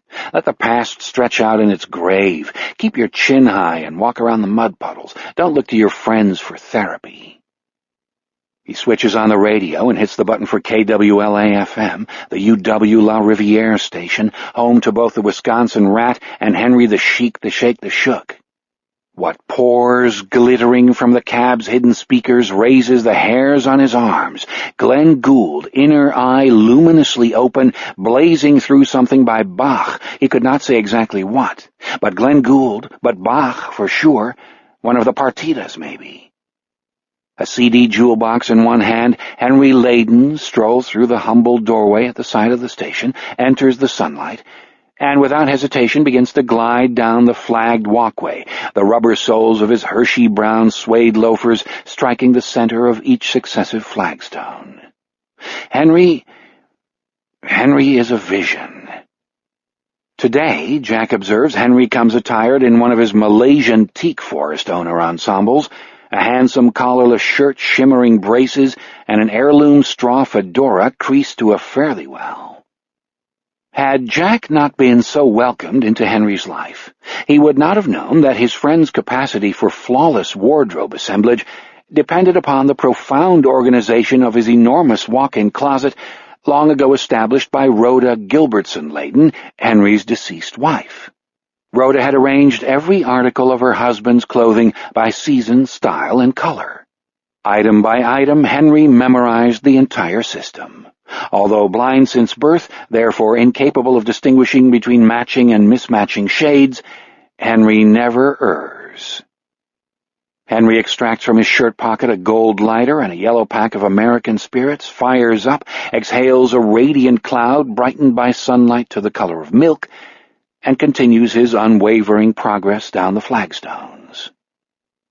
The pink, back-slanting capitals of Troy Loves Mary Ann, yes, sprayed across the sign on the bare lawn, suggest that 1, Troy spends a lot of time listening to KDCU-AM, and 2, Mary Ann loves him back. Good for Troy, good for Mary Ann. Jack applauds Love's announcement, even in pink spray paint, and wishes the lovers happiness and good fortune. It occurs to him that if at this present stage of his existence he could be said to love anyone, that person would have to be Henry Layden. Not in the sense that Troy loves Mary Ann, or vice versa, but he loves him all the same, a matter that has never been as clear as it is this moment. Henry traverses the last of the flagstones and approaches the curb. A single stride brings him to the door of the pickup. His hand closes on the recessed metal bar. He opens the door, steps up, and slides in. His head tilts, cocking his right ear to the music. The dark lenses of his aviator glasses shine. "How can you do that?" Jack asked. "This time the music helped, but you don't need music." "I can do that because I am totally bitch-rod," Henry says. "I learned that lovely word from our pothead intern, Morris Rosen, who kindly applied it to me. Morris thinks I am God, but he must have something on the ball because he figured out that George Rathbun and the Wisconsin Rat are one and the same. I hope the kid keeps his mouth shut." "I do too," Jack says, "but I'm not going to let you change the subject. How can you always open the door right away? How do you find the handle without groping for it?" Henry sighs. "The handle tells me where it is. Obviously, all I have to do is listen to it." "The door handle makes a sound?" "Not like your high-tech radio and the Goldberg variations, no. More like a vibration. The sound of a sound. The sound inside a sound. Isn't Daniel Barenboim a great piano player? Man, listen to that. Every note, a different coloration, makes you want to kiss the lid of his Steinway, baby. Imagine the muscles in his hands." "That's Barenboim?" "Well, who else could it be?" Slowly Henry turns his head to Jack. An irritating smile raises the corners of his mouth. "Ah, I see, yes. Knowing you as I do, you poor schmuck, I see you imagined you were listening to Glenn Gould." "I did not," Jack says. "Please." "Maybe for a minute I wondered if it was Gould, but don't even try. Your voice gives you away. There's a little whiny topspin on every word. It's so pathetic. Are we going to drive back to Norway Valley, or would you like to sit here and keep lying to me? I want to tell you something on the way home." He holds up the CD. "Let's put you out of your misery.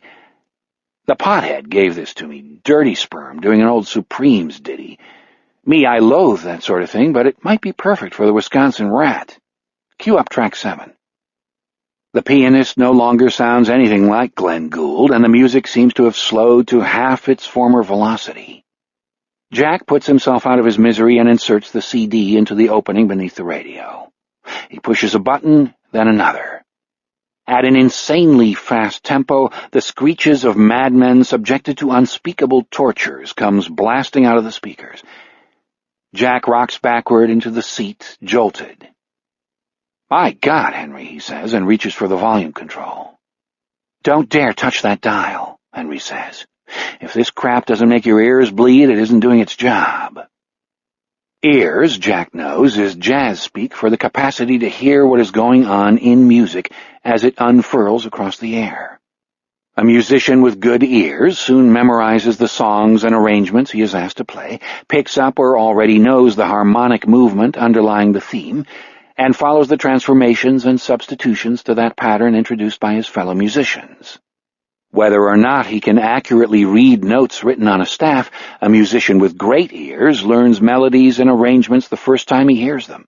grasps harmonic intricacies through flawless intuition, and immediately identifies the notes and key signatures registered by taxi horns, elevator bells, and mewing cats.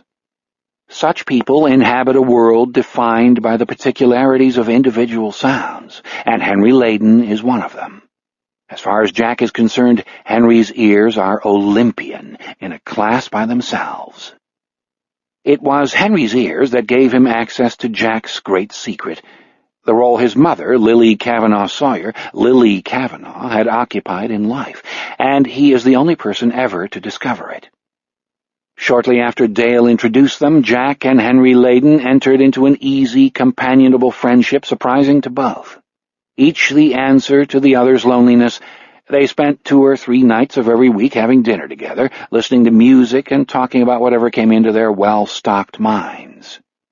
Either Jack drove down the road to Henry's eccentric house, or he picked Henry up and drove him back to his place. After something like 6 or 7 months, Jack wondered if his friend might enjoy spending an hour or so listening to him read aloud from books agreed upon by both parties. Henry replied, "Ivy-divey, my man, what a beautiful idea. How about starting with some whacked-out crime novels?" They began with Chester Himes and Charles Willeford, changed gear with a batch of contemporary novels, floated through S.J. Perelman and James Thurber, and ventured emboldened into fictional mansions erected by Ford Madox Ford and Vladimir Nabokov. Marcel Proust lies somewhere ahead, they understand, but Proust can wait. At present they are to embark upon Bleak House. One night after Jack had finished the evening's installment of Ford's The Good Soldier, Henry cleared his throat and said, "Dale said you told him your parents were in the entertainment industry, in show business." "That's right. I don't want to pry, but would you mind if I asked you some questions? If you feel like answering, just say yes or no." Already alarmed, Jack said, "What's this about, Henry?" "I want to see if I'm right about something." "Okay, ask." "Thank you. Were your parents in different aspects of the industry?" "Was one of them in the business end of things and the other a performer?" "Was your mother an actress?" "Aha." "A famous actress, in a way. She never really got the respect she deserved, but she made a ton of movies all through the 50s and into the mid-60s, and at the end of her career she won an Oscar for Best Supporting Actress." "Henry," Jack said, "where did you climb up? I intend to relish this moment. Your mother was Lily Kavanaugh. That's wonderful. Lily Kavanaugh was always so much more talented than most people gave her credit for. Every time out she brought those roles she played, those girls, those tough little waitresses and dames with guns in their handbags, up to a new level. Beautiful, smart, gutsy, no pretensions, just lock in and inhabit the part. She was about 100 times better than anyone else around her. Henry, some of those movies had nice soundtracks, too. Lost Summer, Johnny Mandel, out of sight." "Henry, how did you told me? How else could I know? These little things your voice does, that's how. You slide over the tops of your R's, and you hit the rest of your consonants in a kind of cadence, and that cadence runs through your sentences." "A cadence?" "Bet your ass, Junior. An underlying rhythm, like your own personal drummer. All through The Good Soldier, I kept trying to remember where I'd heard it before. Faded in, faded back out. A couple of days ago I nailed it. Lily Kavanaugh. You can't blame me for wanting to see if I was right, can you?" "Blame you?" Jack said. "I'm too stunned to blame anybody, but give me a couple of minutes." "Your secret's safe. When people see you, you don't want their first thought to be, 'Hey, there's Lily Kavanaugh's son.' Makes sense to me." Henry Layden has great ears, all right. As the pickup rolls through French Landing, the din filling the cab makes conversation impossible.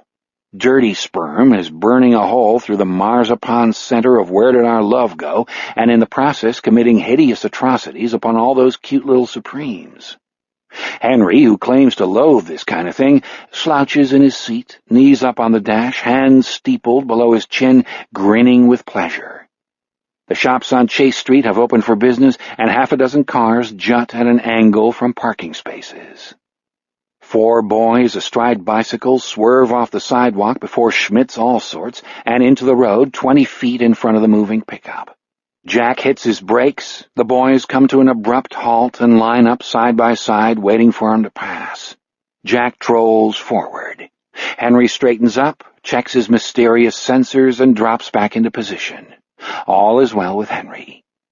The boys, however, do not know what to make of the uproar growing ever louder as the pickup approaches. They stare at Jack's windshield in bafflement tinged with distaste, the way their great-grandfathers once stared at the Siamese twins and the alligator man in the freak show at the back of the fairground. Everybody knows that the drivers of pickup trucks listen to only two kinds of music, heavy metal or country, so what's with this creep? As Jack drives past the boys, the first, a scowling heavyweight with the inflamed face of a schoolyard bully, displays an upraised second finger. The next two continue the imitations of their great-grandfathers having a hot night out in 1921 and gape idiotically, mouths slack and open. The fourth boy, whose dark blonde hair beneath a brewer's cap, bright eyes, and general air of innocence make him the nicest-looking of the group, gazes directly into Jack's face and gives him a sweet, tentative smile. This is Tyler Marshall out for a spin, though he is completely unaware of it, into no man's land. The boys glide into the background, and Jack glances into the mirror to see them pedaling furiously up the street, Sluggo in front, the smallest, most appealing one in the rear, already falling behind. A sidewalk panel of experts has reported in on the dirty sperm, Jack says, 4 kids on bikes. Since he can scarcely make out his words, he does not think Henry will be able to hear them at all. Henry, it seems, has heard him perfectly, and he responds with a question that disappears into the uproar. Having a reasonably good idea of what it must have been, Jack answers it anyhow. 1 firm negative, 2 undecideds tending toward negative, and 1 cautious positive. Henry nods. Violent marzipan destruction crashes and thuds to a conclusion on 11th Street. As if a haze is blown from the cab, as if the windshield has been freshly washed, the air seems clearer, the colors more vibrant. Interesting, Henry says. He reaches unerringly for the eject button, extracts the disc from the holder and slips it into his case. That was very revealing, don't you think? Raw, self-centered hatred should never be dismissed automatically. Morris Rosen was right. It's perfect for the Wisconsin rat. Hey, I think they could be bigger than Glenn Miller. That reminds me, Henry says. You'll never guess what I'm doing later. I have a gig. Chipper Maxton, actually his second-in-command, this Rebecca Vilas woman, who I am sure is as gorgeous as she sounds, hired me to put on a record hop as the slam-bang climax to Maxton's big Strawberry Fest. Well, not me. An old, long-neglected persona of mine, Symphonic Stan, the big band man. Do you need a ride? I do not. The wondrous Miss Vilas has attended to my needs, in the form of a car with a comfy back seat for my turntable, and a trunk spacious enough for the speakers and record cartons, which she will be sending, but thanks anyhow. Symphonic Stan, Jack said. A knocked-out, all-frantic, all-zoot-suit embodiment of the big band era, and a charming, mellifluous gentleman besides, for the residents of Maxton's, an evocation of their salad days, and a joy to behold. Do you actually own a zoot suit? Magnificently inexpressive, Henry's face swings toward him. Sorry, I don't know what came over me. To change the subject, what you said, what George Rathbun said about the fishermen this morning probably did a lot of good. I was glad to hear that. Henry opens his mouth and summons George Rathbun in all his avuncular glory. The original fisherman, boys and girls, Albert Fish, has been dead and gone for 67 years. It is uncanny hearing the voice of that charged-up fat man leap from Henry Layden's slender throat. In his own voice, Henry says, I hope it did some good. After I read your buddy Wendell Green's nonsense in the paper this morning, I thought George had to say something. Henry Layden enjoys using terms like I read, I was reading, I saw, I was looking at. He knows these phrases disconcert his auditors. And he called Wendell Green your buddy because Henry is the only person to whom Jack has ever admitted that he alerted the reporter to the crimes of Albert Fish. Now Jack wishes he had confessed to no one. Glad-handing Wendell Green is not his buddy. Having been of some assistance to the press, Henry says, you might reasonably be thought in a position to do the same for our boys in blue. Forgive me, Jack, but you opened the door, and I'll only say this once. Dale is my nephew, after all. I don't believe you're doing this to me, Jack says. Doing what? Speaking my mind? Dale is my nephew, remember? He could use your expertise, and he is very much of the opinion that you owe him a favor. Hasn't it occurred to you that you could help him stay in his job? Or that if you love French Landing and Norway Valley as much as you say, you owe these folks a little of your time and talent? Hasn't it occurred to you, Henry, that I'm retired? Jack says through gritted teeth, that investigating homicides is the last thing in the world I want to do? Of course it has, Henry says. And again, I hope you'll forgive me, Jack. Here you are, the person I know you are, with the skills you have, which are certainly far beyond Dale's, and probably well beyond all these other guys, and I can't help wondering what the hell your problem is. I don't have a problem, Jack says. I'm a civilian. You're the boss. We might as well listen to the rest of the Barenboim. Henry runs his fingers over the console and pushes the button for the tuner. For the next 15 minutes, the only voice to be heard in the pickup's cab is that of a Steinway concert grand meditating upon the Goldberg variations in the Teatro Colón, Buenos Aires. A splendid voice it is, too, Jack thinks, and you'd have to be an ignoramus to mistake it for Glenn Gould. A person capable of making that mistake probably couldn't hear the vibration-like inner sound produced by a General Motors door handle. When they turn right off Highway 93 into Norway Valley Road, Henry says, "Stop sulking. I shouldn't have called you a schmuck. And I shouldn't have accused you of having a problem because I'm the one with the problem." You? Jack looks at him, startled. Long experience has immediately suggested that Henry is about to ask for some kind of unofficial investigative help. Henry is facing the windshield, giving nothing away. What kind of problem can you have? Did your socks get out of order? Oh, are you having trouble with one of the stations? That I could deal with. Henry pauses, and the pause stretches into a lengthy silence. What I was going to say is, I feel like I'm losing my mind. I think I'm going sort of crazy. Come on. Jack eases up on the gas pedal and cuts his speed in half. Has Henry witnessed a feather explosion? Of course he hasn't. Henry cannot see anything, and his own feather explosion was merely a waking dream. Henry quivers like a tuning fork. He is still facing the windshield. "Tell me what's going on," Jack says. "I'm starting to worry about you."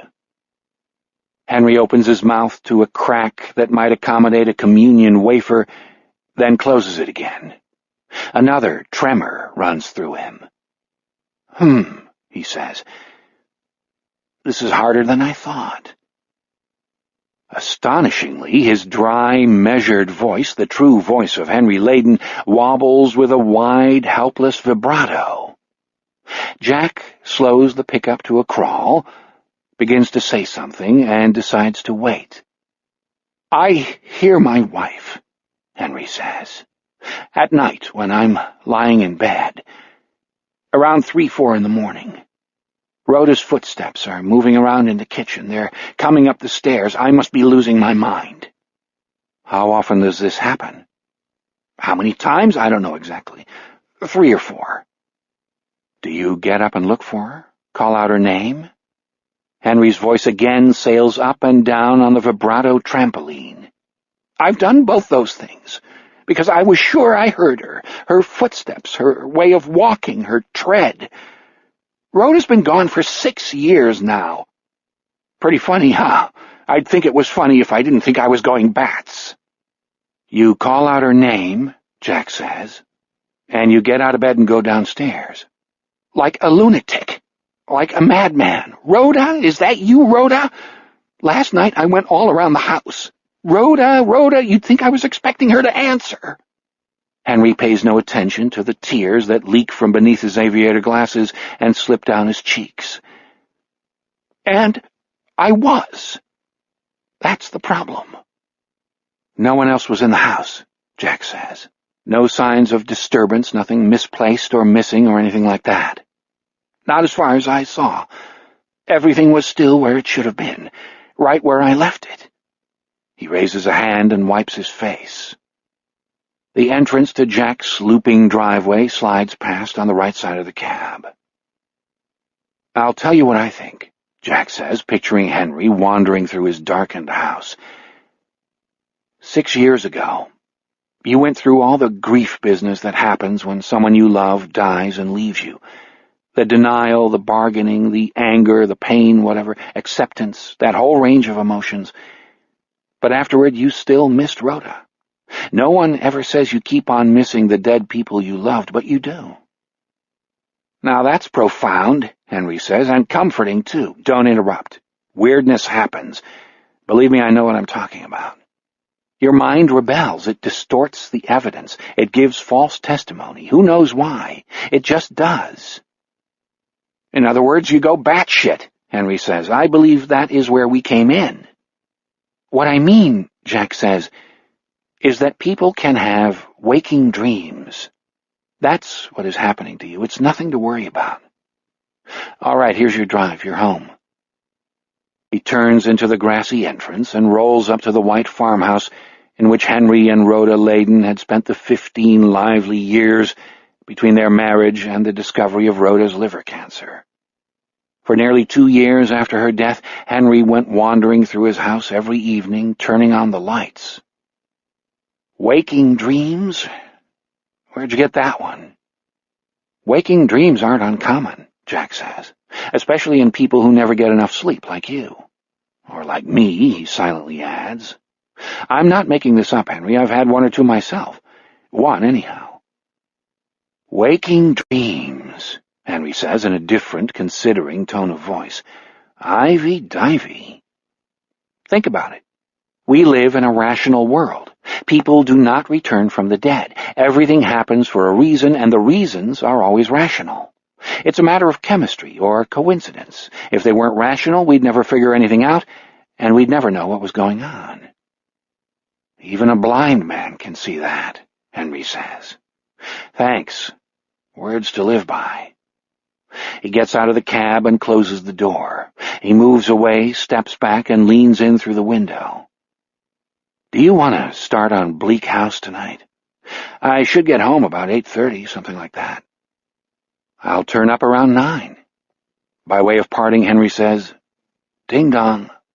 He turns away, walks to his doorstep, and disappears into his house, which is, of course, unlocked. Around here, only parents lock their doors, and even that's a new development. Jack reverses the pickup, swings down the drive and onto Norway Valley Road. He feels as though he has done a doubly good deed, for by helping Henry he has also helped himself. It's nice how things turn out sometimes. When he turns into his own long driveway, a peculiar rattle comes from the ashtray beneath his dashboard. He hears it again at the last curve, just before his house comes into view. The sound is not so much a rattle as a small, dull clunk. A button, a coin, something like that. He rolls to a stop at the side of his house, turns off the engine, and opens his door. On an afterthought, he reaches over and pulls out the ashtray. What Jack finds, nestled in the grooves at the bottom of the sliding tray, a tiny robin's egg, a robin's egg the size of an almond M&M, expels all the air from his body. The little egg is so blue, a blind man could see it. Jack's trembling fingers pluck the egg from the ashtray. Staring at it, he leaves the cab and closes the door. Still staring at the egg, he finally remembers to breathe. His hand revolves on his wrist and releases the egg, which falls in a straight line to the grass.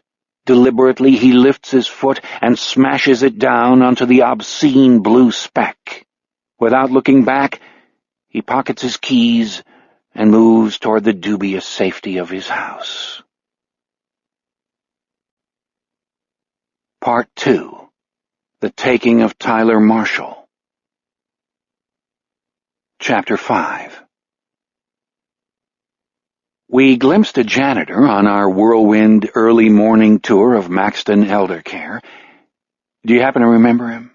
Baggy overalls a wee bit thick in the gut, dangling cigarette in spite of the no-smoking lungs at work signs that have been posted every 20 feet or so along the patient corridors, a mop that looks like a clot of dead spiders.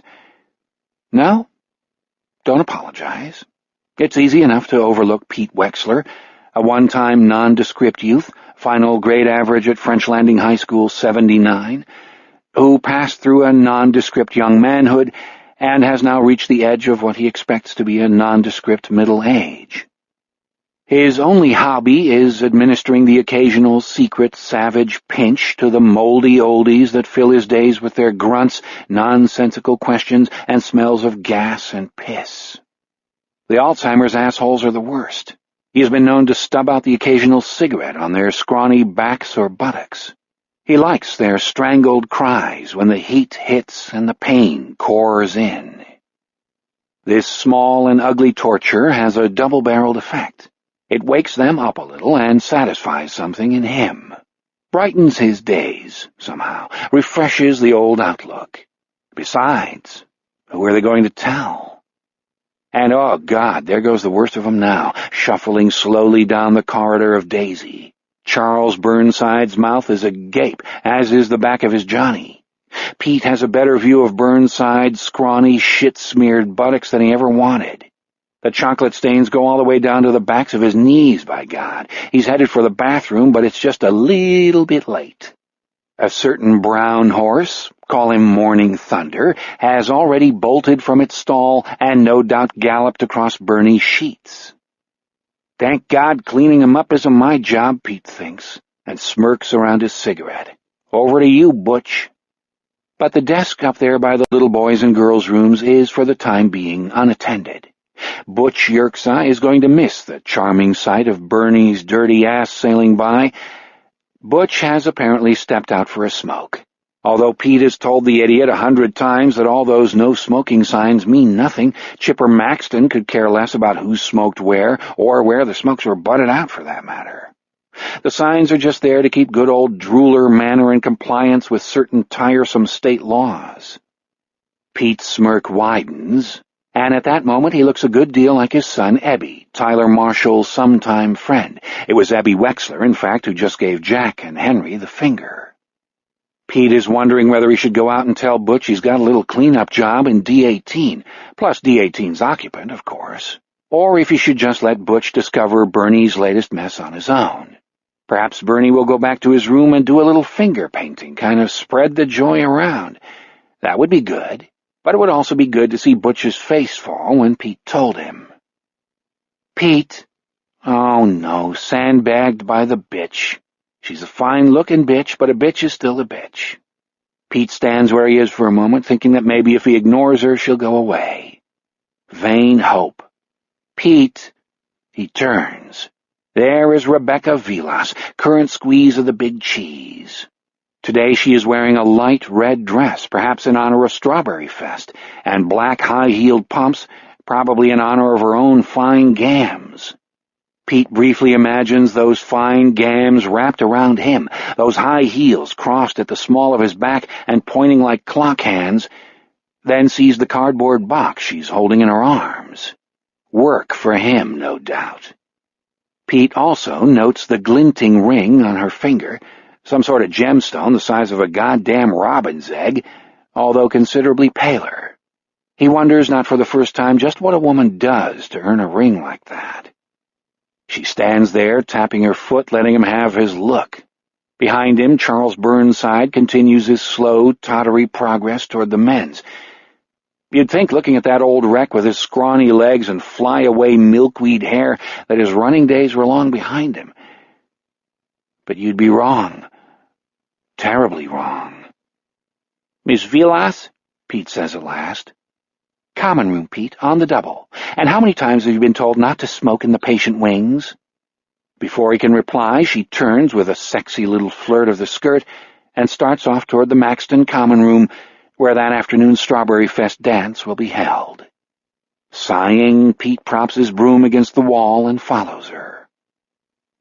Charles Burnside is now alone at the head of the Daisy corridor.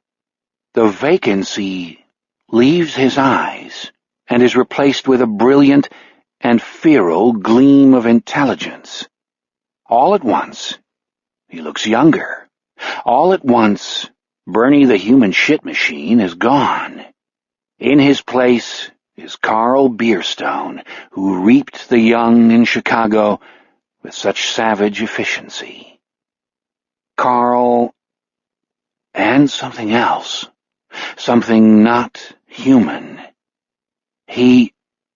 It grins. On the unattended desk is a pile of paper weighed down with a round stone the size of a coffee cup. Written on the stone in small black letters is Butch's Pet Rock. Bernie picks up Butch Yerksa's pet rock and walks briskly toward the men's room, still grinning. In the common room, the tables have been arranged around the walls and covered with red paper cloths. Later, Pete will add small red lights, battery-powered, no candles for the droolers, gosh no. On the walls, great big cardboard strawberries have been taped up everywhere, some looking rather battered. They have been put up and taken down every July since Herbert Maxton opened this place at the end of the swingin' 60s. The linoleum floor is open and bare. This afternoon and early evening, the moldy oldies who are still ambulatory and of a mind to do so will shuffle around out there to the big band sounds of the 30s and 40s, clinging to each other during the slow numbers and probably dampening their depends with excitement at the end of the jitterbugs. 3 years ago, a moldy oldie named Irving Christie had a minor heart attack after doing a particularly strenuous Lindy Hop to Don't Sit Under the Apple Tree with Anyone Else But Me. Oh, yes, the Strawberry Fest hop is always exciting. Rebecca has, all by herself, pushed together 3 wooden flats and covered them with a white cloth, creating the basis for Symphonic Stan's podium.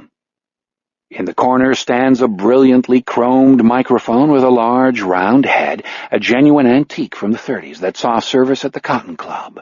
It is one of Henry Layden's prized possessions. Beside it is the tall, narrow carton in which it arrived yesterday. On the podium, beneath a beam decorated with red and white crepe and more cardboard strawberries, is a stepladder. Seeing it, Pete feels a moment's possessive jealousy. Rebecca Vilas has been in his closet. Trespassing bitch. If she stole any of his weed, by God. Rebecca sets her carton down on the podium with an audible grunt, then straightens up. She brushes a lock of silky chestnut hair off one flushed cheek. It's only mid-morning, but the day is going to be a genuine coolie country scorcher. Air condition your underwear and double up on the deodorant, folks, as George Rathbun has been known to bellow. "I thought you'd never come, me fine bucko," Rebecca says. "Well, I'm here," Pete says sullenly. "Looks like you're doing fine without me." He pauses, then adds, "Fine." For Pete, this is quite a witticism. He walks forward and peers into the carton, which, like the one by the mic, is stamped property of Henry Layden.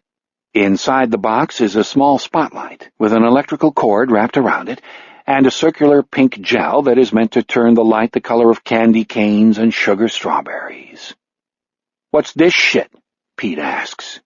Rebecca gives him a brilliant, dangerous smile.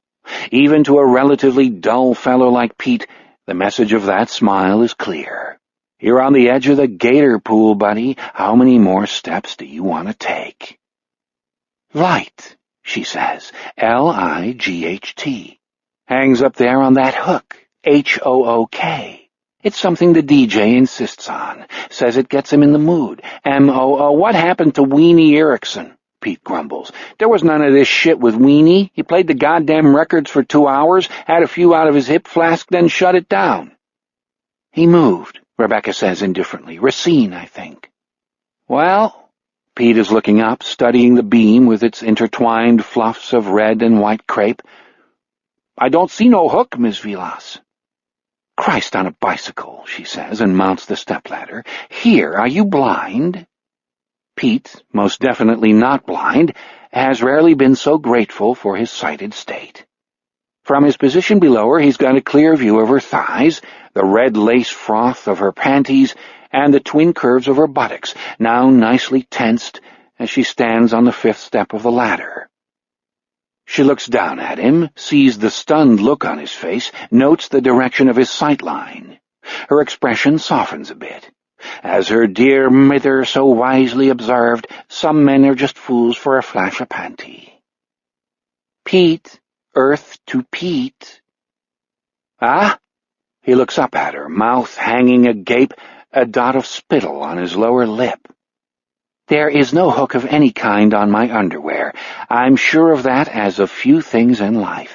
But if you will direct your gaze upward to my hand instead of my ass. He looks up, face still dazed, and sees one red-tipped nail. Rebecca is a through-and-through vision in strawberry red today, no doubt about it, tapping a hook that just gleams out of the crepe, like a fisherman's hook gleaming murderously out of a gaudy lure. Hook, she says. Attach gel to light, attach light to hook. Light becomes warm pink spotlight as per DJ's explicit instructions. You get a message, Kimosabe? Yeah. Then, if I may coin a phrase, will you please get it up? She comes down the ladder, deciding Pete Wexler has gotten the biggest free show he can reasonably expect for one lousy chore. And Pete, who has already achieved one erection, pulls Symphonic Stand's pink pin spot out of its box and prepares to achieve another. As he mounts the stepladder, his crotch rises past Rebecca's face.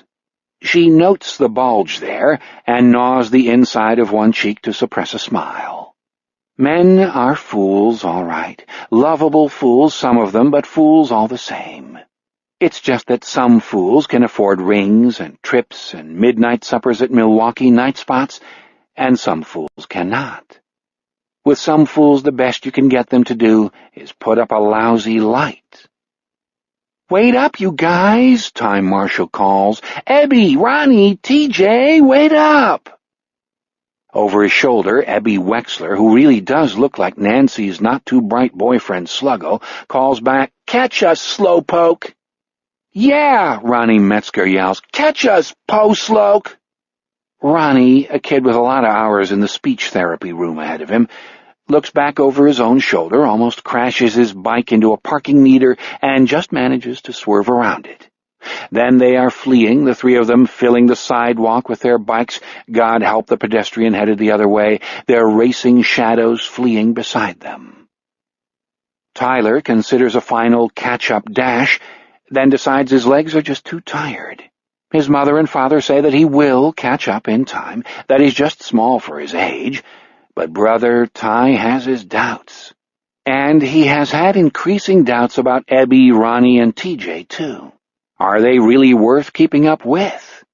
If Judy Marshall knew of these doubts, she would stand and applaud. She has wondered for the last 2 years when her bright and thoughtful son will finally tire of hanging out with such a bunch of losers, what she calls low-raters.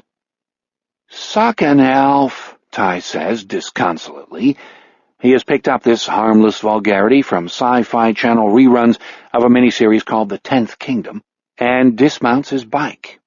There's no real reason to speed after them anyway. He knows where he'll find them, in the parking lot of the 7-Eleven, drinking Slurpees and trading magic cards. This is another problem Tyler is having with his friends. These days, he'd much rather trade baseball cards. Ebby, Ronnie, and TJ could care less about the Cardinals, the Indians, the Red Sox, and the Brew Crew. Ebby has gone so far as to say that baseball is gay, a comment Ty considers stupid, almost pitiable, rather than outrageous. He walks his bike slowly up the sidewalk, catching his breath. Here is the intersection of Chase and Queen Streets. Ebby calls Queen Street Queer Street. Of course, no surprise there. And isn't that a big part of the problem? Tyler is a boy who likes surprises. Ebby Wexler is a boy who doesn't, which makes their opposite reactions to the music pouring out of the pickup a little earlier that morning perfectly predictable. Tyler pauses at the corner, looking down Queen Street. There are shaggy hedges on both sides. Above those on the right rise a number of interconnected red roofs. The old folks' home. Beside the main gate, some sort of sign has been placed. Curious, Tyler remounts his bike and rides slowly down the sidewalk for a look. The longest branches of the hedge beside him whisper against the handlebar of his bike. The sign turns out to be a great big strawberry. Strawberry Fest today is written below it. What, Time Marshal wonders, is a Strawberry Fest? A party, something strictly for old folks? It's a question, but not a very interesting one. After mulling it over for a few seconds, he turns his bike and prepares to ride back down to Chase Street. Charles Burnside enters the men's room at the head of the Daisy corridor, still grinning and clutching Butch's pet rock. To his right is a line of sinks with a mirror over each one. They are the sort of metal mirrors one finds in the toilets of the lower-class bars and saloons. In one of these, Bernie sees his own grinning reflection. In another, the one closest the window, he sees a small boy in a Milwaukee Brewers t-shirt. The boy is standing astride his bike, just outside the gate, reading the Strawberry Fest sign. Bernie begins to drool. There is nothing discreet about it either. Bernie drools like a wolf in a fairy tale, white curds of foamy spit leaking from the corners of his mouth and flowing over the slack, liver-colored roll of his lower lip. The drool runs down his chin like a stream of soapsuds. He wipes at it absently with the back of one gnarled hand and shakes it to the floor in a splatter, never taking his eyes from the mirror. The boy in the mirror is not one of this creature's poor lost babies. Time Marshal has lived in French Landing his whole life and knows exactly where he is. But he could be. He could very easily become lost and wind up in a certain room, a certain cell, or trudging toward a strange horizon on burning, bleeding footsies. Especially if Bernie has his way. He will have to move fast. But as we have already noted, Charles Burnside can, with the proper motivation, move very fast indeed. Gorg, he says to the mirror. He speaks this nonsense word in a perfectly clear, perfectly flat Midwestern accent. Come, Gorg. And without waiting to see what comes next, he knows what comes next, Bernie turns and walks toward the line of 4 toilet stalls. He steps into the second from the left and closes the door. Tyler has just remounted his bike when the hedge rustles 10 feet from the Strawberry Fest sign. A large black crow shrugs its way out of the greenery and onto the Queen Street sidewalk. It regards the boy with a lively, intelligent eye. It stands with its black legs spread, opens its beak, and speaks. Gorg. Tyler looks at it, beginning to smile. Not sure he heard this, but ready to be delighted. At 10, he's always ready to be delighted, always primed to believe the unbelievable. What? Did you say something? The crow flutters its glossy wings and cocks its head in a way that renders the ugly almost charming. Gorg. Ty. The boy laughs. It said his name. The crow said his name. He dismounts his bike, puts it on the kickstand, and takes a couple of steps toward the crow. Thoughts of Amy St. Pierre and Johnny Erkenham are, unfortunately, the furthest things from his mind. He thinks the crow will surely fly away when he steps toward it, but it only flutters its wings a little and takes a slide step toward the bushy darkness of the hedge. Did you say my name? Gorg, Ty, Abala. For a moment Ty's smile falters. That last word is almost familiar to him, and the associations, although faint, are not exactly pleasant. It makes him think of his mother for some reason. Then the crow says his name again. Surely it is saying Ty. Tyler takes another step away from Queen Street and toward the blackbird. The crow takes a corresponding step, sidling closer still to the bulk of the hedge. There is no one on the street. This part of French Landing is dreaming in the morning sunshine. Ty takes another step toward his doom, and all the worlds tremble. Abby, Ronnie, and TJ come swaggering out of the 7-Eleven, where the raghead behind the counter has just served them blueberry Slurpees. Raghead is just one of many pejorative terms Abby has picked up from his dad.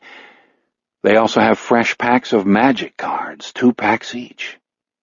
Abby, his lips already smeared blue, turns to TJ. "Go on down street and get the slowpoke." TJ looks injured. "Why me?" "Because Ronnie bought the cards, dumbwit. Go on, hurry up."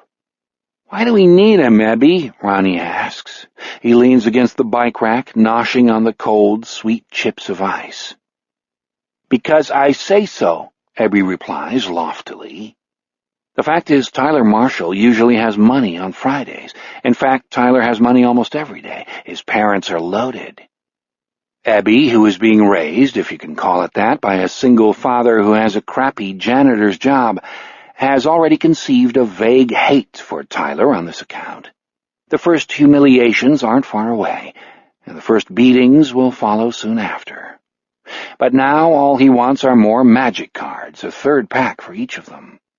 The fact that Tyler doesn't even like magic that much will only make getting him to pony up that much sweeter. But first they have to get the little slowpoke up here, or the little po-sloke, as mush-mouthed Ronnie calls him. Abby likes that and thinks he'll start using it.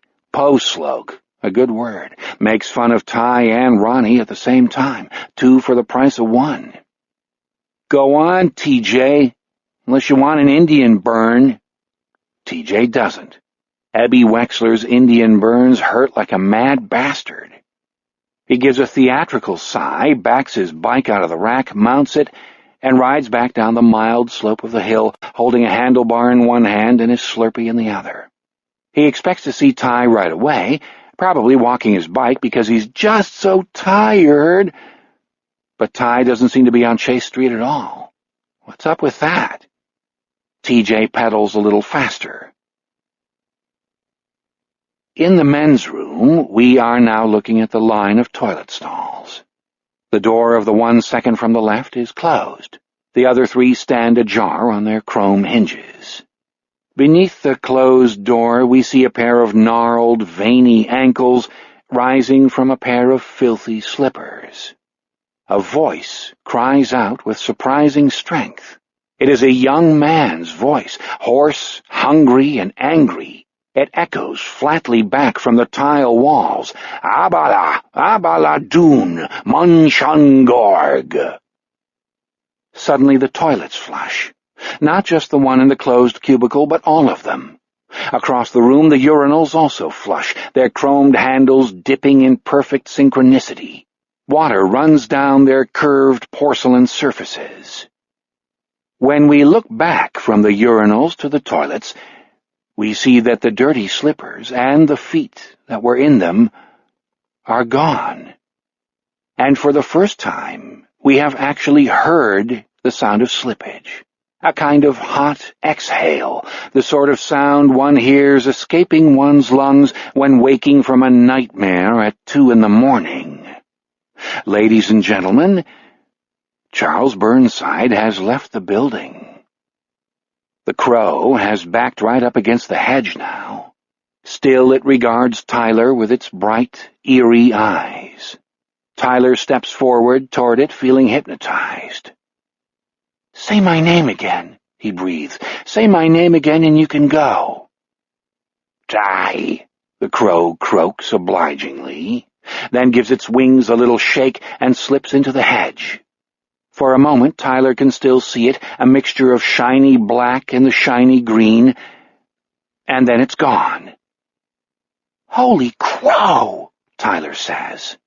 He realizes what he said and gives a small, shaky laugh. Did it happen? It did, didn't it? He leans closer to where the crow re-entered the hedge, thinking if it shed a feather he will take it for a souvenir, and when he does, a scrawny white arm shoots out through the green and seizes him unerringly by the neck. Tyler has time to give a single terrified squawk, and then he is dragged through the hedge. One of his sneakers is pulled off by the short, stiff branches. From the far side there is a single, guttural, greedy cry. It might have been, "Boy!" And then a thud, the sound of a pet rock coming down on a small boy's head, perhaps. Then there's nothing but the distant drone of a lawnmower and the closer drone of a bee. The bee is bumbling around the flowers on the far side of the hedge, the Maxton side. There is nothing else to be seen over there but green grass, and closer to the building, the tables where the elderly inhabitants will, at noon, sit down to the Strawberry Fest picnic. Tyler Marshall is gone. T.J. Renneker coasts to a stop at the corner of Chase and Queen. His Slurpee is dripping dark blue juice over his wrist, but he barely notices. Halfway down Queen Street he sees Ty's bike, leaning neatly over on its kickstand, but no Ty. Moving slowly, he has a bad feeling about this somehow. TJ rides over to the bike.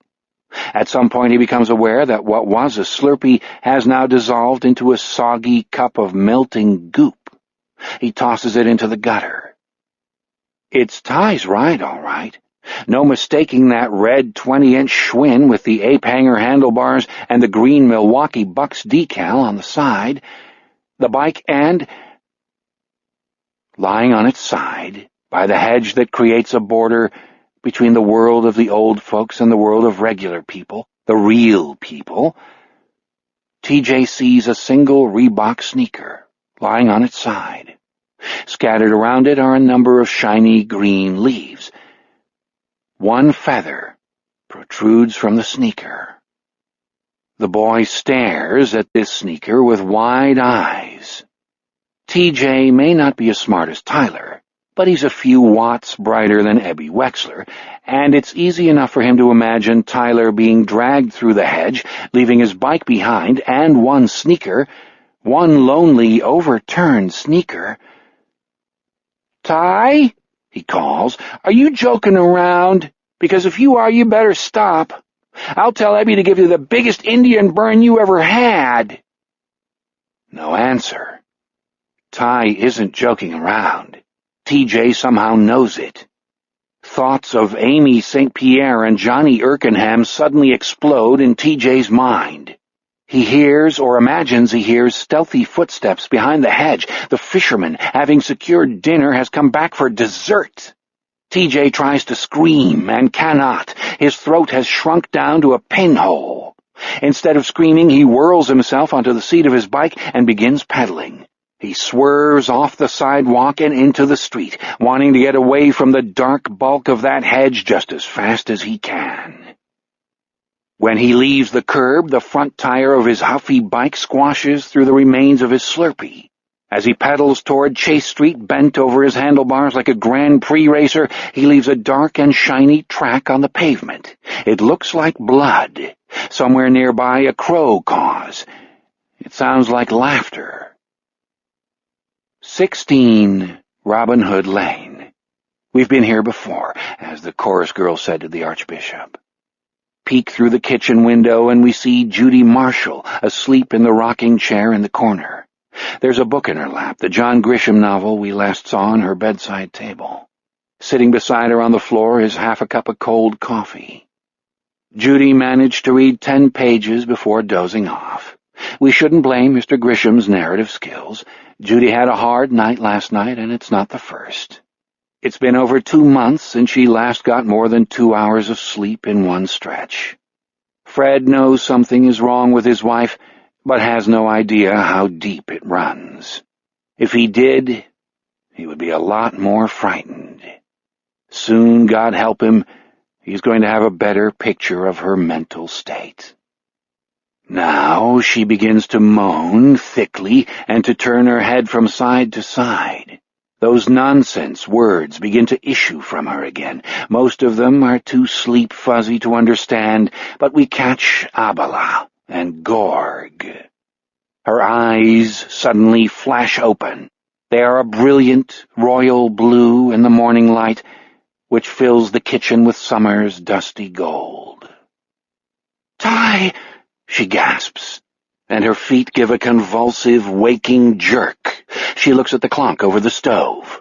It is 12 minutes past 9, and everything seems twisted, as it so often does when we sleep deeply but not well or long.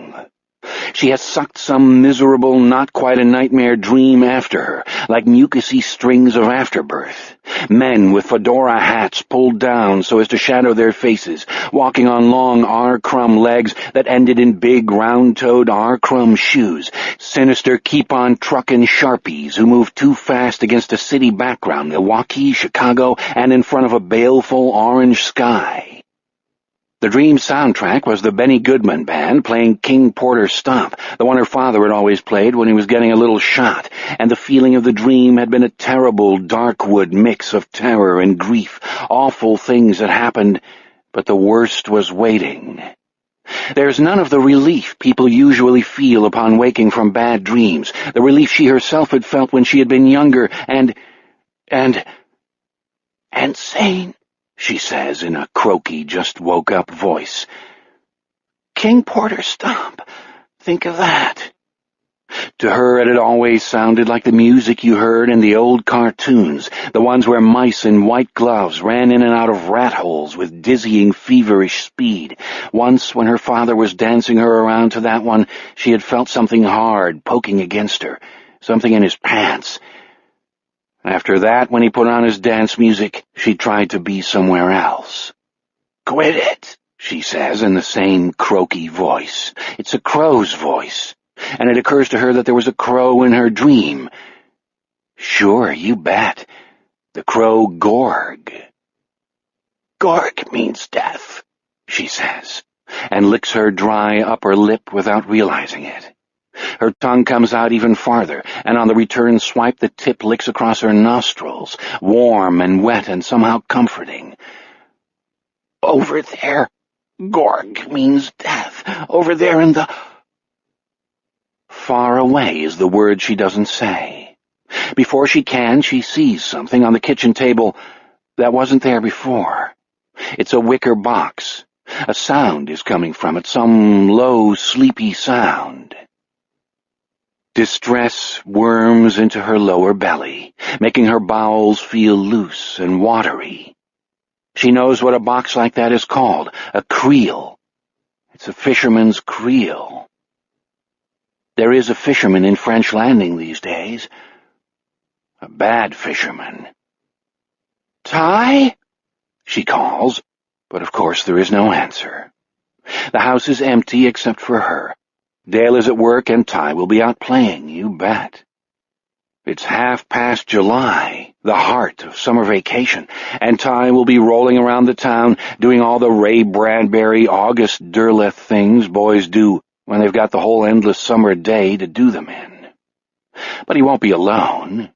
Dale has talked with him about buddying up until the fisherman is caught, at least until then, and so has she.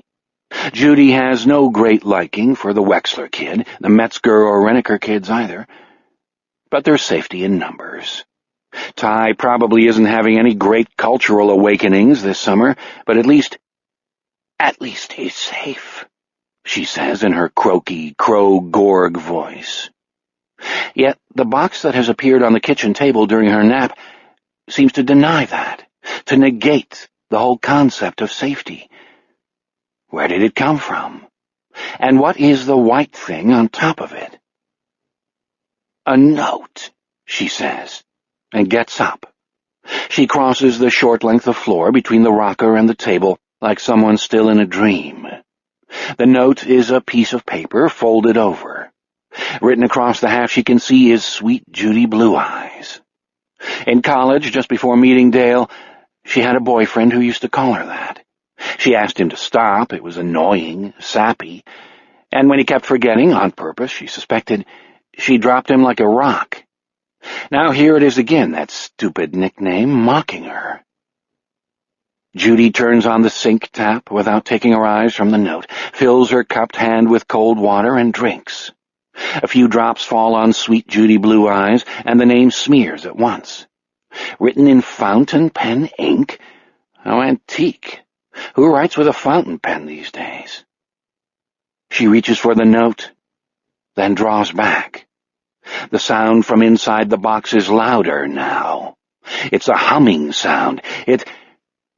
It's flies, she says. Her throat has been refreshed by the water, and her voice isn't so croaky, but to herself Judy still sounds like the crow Gorg. You know the sound of flies. Get the note. Don't want to. Yes, but you need to. Now get it. What happened to your guts, you little chicken shit? Good question. Fucking good question. Judy's tongue comes out, slathers her upper lip and philtrum. Then she takes the note and unfolds it. Sorry there is only one kidney. The other I fried and ate. It was very good. The fisherman. The nerves in Judy Marshall's fingers, palms, wrists, and forearms suddenly shut down. The color drops so completely from her face that the blue veins in her cheeks become visible. It's surely a miracle that she doesn't pass out. The note drops from her fingers and goes seesawing to the floor. Shrieking her son's name over and over again, she throws back the lid of the fisherman's creel. Inside are shiny red coils of intestine crawling with flies. There are the wrinkled sacs of lungs and the fist-sized pump that was a child's heart. There is the thick purple pad of a liver and one kidney.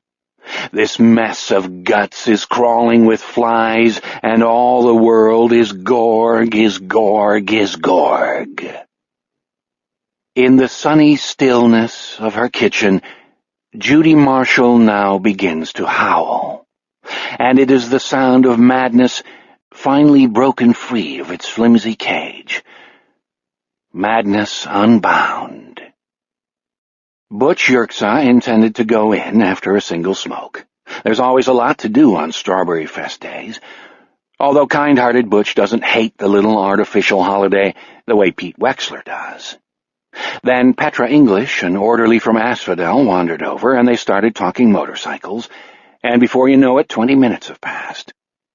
He tells Petra he has to go, she tells him to keep the shiny side up and the rubber side down, and Butch slips back in through the door to an unpleasant surprise. There is Charles Burnside, Starkers, standing beside the desk with his hand on the rock Butch uses as a paperweight. His son made it in camp last year, painted the words on it anyway, and Butch thinks it's cute as hell. Butch has nothing against the residents. Certainly he would give Pete Wexler a pasting if he knew about the thing with the cigarettes, never mind just reporting him. But he doesn't like them touching his things, especially this guy, who is fairly nasty when he has his few wits about him. Which he does now. Butch can see it in his eyes. The real Charles Burnside has come up for air, perhaps in honor of Strawberry Fest. And speaking of strawberries, Bernie has apparently been into them already. There are traces of red on his lips and tucked into the deep folds at the corners of his mouth. Butch barely looks at this, though. There are other stains on Bernie, brown ones.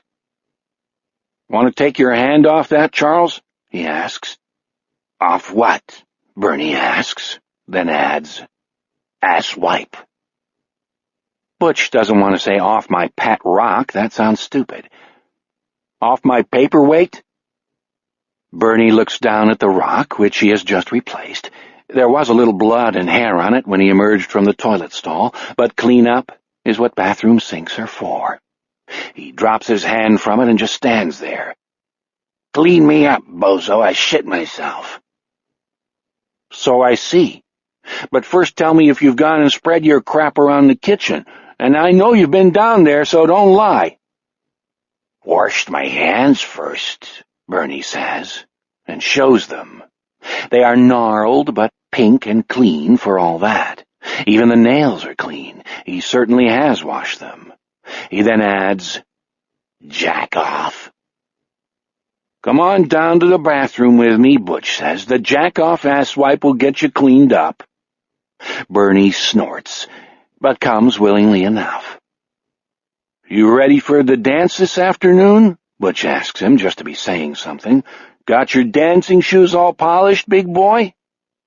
Bernie, who can surprise you sometimes when he's actually home, smiles, showing a few yellow teeth. Like his lips, they are stained with red.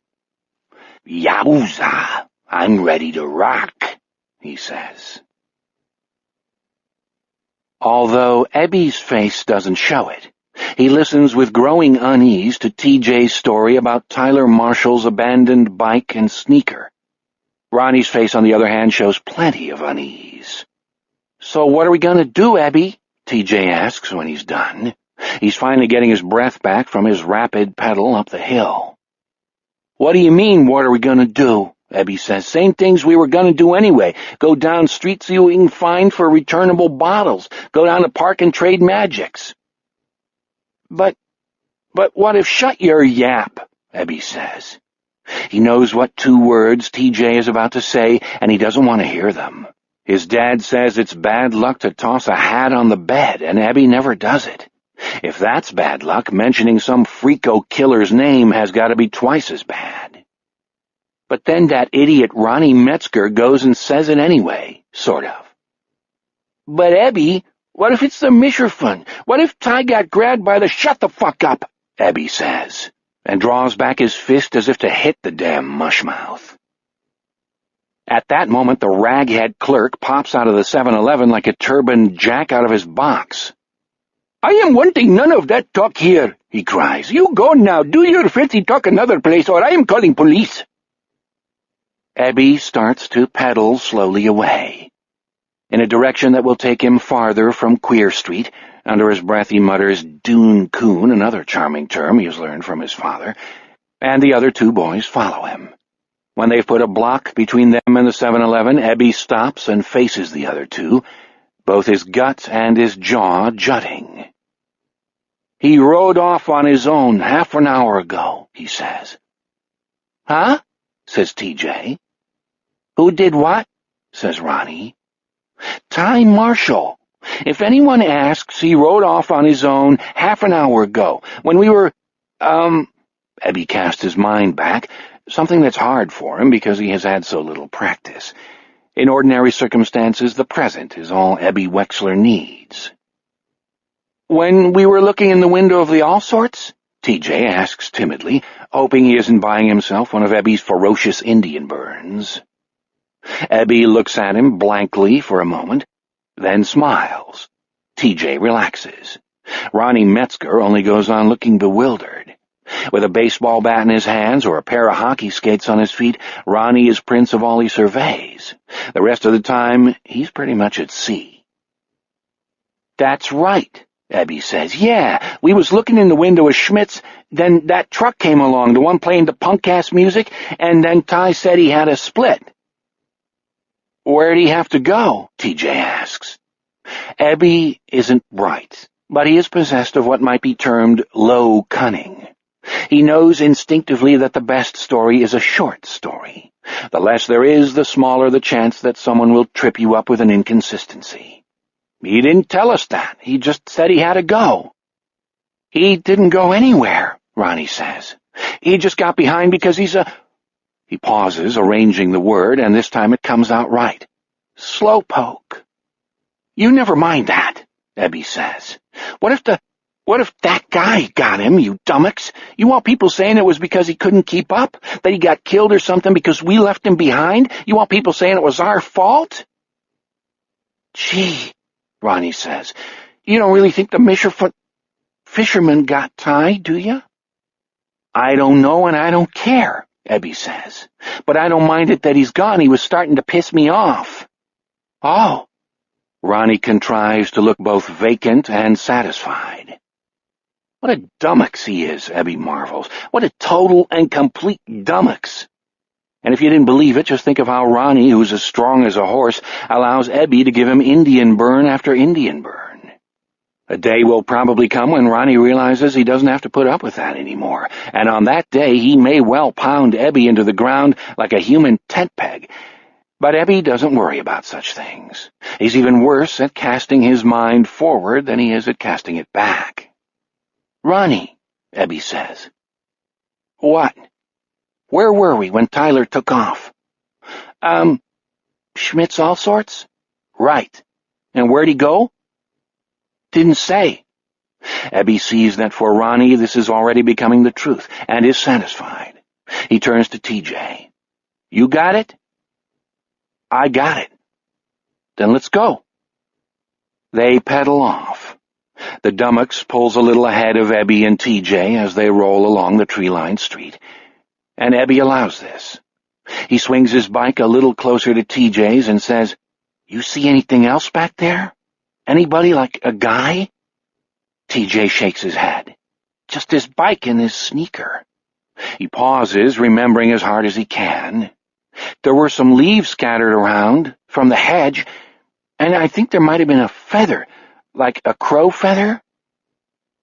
Ebby dismisses this. He is grappling with the question of whether or not the fisherman has actually come close to him this morning, close enough to snatch one of his buddies. There is a bloodthirsty part of him that likes the idea, that relishes the thought of some shadowy, no-face monster killing the increasingly annoying Time Marshal and eating him for lunch. There is also a childish part of him that is terrified of the boogeyman. This part will be in charge tonight as he lies awake in his room, looking at shadows that seem to take form and slink ever closer around his bed. And there is the older-than-his-years part of him, which has taken instinctive and immediate measures to avoid the eye of authority should Tyler's disappearance turn into what Ebby's father calls a fuck-a-row. But mostly, as with Dale Gilbertson and Ty's father Fred, there is a continent of fundamental disbelief inside of Ebby Wexler. He simply cannot believe that anything final has happened to Tyler. Not even after Amy St. Pierre and Johnny Erkenham, who was carved into pieces and hung up in an old henhouse. These are kids of whom Ebby has heard on the evening news, fictions from the land of TV. He didn't know Amy or Johnny, so they could have died, just as make-believe people were always dying in the movies and on TV. Ty is different. Ty was just here. He talked to Ebby. Ebby talked to him. In Ebby's mind, this equals immortality. Or should. If Ty could be snatched by the fisherman, any kid could be snatched, including him. Hence, like Dale and Fred, he just doesn't believe it. His most secret and fundamental heart, the part of him that assures the rest of him that everything is fine on planet Ebby, denies the fisherman and all his works. TJ says, Ebby?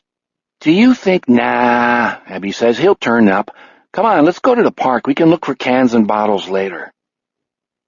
Fred Marshall has left his sport coat in his office, rolled up his sleeves, and is helping Rod Tisbury unpack a new Hyler rototiller. It's the first of the new Hyler line, and it's a beaut. I've been waiting for a gadget like this 20 years or more, Rod says. He expertly inserts the wide end of his crowbar at the top of the big crate, and one of the wooden sides falls to the concrete floor of the maintenance garage with a flat clap. Rod is Goltz's chief mechanic, and out here in maintenance, he is king. It's going to work for the small farmer. It's going to work for the town gardener as well. If you can't sell a dozen of these by fall, you're not doing your job. I'll sell 20 by the end of August, Fred says with perfect confidence. All his worries have been temporarily swept away by this splendid little green machine, which can do a hell of a lot more than rototill. There are a number of sexy attachments that snap in and out as easily as the lining in a fall jacket. He wants to start it up, listen to it run. That 2-cylinder engine looks pretty sweet. Fred?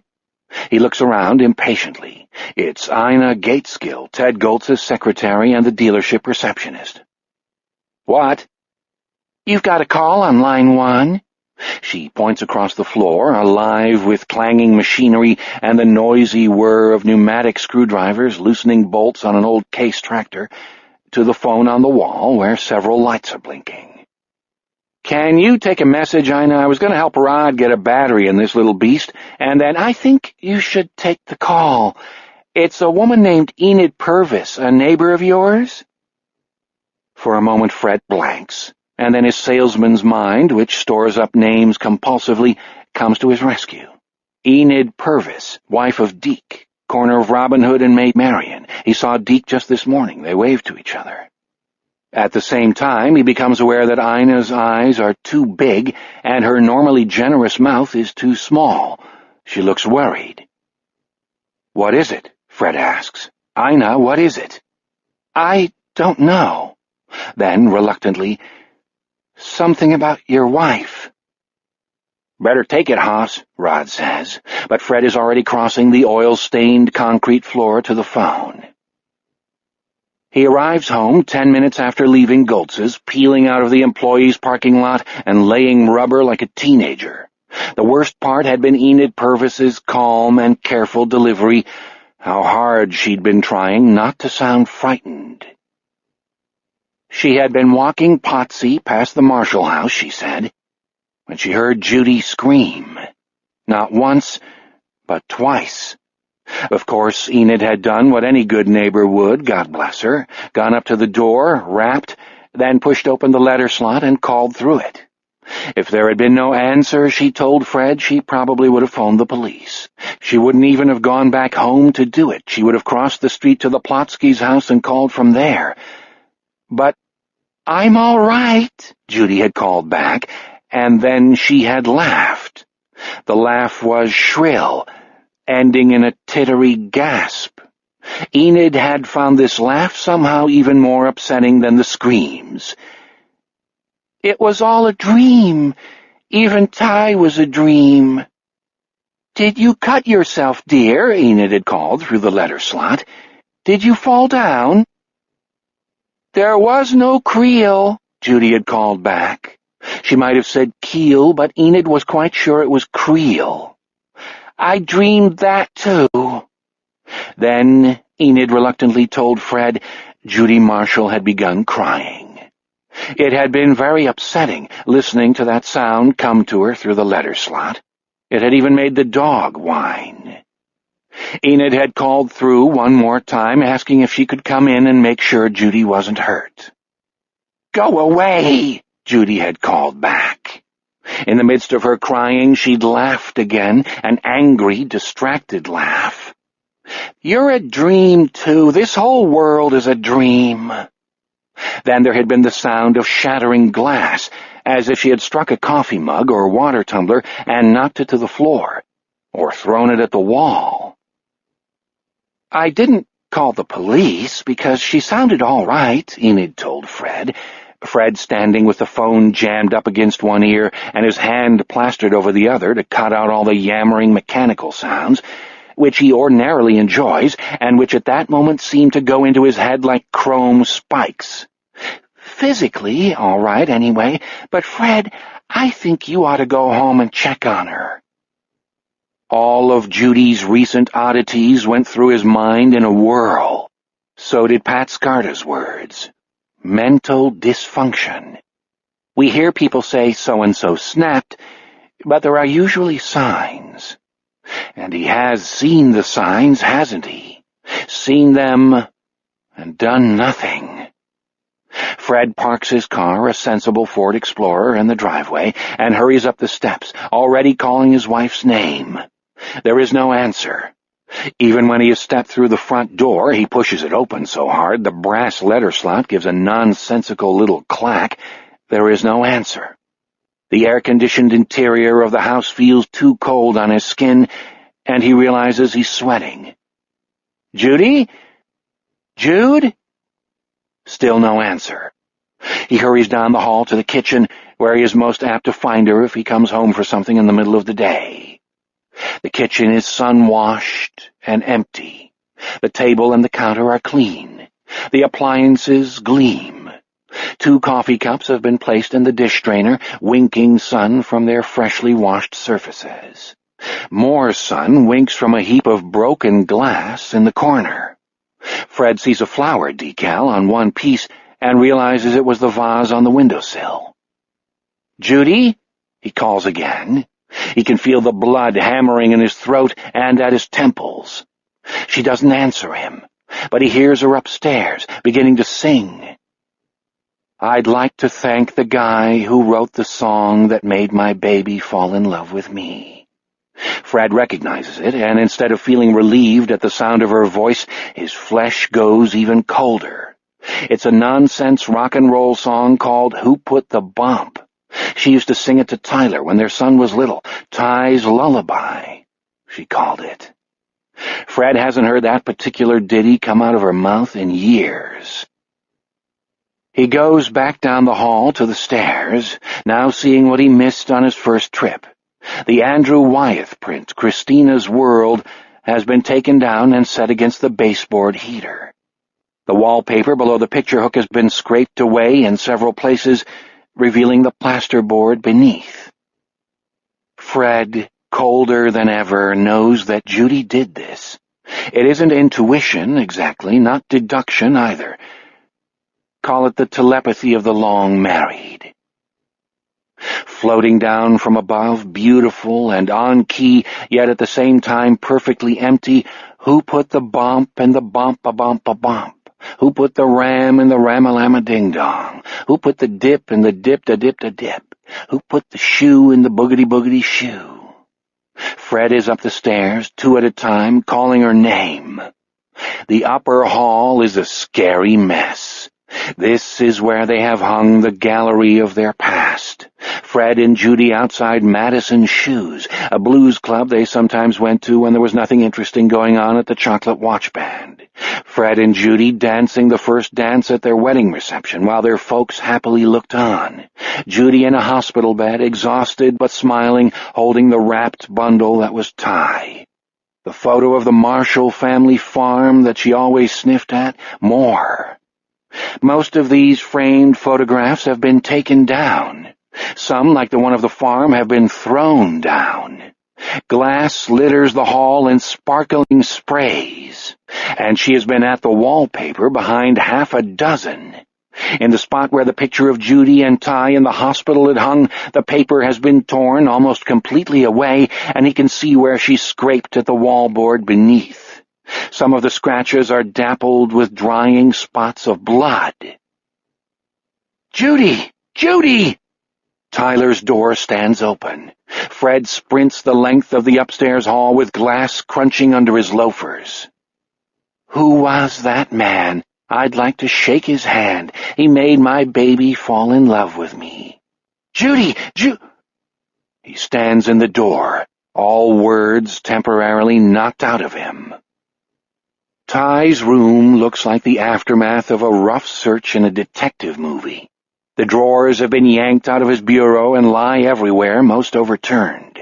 The bureau itself has been pulled away from the wall. Summer clothes are spread hell to breakfast, jeans and t-shirts and underwear and white athletic socks. The closet door is open, and more clothes have been struck from the hangers. That same spousal telepathy tells him she tore Ty's slacks and button-up shirts down so she could make sure nothing was behind them. The coat of Tyler's only suit hangs askew from the closet's doorknob. His posters have been pulled from the walls. Mark McGuire has been torn in half. In every case but one, she has left the wallpaper behind the posters alone, but the one exception is a beaut.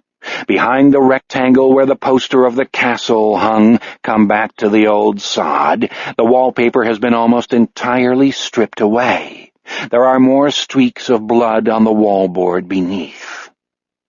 Judy Marshall sits on the bare mattress of her son's bed. The sheets are heaped in the corner along with the pillow. The bed itself has been yanked away from the wall. Judy's head is down. He can't see her face. Her hair is screening it.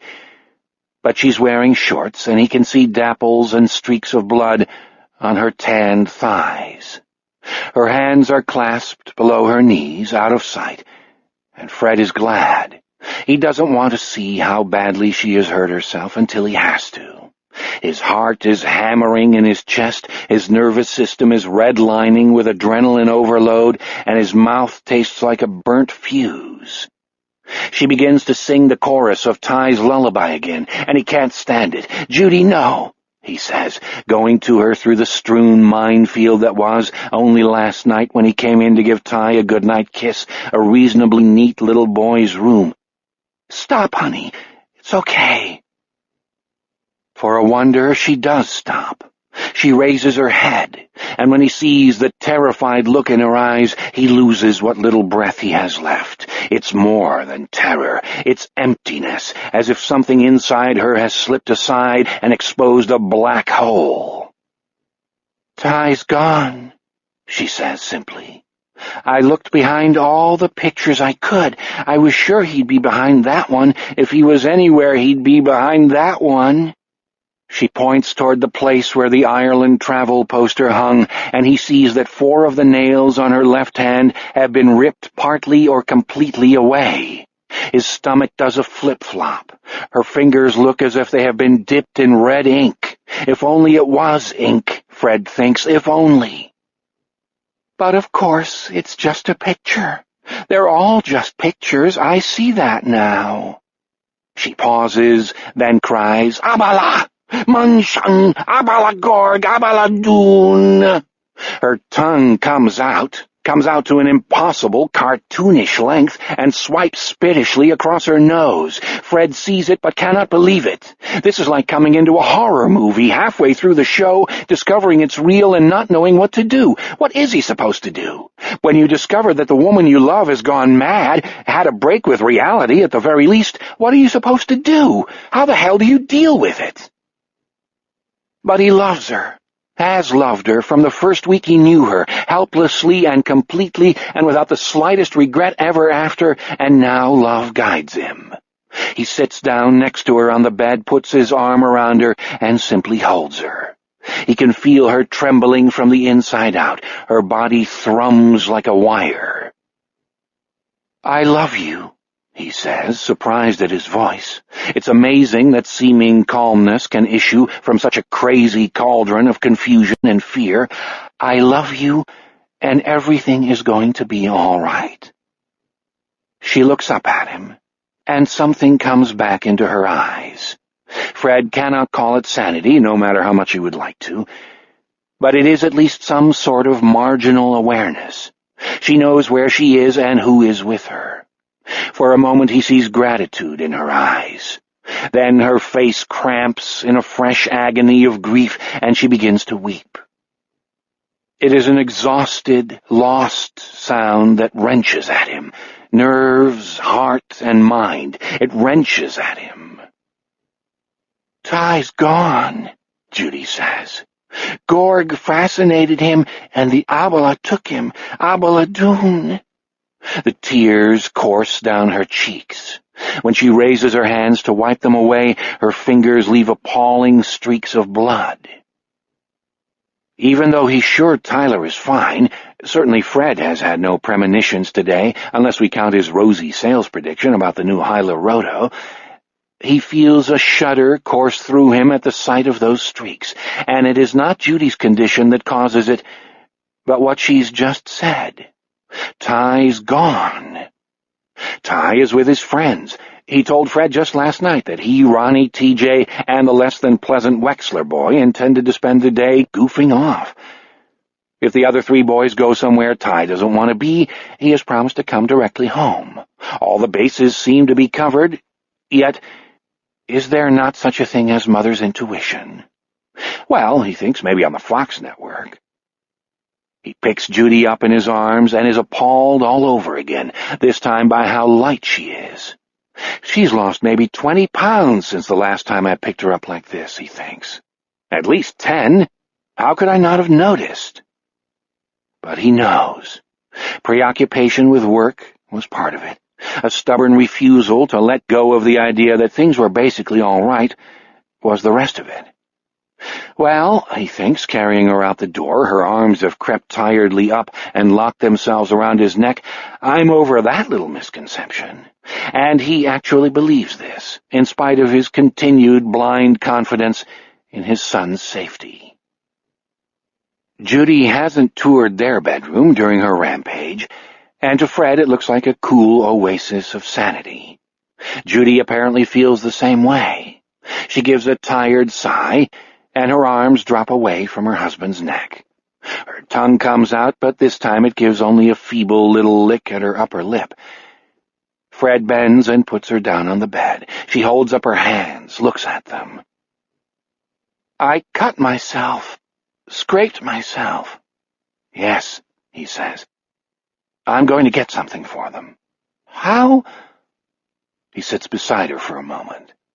Her head has sunk into the soft, double thickness of her pillows, and her eyelids are drooping. He thinks that beyond the puzzlement in them, he can still see that terrifying blankness. He hopes he is wrong. "Don't you remember?" he asks her gently. "No. Did I fall down?" Fred chooses not to answer. He is starting to think again. Not much, he's not capable of much just yet, but a little. "Honey, what's a gorg? What's an abala? Is it a person?" "Don't know. Ty." "Ty's fine," he says. "No." "Yes," he insists. Perhaps he's insisting to both of the people in this pretty, tastefully decorated bedroom. "Honey Bunch, you just lie there. I want to get a couple of things." Her eyes drift closed. He thinks she will sleep, but her lids struggle slowly back up to half-mast. "Lie right there," he says. "No getting up and wandering around. There's been enough of that. You scared poor Enid Purvis out of a year's life. You promise?" "Promise." Her eyelids drift back down. Fred goes into the adjoining bathroom, ears alert for any movement behind him. He has never seen anyone in his life who looks more bolt-shot than Judy does right now. But mad people are clever, and despite his prodigious capacity for denial in some areas, Fred can no longer fool himself about his wife's current mental state. Mad? Actually stark, raving mad? Probably not. But off the rails, certainly. Temporarily off the rails, he amends, as he opens the medicine cabinet. He takes the bottle of mercurochrome, then scans the prescription bottles on the shelf above. There aren't many. He grabs the one on the far left. Sonata, French Landing Pharmacy. 1 capsule at bedtime. Do not use more than 4 nights in a row. Prescribing physician Patrick J. Scarda, M.D. Fred can't see the entire bed in the medicine cabinet mirror, but he can see the foot of it and one of Judy's feet as well, still on the bed. Good, good. He shakes out one of the Sonatas, then dumps their toothbrushes out of the glass. He has no intention of going all the way downstairs for a clean glass, does not want to leave her alone that long. He fills the glass, then goes back into the bedroom with the water, the pill, and the bottle of mercurochrome. Her eyes are shut. She is breathing so slowly that he has to put one hand on her chest to make sure she's breathing at all. He looks at the sleeping pill, debates, then gives her a shake. "Judy? Jude? Wake up a little, hon, just long enough to take a pill, okay?" She doesn't even mutter, and Fred sets the Sonata aside. It won't be necessary after all. He feels some faint optimism at how fast she's fallen asleep and how deep she has gone. It's as if some vile sac has popped, discharged its poison, left her weak and tired, but possibly okay again. Could that be? Fred doesn't know, but he's positive that she isn't just shamming sleep. All of Judy's current woes began with insomnia, and the insomnia has been the one constant throughout. Although she's only been exhibiting distressing symptoms for a couple of months, talking to herself and doing that odd and rather disgusting thing with her tongue, to mention only a couple of items, she hasn't been sleeping well since January. Hence the Sonata. Now it seems that she has finally tipped over. And is it too much to hope that when she wakes from a normal sleep she'll be her old normal self again? That her worries about her son's safety during the summer of the fishermen have forced her to some sort of climax? Maybe, maybe not. But at least it has given Fred some time to think about what he should do next, and he had better use it well. One thing seems to him beyond argument. If Ty is here when his mother wakes up, Ty is going to have a much happier mother. The immediate question is how to locate Tyler as soon as possible. His first thought is to call the homes of Ty's friends. It would be easy. Those numbers are posted on the fridge, printed in Judy's neat, back-slanting hand, along with the numbers of the fire department, the police department, including Dale Gilbertson's private number, he's an old friend, and French Landing Rescue. But it takes Fred only a moment to realize what a bad idea this is. Abby's mother is dead, and his father is an unpleasant moron. Fred met him just once, and once is more than enough. Fred doesn't much like his wife labeling some people low-raters. "Who do you think you are?" he asked her once, "Queen of the doggone realm?"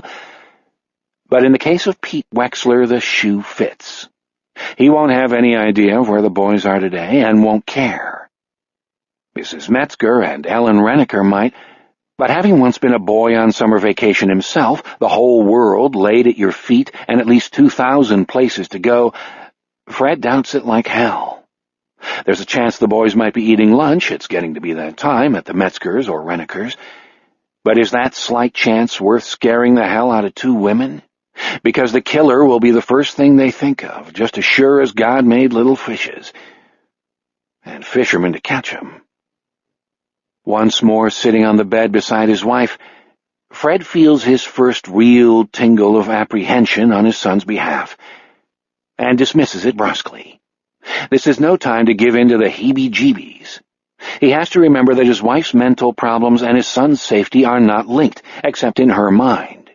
His job is to present Ty front and center and all squared away, thus proving her fears groundless. Fred looks at the clock on his side of the bed and sees that it's 11:15. How the time flies when you're having fun, he thinks. Beside him, Judy utters a single, gaspy snore. It's a small sound, really quite ladylike, but Fred jumps anyway. How she scared him when he first saw her in Ty's room. He's still scared. Ty and his friends may come here for lunch. Judy says they often do because the Metzgers don't have much to eat, and Mrs. Renneker usually serves what the boys call goop, a mystery dish consisting of noodles and some gray meat. Judy makes them Campbell's soup and bologna sandwiches, stuff they like.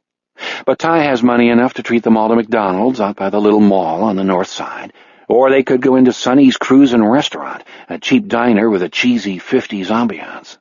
And Ty isn't adverse to treating. He's a generous boy. "I'll wait until lunch," he murmurs, completely unaware that he is talking as well as thinking. Certainly he doesn't disturb Judy. She has gone deep. Then what? He doesn't know exactly. He goes downstairs, kicks the Mr. Coffee back into gear, and calls work. He asks Ina to tell Ted Goltz he'll be out the rest of the day. Judy's sick. The flu, he tells her, throwing up and everything. He runs down a list of people he was expecting to see that day and tells her to speak to Otto Eisman about handling them. Otto will be on that like white on rice. An idea occurs to him while he's talking to her, and when he's done he calls the Metzgers and Rennekers after all. At the Metzgers he gets an answering machine and hangs up without leaving a message. Ellen Renneker, however, picks up on the second ring. Sounding casual and cheerful, it comes naturally, he's a hell of a salesman, he asks her to have Ty call home if the boys show up there for lunch. Fred says he has something to tell his son, making it sound like something good. Ellen says she will, but adds that TJ had $4 or $5 burning a hole in his jeans when he left the house that morning, and she doesn't expect to see him until supper time. Fred goes back upstairs and checks on Judy. She hasn't moved so much as a finger, and he supposes that's good. No, there's nothing good about any of this. Instead of receding, now that the situation is stabilized, sort of, his fear seems to be intensifying. Telling himself that Ty is with his friends no longer seems to help. The sunny, silent house is creeping him out. He realizes he no longer wants Ty front and center simply for his wife's sake. Where would the boys go? Is there any one place? Of course there is. Where they can get magic cards, that stupid, incomprehensible game they play. Fred Marshall hurries back downstairs, grabs the phone book, hunts through the yellow pages, and calls the 7-Eleven. Like most of French Landing, Fred is in the 7-Eleven 4 or 5 times a week, a can of soda here, a carton of orange juice there, and he recognizes the lilt of the Indian day clerk's voice.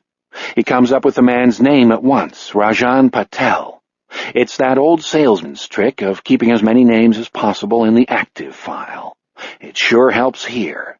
When Fred calls the man Mr. Patel, the day clerk immediately becomes friendly, perfectly willing to help. Unfortunately, there isn't much help he can give. Lots of boys in.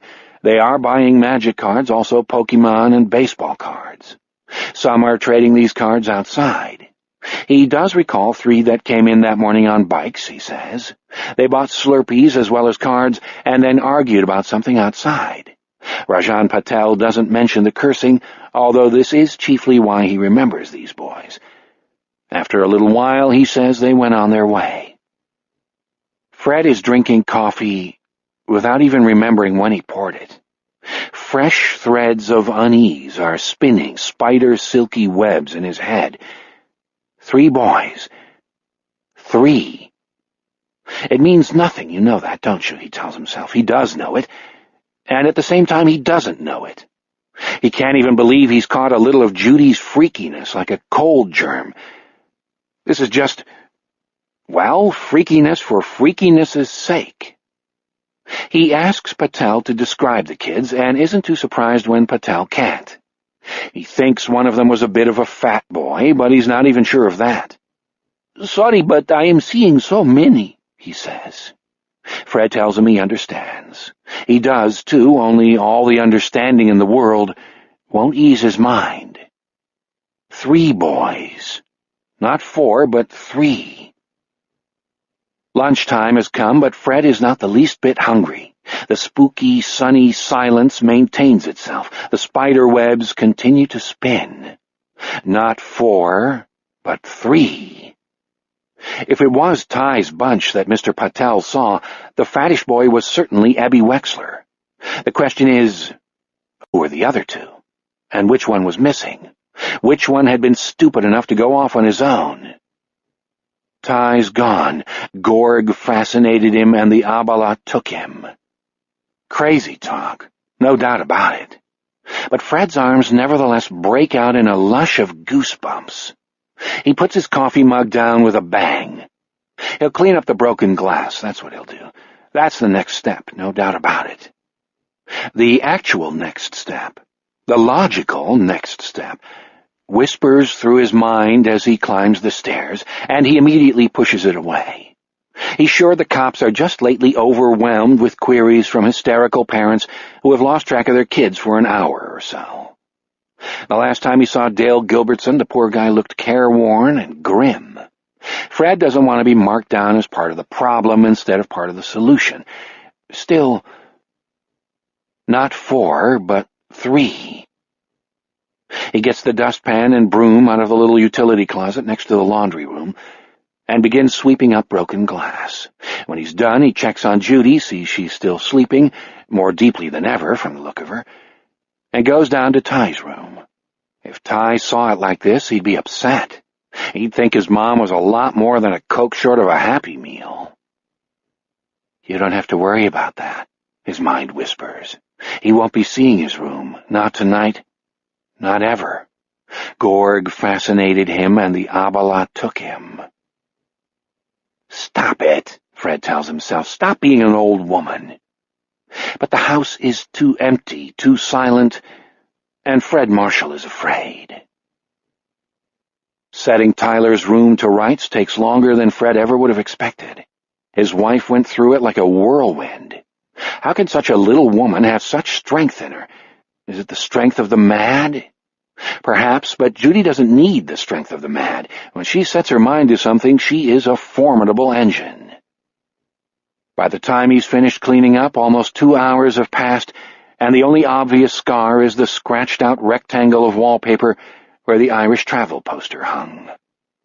Sitting on Ty's remade bed, Fred finds that the longer he looks at that spot, the less he can stand the white wallboard peering through as brazenly as a broken bone through outraged skin. He has washed away the streaks of blood, but can do nothing about the scratch mark she made with her nails. Yes, I can, he thinks. Yes, I can, too. Ty's dresser is mahogany, a piece of furniture that came to them from the estate of some distant relative on Judy's side. Moving it really isn't a one-man job, and under the circumstances that suits Fred just fine. He slides a rug remnant under it to keep from marking up the floor, then slides it across the room. Once it's been placed against the far wall, it covers most of the scratched area. With the bald spot out of sight, Fred feels better. Saner. Ty hasn't come home for lunch, but Fred didn't really expect he would. He'll be home by 4 at the latest, home for supper. Take it to the bank.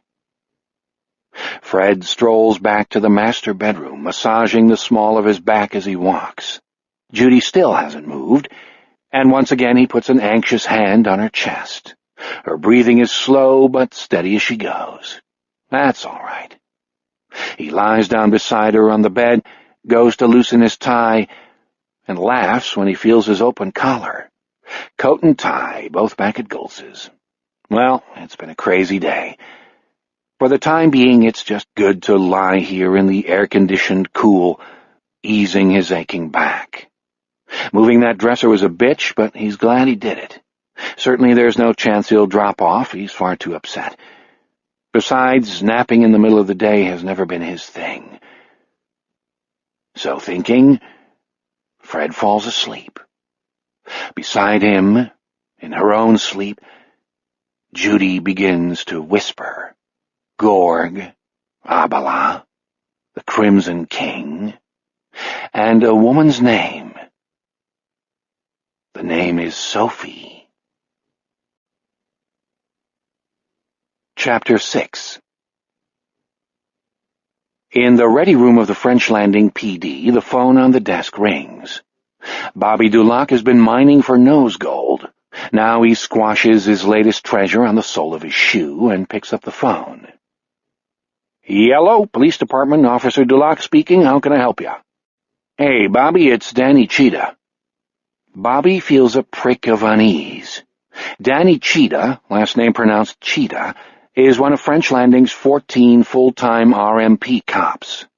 He's currently on duty, and ordinary procedure dictates that duty cops radio in. That's what the R in RMP stands for, after all.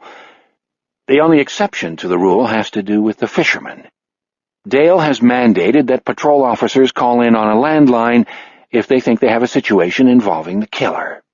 Too many people have their ears on out there, doubtless including Wendell Pisshead Green. Danny, what's up? Maybe nothing. Maybe something not so good. I got a bike and a sneaker in the trunk of my car. I found them over on Queen Street near Maxton Eldercare. Bobby draws a pad toward him and begins to jot. The tickle of unease has become a sinking feeling. Nothing wrong with the bike, Danny continues, just sitting there on its kickstand, but combined with the sneaker... Yeah, I see your point, Danny, but you never should have fooled with what could be evidence of a crime. Please, God, don't let it be evidence of a crime, Bobby Dulac is thinking. Please, God, don't let it be another one. Irma Freneau's mother has just been in to see Dale, and while there was no screaming or shouting, she came out with tears on her cheeks and looking like death on the half-shell. They can't still be sure the little girl has become the fisherman's third victim, but Bobby, I had to, Danny is saying. I'm riding solo. I didn't want to put this out on the air. I had to find a phone. If I'd left the bike there, someone else could have monkeyed with it. Hell, stolen it. This is a good bike, Schwinn 3-speed, better than the one my kids got, tell you that. What's your 20? 7-Eleven up the hill on 35. What I did was mark the location of the bike and the sneaker with chalk X's on the sidewalk. I handled them with gloves and put the sneaker in an evidence bag. Danny is sounding more and more anxious. Bobby knows how he must feel, sympathizes with the choices Danny had to make. Riding solo is a bitch, but French Landing is already supporting as many cops, full-time and part-time, as the budget will bear. Unless, of course, this fisherman business gets totally out of control. In that case, the town fathers will no doubt discover a bit more elastic in the budget. Maybe it's already out of control, Bobby thinks. Okay, Danny, okay, see your point. Whether or not Dale sees it is a whole nother thing, Bobby thinks. Danny lowers his voice. No one needs to know I broke the chain of evidence, do they? I mean, if the subject ever came up, in court or something. I guess that's up to Dale. Oh, God, Bobby thinks. A new problem has just occurred to him. All calls that come in on this phone are automatically taped. Bobby decides the taping machinery is about to have a malfunction, retroactive to about 2 o'clock in the afternoon. And you want to know the other thing? Danny is asking. The big thing? I didn't want people to see it. A bike standing all by itself that way, you don't have to be Sherlock fucking Holmes to draw a certain conclusion. And folks are getting close to the panic line, especially after that goddamned irresponsible story in the paper this morning. I didn't want to call from Maxton's for the same reason. I'm going to put you on hold. You better talk to Dale. In a vastly unhappy voice, Danny says, Oh, boy. In Dale Gilbertson's office, there is a bulletin board dominated by enlarged photographs of Amy St. Pierre and Johnny Erkenham. A third photo will be added soon, he fears, that of Irma Freneau. Beneath the 2 current photos, Dale sits at his desk, smoking a Marlboro 100. He's got the fan on. It will, he hopes, blow the smoke away. Sarah would just about kill him if she knew he was smoking again, but dear Jesus Christ, he needs something. His interview with Tansy Freneau had been short and nothing short of purgatorial. Tansy is a juicer, a regular patron of the Sand Bar, and during their interview the smell of coffee brandy was so strong it almost seemed to be coming out of her pores, another excuse for the fan. Half drunk she had been, and Dale was glad. It kept her calm, at least. It didn't put any sparkle in her dead eyes. Coffee brandy was no good for that, but she had been calm. Hideously, she had even said, "Thank you for helping me, sir," before leaving. Tansy's ex, Irma's father, lives across the state in Green Bay. Green Bay is the devil's town, Dale's father used to say, God knows why, where he works in a garage, and according to Tansy, supports several bars with names like the End Zone and the 50-Yard Line. Until today, there has been some reason to believe, at least to hope, that Richard Cubby Freneau snatched his daughter. An email from the Green Bay Police Department has put paid to that little idea. Cubby Freneau is living with a woman who has 2 kids of her own, and he was in jail, D&D, the day Irma disappeared. There is still no body, and Tansy hasn't received a letter from the fisherman, but the door opens. Bobby Dulac sticks his head in. Dale mashes his cigarette out on the inside lip of the wastebasket, burning the back of his hand with sparks in the process. "Gosh and fishes, Bobby, do you know how to knock?" "Sorry, Chief." Bobby looks at the smoke, ribboning up from the wastebasket with neither surprise nor interest. "Danny Cheetah's on the phone. I think you better take it." What's it about? But he knows. Why else would it be the phone? Bobby only repeats, not without sympathy, "I think you better take it." The car sent by Rebecca Vilas delivers Henry to Maxton Elder Care at 3:30, 90 minutes before the Strawberry Fest dance is scheduled to begin. The idea is for the old folks to work up an appetite on the floor, then troop down to the calf, suitably decorated for the occasion, for a glamorously late, 7:30 is quite late for Maxton's dinner, with wine for those who drink it. A resentful Pete Wexler has been drafted by Rebecca Vilas to bring in the DJ shit. Pete thinks of Henry as the blind record hopper. Said shit consists of 2 speakers, very large, 1 turntable, light but awkward as a motherfucker to carry, 1 preamp, very heavy, assorted wires all tangled up, but that's the blind record hopper's problem, and 4 boxes of actual records, which went out of style about 100 years ago. Pete guesses that the blind record hopper never heard a CD in his whole life. The last item is a suit bag on a hanger. Pete has peeked in and ascertained that the suit is white. "Hang it in there, please," Henry says, pointing with unerring accuracy toward the supply closet, which has been designated his dressing room. "Okay," Pete says. "What exactly is it, if you don't mind me asking?" Henry smiles. He knows perfectly well that Pete has already had a peep. He heard the plastic bag rattling and the zipper chinking in a duet that only occurs when someone pulls the bag away from the hanger at the neck. Inside that bag, my friend, Symphonic Stan, the big band man, is just waiting for me to put him on and bring him to life." "Oh, Pete says, not knowing if he has been answered or not. All he's really sure of is that those records were almost as heavy as the preamp. Someone should really give the blind record hopper some information about CDs, the next great leap forward." "You asked me one. May I ask you one? Be my guest," Pete says. "There appears to have been a police presence at Maxton Elder Care this afternoon," the blind record hopper says. "They're gone now, but they were here when I arrived. What's that about? There hasn't been a robbery or an assault among the geriatrics, I hope." Pete stops in his tracks beneath a large cardboard strawberry, holding the suit bag and looking at the blind record hopper with an amazement Henry can almost touch. "How'd you know the cops were here?" Henry puts a finger to the side of his nose and tips his head to one side. He replies in a hoarse, conspiratorial whisper, "Smelled something blue." Pete looks puzzled, debates whether or not to inquire further, and decides not to. Resuming his march toward the supply closet dressing room, he says, "They're playing it cagey, but I think they're looking for another lost kid." The look of amused curiosity fades from Henry's face. "Good Christ," he says. "They came and went in a hurry. No kids here, Mr. Layden?" "Layden," Henry confirms.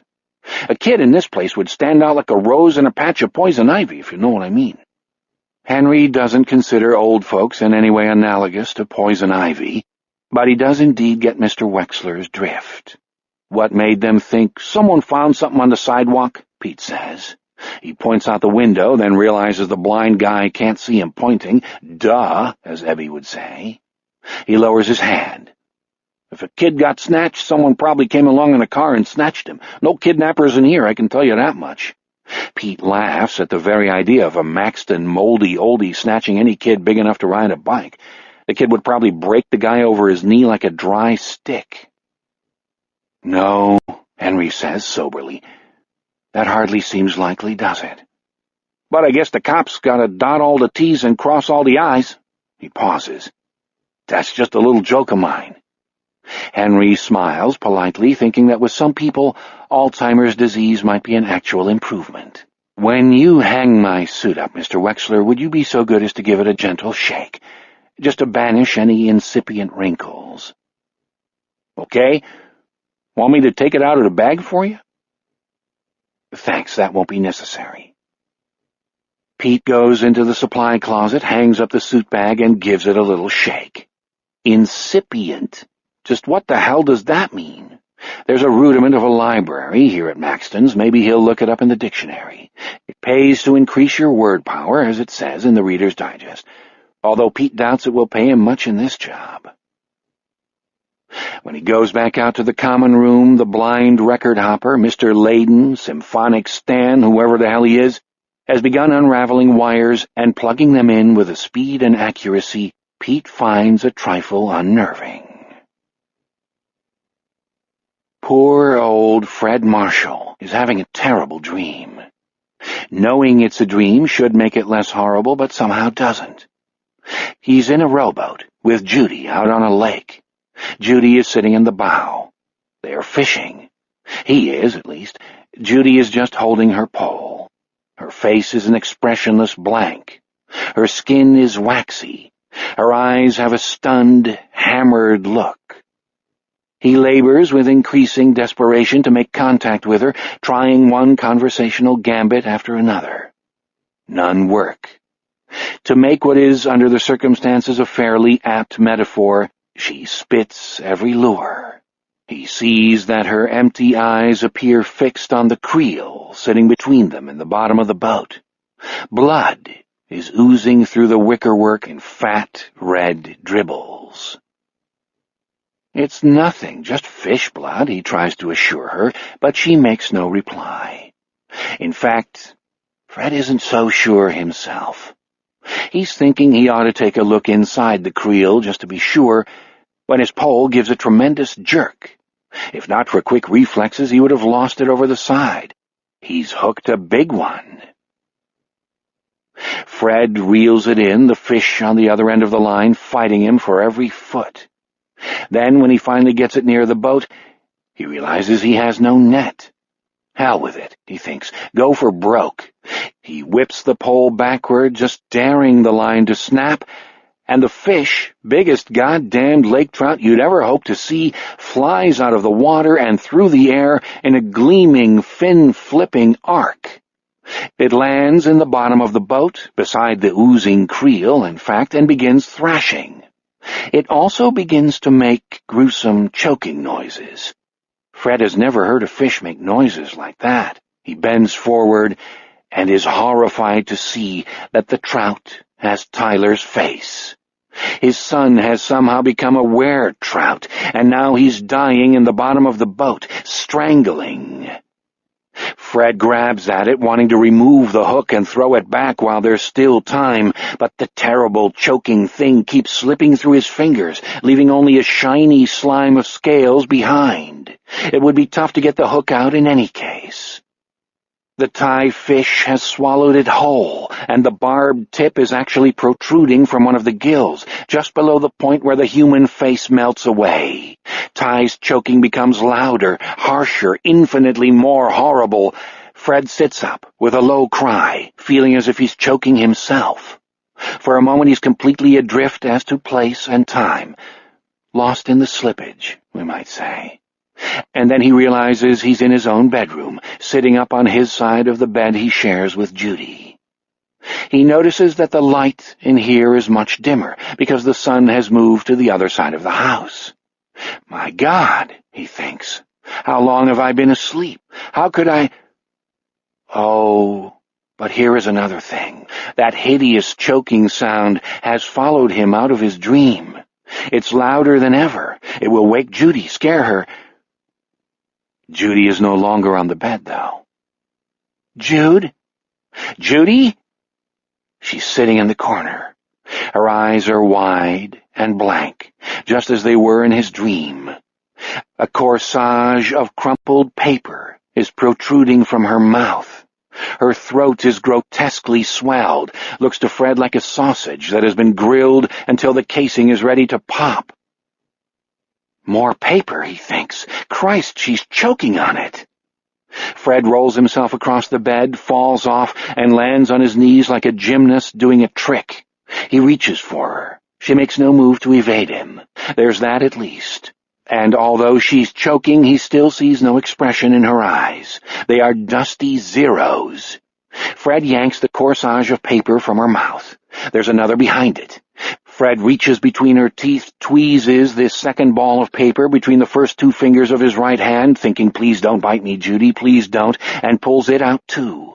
There's a third ball of paper behind this one, way at the back of her mouth. He gets hold of this one as well and extracts it. Although it's crumpled, he can see the printed words, great idea, and knows what she's swallowed, sheets of paper from the notepad Ty gave her for her birthday.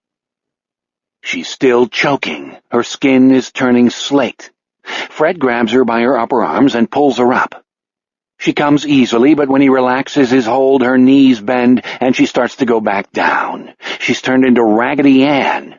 The choking sound continues. Her sausage throat— "Help me, Judy! Help me, you bitch!"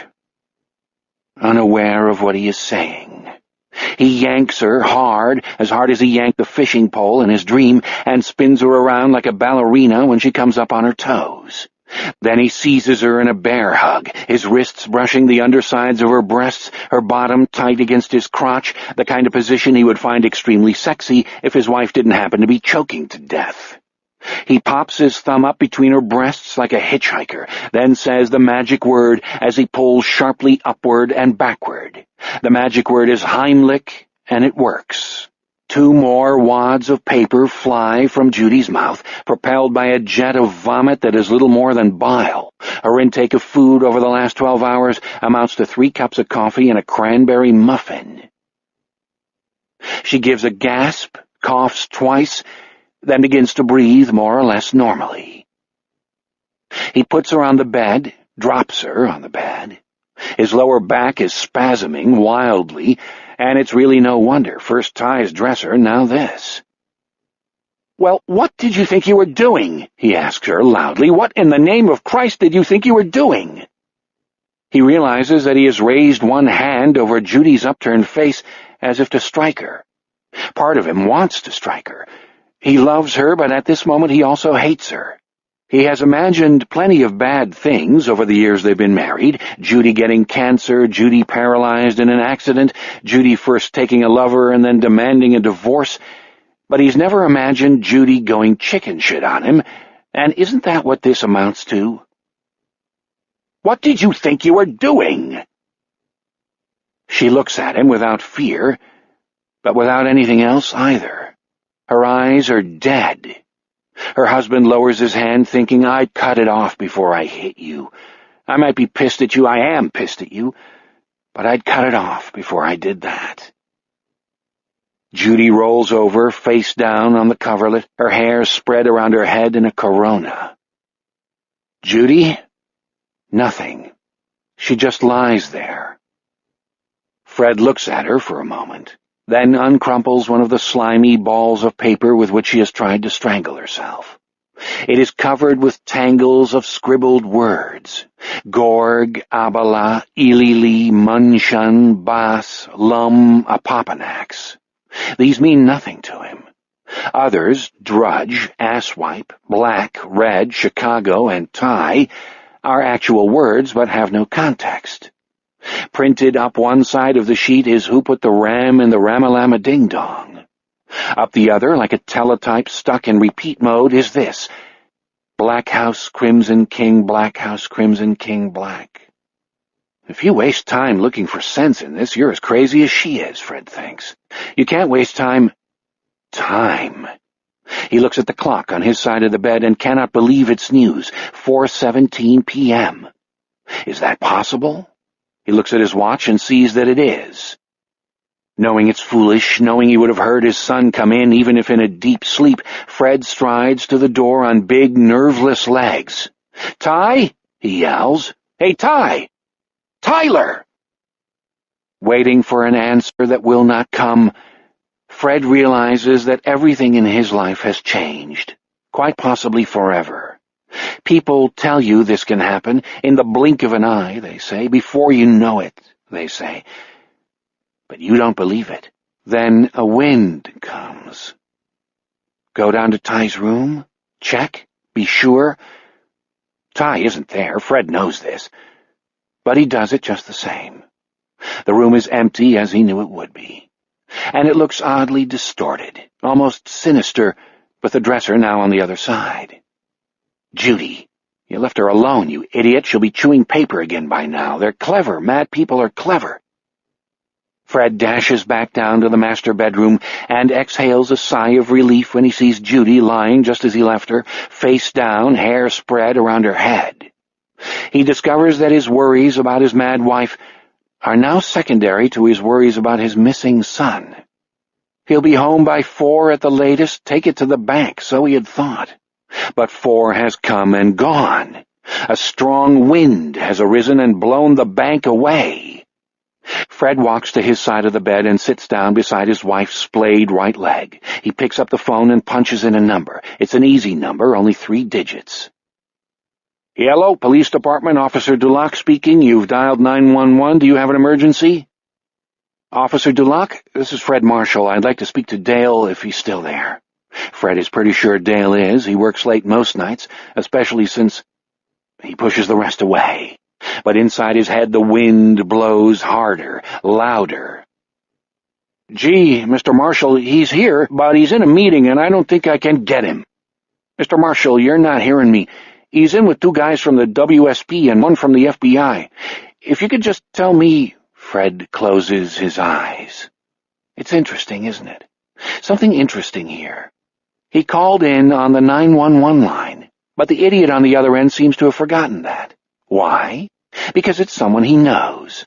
It's good old Fred Marshall. Bought a Deere lawn tractor from him just the year before last. Must have dialed 911 because it was easier than looking up the regular number, because no one Bobby knows can actually have an emergency. Fred remembers having a similar idea himself that morning, a different Fred Marshall, one who believed that the fisherman could never touch his son, not his son. Ties gone, Gorg fascinated him, and the Abala took him. "Hello? Mr. Marshall? Fred? Are you still— Listen to me," Fred says, his eyes still closed. Down at Goltz's, he would be calling the man on the other end Bobby by now, but Goltz's has never seemed so far away. Goltz's is in the star system of Papanax on planet Abala. Listen to me carefully. Write it down if you have to. My wife has gone mad and my son is missing. Do you understand those things? Wife mad, son missing. Now put me through to the chief. But Bobby Dulac doesn't. Not right away. He has made a deduction. A more diplomatic police officer, Jack Sawyer as he was in his salad days, for instance, would have kept said deduction to himself. But Bobby can't do that. Bobby has hooked a big one. "Mr. Marshall? Fred? Your son doesn't own a Schwinn, does he? 3-speed Schwinn, red, got a novelty license plate that reads, Big Mac?" Fred cannot answer. For several long and terrible moments, he cannot even draw a breath. Between his ears, the wind blows both louder and harder. Now it's a hurricane. Gorg fascinated him, the Abala took him.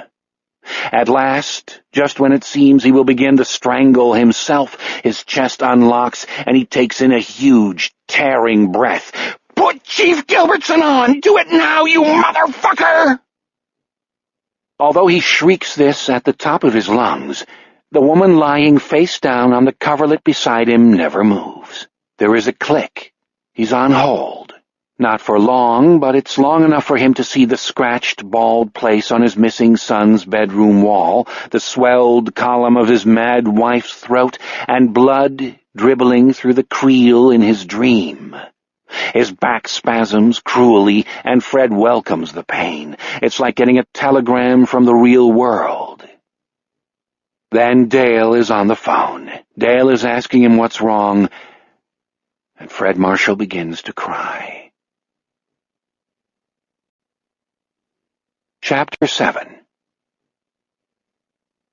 God may know where Henry Layden found that astounding suit, but we certainly do not. A costume shop? No, it is too elegant to be a costume. This is the real thing, not an imitation. But what sort of real thing is it?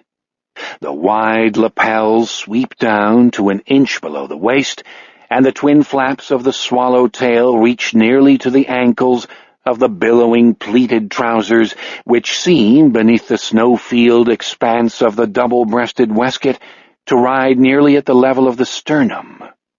On Henry's feet, white, high-button spats adorn white patent leather shoes. About his neck, a stiff, high collar turns its pointed peaks over a wide, flowing white satin bow tie perfectly knotted. The total effect is of old-fashioned diplomatic finery harmoniously wedded to a zoot suit. The raffishness of the ensemble outweighs its formality, but the dignity of the swallowtail and the waistcoat contribute to the whole a regal quality of a specific kind, the regality often seen in African-American entertainers and musicians. Escorting Henry to the common room while surly Pete Wexler comes along behind, pushing a handcart loaded with boxes of records, Rebecca Vilas dimly remembers having seen Duke Ellington wearing a white cutaway like this in a clip from some old film. Or was it Cab Calloway? She recalls an upraised eyebrow, a glittering smile, a seductive face, an upright figure posed before a band, but little more. If alive, either Mr. Ellington or Mr. Calloway could have informed Rebecca that Henry's outfit, including the high drape pants with a reet pleat, terms not in her vocabulary, had undoubtedly been handmade by one of 4 specific tailors located in the black neighborhoods of New York, Washington, D.C., Philadelphia, or Los Angeles. Masters of their trade during the 30s and 40s, underground tailors, men now, alas, as dead as their celebrated clients. Henry Layden knows exactly who tailored his outfit, where it came from, and how it fell into his hands. But when it comes to persons such as Rebecca Vilas, Henry imparts no more information than is already likely to be known. In the corridor leading to the common room, the white cutaway appears to shine from within, an impression only increased by Henry's oversized, daddy-cool dark glasses with bamboo frames, in which what may be tiny sapphires wink at the corners of the bows. Is there maybe some shop that sells spiffy clothes of great 1930s band leaders? Does some museum inherit this stuff and auction it off? Rebecca cannot contain her curiosity a moment longer. "Mr. Layden, where did you get that beautiful outfit?" From the rear, and taking care to sound as though he is muttering to himself, Pete Wexler opines that obtaining an outfit like that probably requires chasing a person of an ethnicity beginning with the letter N for at least a couple of miles. Henry ignores Pete and smiles. It's all a matter of knowing where to look. "Guess you never heard of CDs," Pete says. "They're like this big new breakthrough." "Shut up and tote them bales, me bucko," says Miss Vilas. "We're almost there." "Rebecca, my dear, if I may," Henry says. "Mr. Wexler has every right to grouse. After all, there's no way he could know that I own about 3,000 CDs, is there? And if the man who originally owned these clothes can be called a nigger, I'd be proud to call myself one, too. That would be an incredible honor. I wish I could claim it." Henry has come to a halt, each in a different way shocked by his use of the forbidden word. Pete and Rebecca have also stopped moving. "And," Henry says, "we owe respect to those who assist us in the performance of our duties.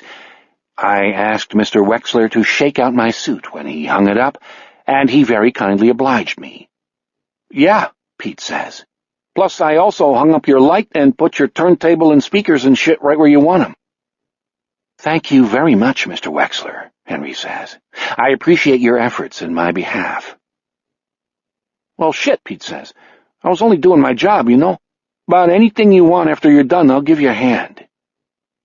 Without benefit of a flash of panties or a glimpse of ass, Pete Wexler has been completely disarmed. Rebecca finds this amazing. All in all, sightless or not, Henry Layden, it comes to her, is far and away the coolest human being she has ever been privileged to encounter in her entire 26 years on the face of the earth. Never mind his clothes. Where did guys like this come from? "Do you really think some little boy vanished from the sidewalk out in front of here this afternoon?" Henry asks. "What?" Rebecca asks. "Seems like it to me," Pete says. "What?" Rebecca asks again, this time to Pete Wexler, not Henry. "What are you saying?" "Well, he asked me and I told him," Pete says. "That's all." Simmering dangerously, Rebecca takes a stride toward him. "This happened on our sidewalk? Another kid in front of our building? And you didn't say anything to me or Mr. Maxton?" "There wasn't nothing to say," Pete offers in self-defense. "Maybe you could tell us what actually happened," Henry says. "Sure. What happened was I went outside for a smoke, see?" This is less than strictly truthful. Faced with the choice of walking 10 yards to the Daisy Corridor men's room to flush his cigarette down a toilet, or walking 10 feet to the entrance and pitching it into the parking lot, Pete had sensibly elected outdoor disposal. "So I get outside, and that's when I saw it. This police car parked right out there. So I walked up to the hedge, and there's this cop, a young guy, I think his name is Cheetah or something like that, and he's loading this bike, like a kid's bike, into his trunk. And something else too, only I couldn't see what it was, except it was small. And after he did that, he got a piece of chalk out of his glove compartment, and he came back and made like X marks on the sidewalk." "Did you talk to him?" Rebecca asks. "Did you ask him what he was doing?" "Miss Vilas, I don't talk to cops unless it's like you got no other choice, know what I mean? Cheetah, he never even saw me. The guy wouldn't have said nothing anyhow. He had this expression on his face.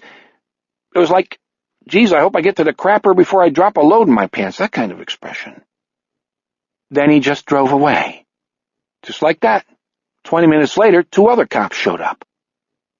Rebecca raises both hands, closes her eyes, and presses her fingertips to her forehead, giving Pete Wexler an excellent opportunity, of which he does not fail to take full advantage, to admire the shape of her breasts underneath her blouse.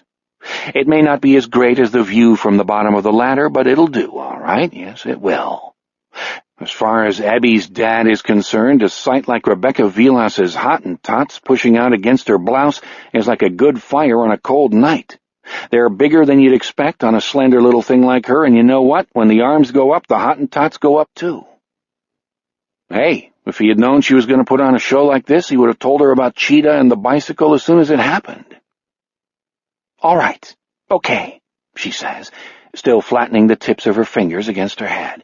She lifts her chin, raising her arms another few inches, and frowns in concentration, for a moment looking like a figure on a plinth. Hooray and hallelujah, Pete thinks. There's a bright side to everything.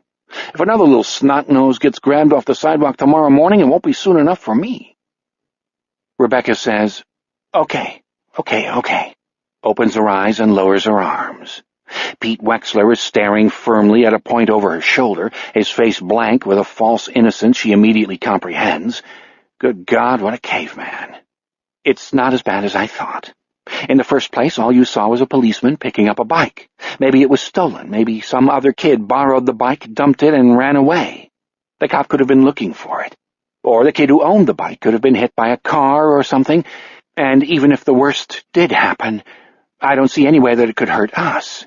Maxton's isn't responsible for whatever goes on outside the grounds.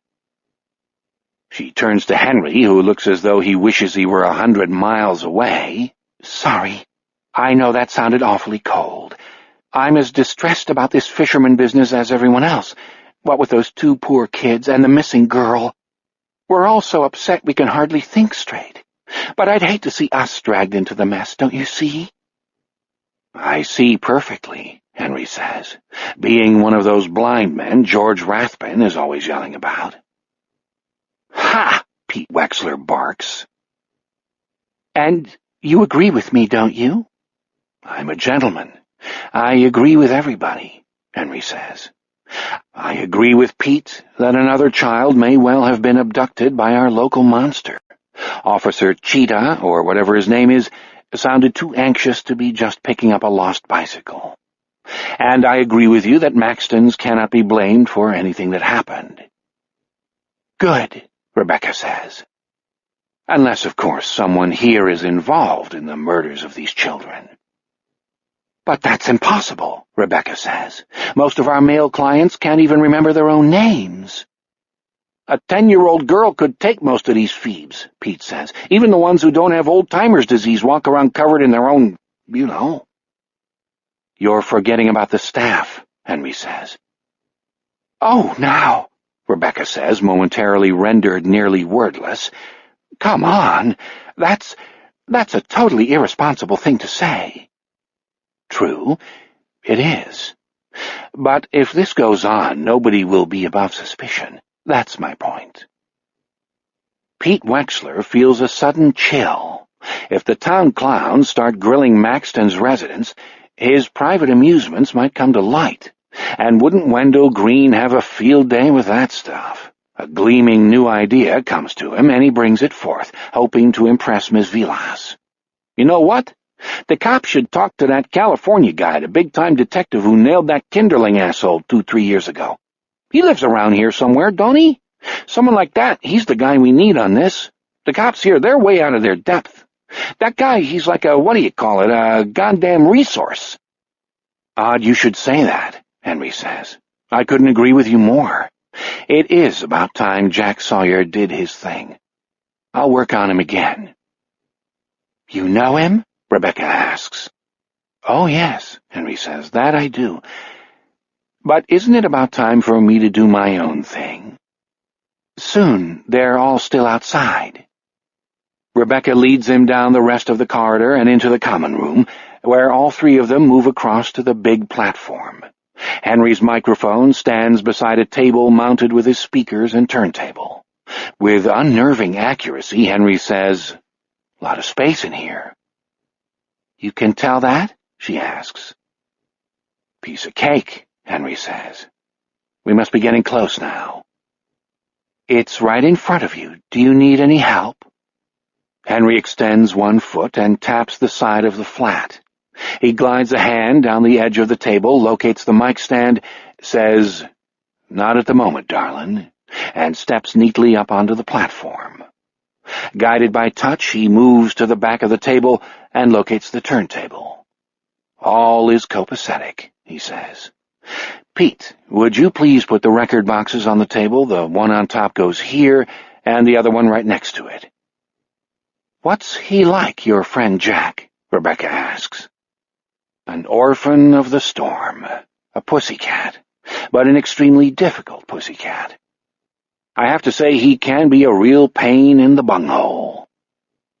Crowd noises, a buzz of conversation interlaced with children's voices and songs thumped out on an old upright piano, have been audible through the window since they entered the room. And when Pete has placed the record boxes on the table, he says, "I better get out there, 'cause Chipper's probably looking for me. Gonna be a shitload of cleanup once they come inside." Pete shambles out, rolling the handcart before him. Rebecca asks if there is anything more Henry would like her to do for him. "The overhead lights are on, aren't they? Please turn them off and wait for the first wave to come in. Then switch on the pink spot and prepare to jitterbug your heart out." "You want me to turn off the lights?" "You'll see."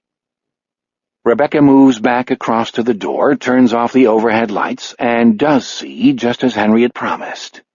A soft, dim illumination from the rank of windows hovers in the air, replacing the former brightness and harshness with a vague, mellow haze, as if the room lay behind a scrim. That pink spotlight is going to look pretty good in here, Rebecca thinks. Outside on the lawn, the pre-dance party wingding is winding down.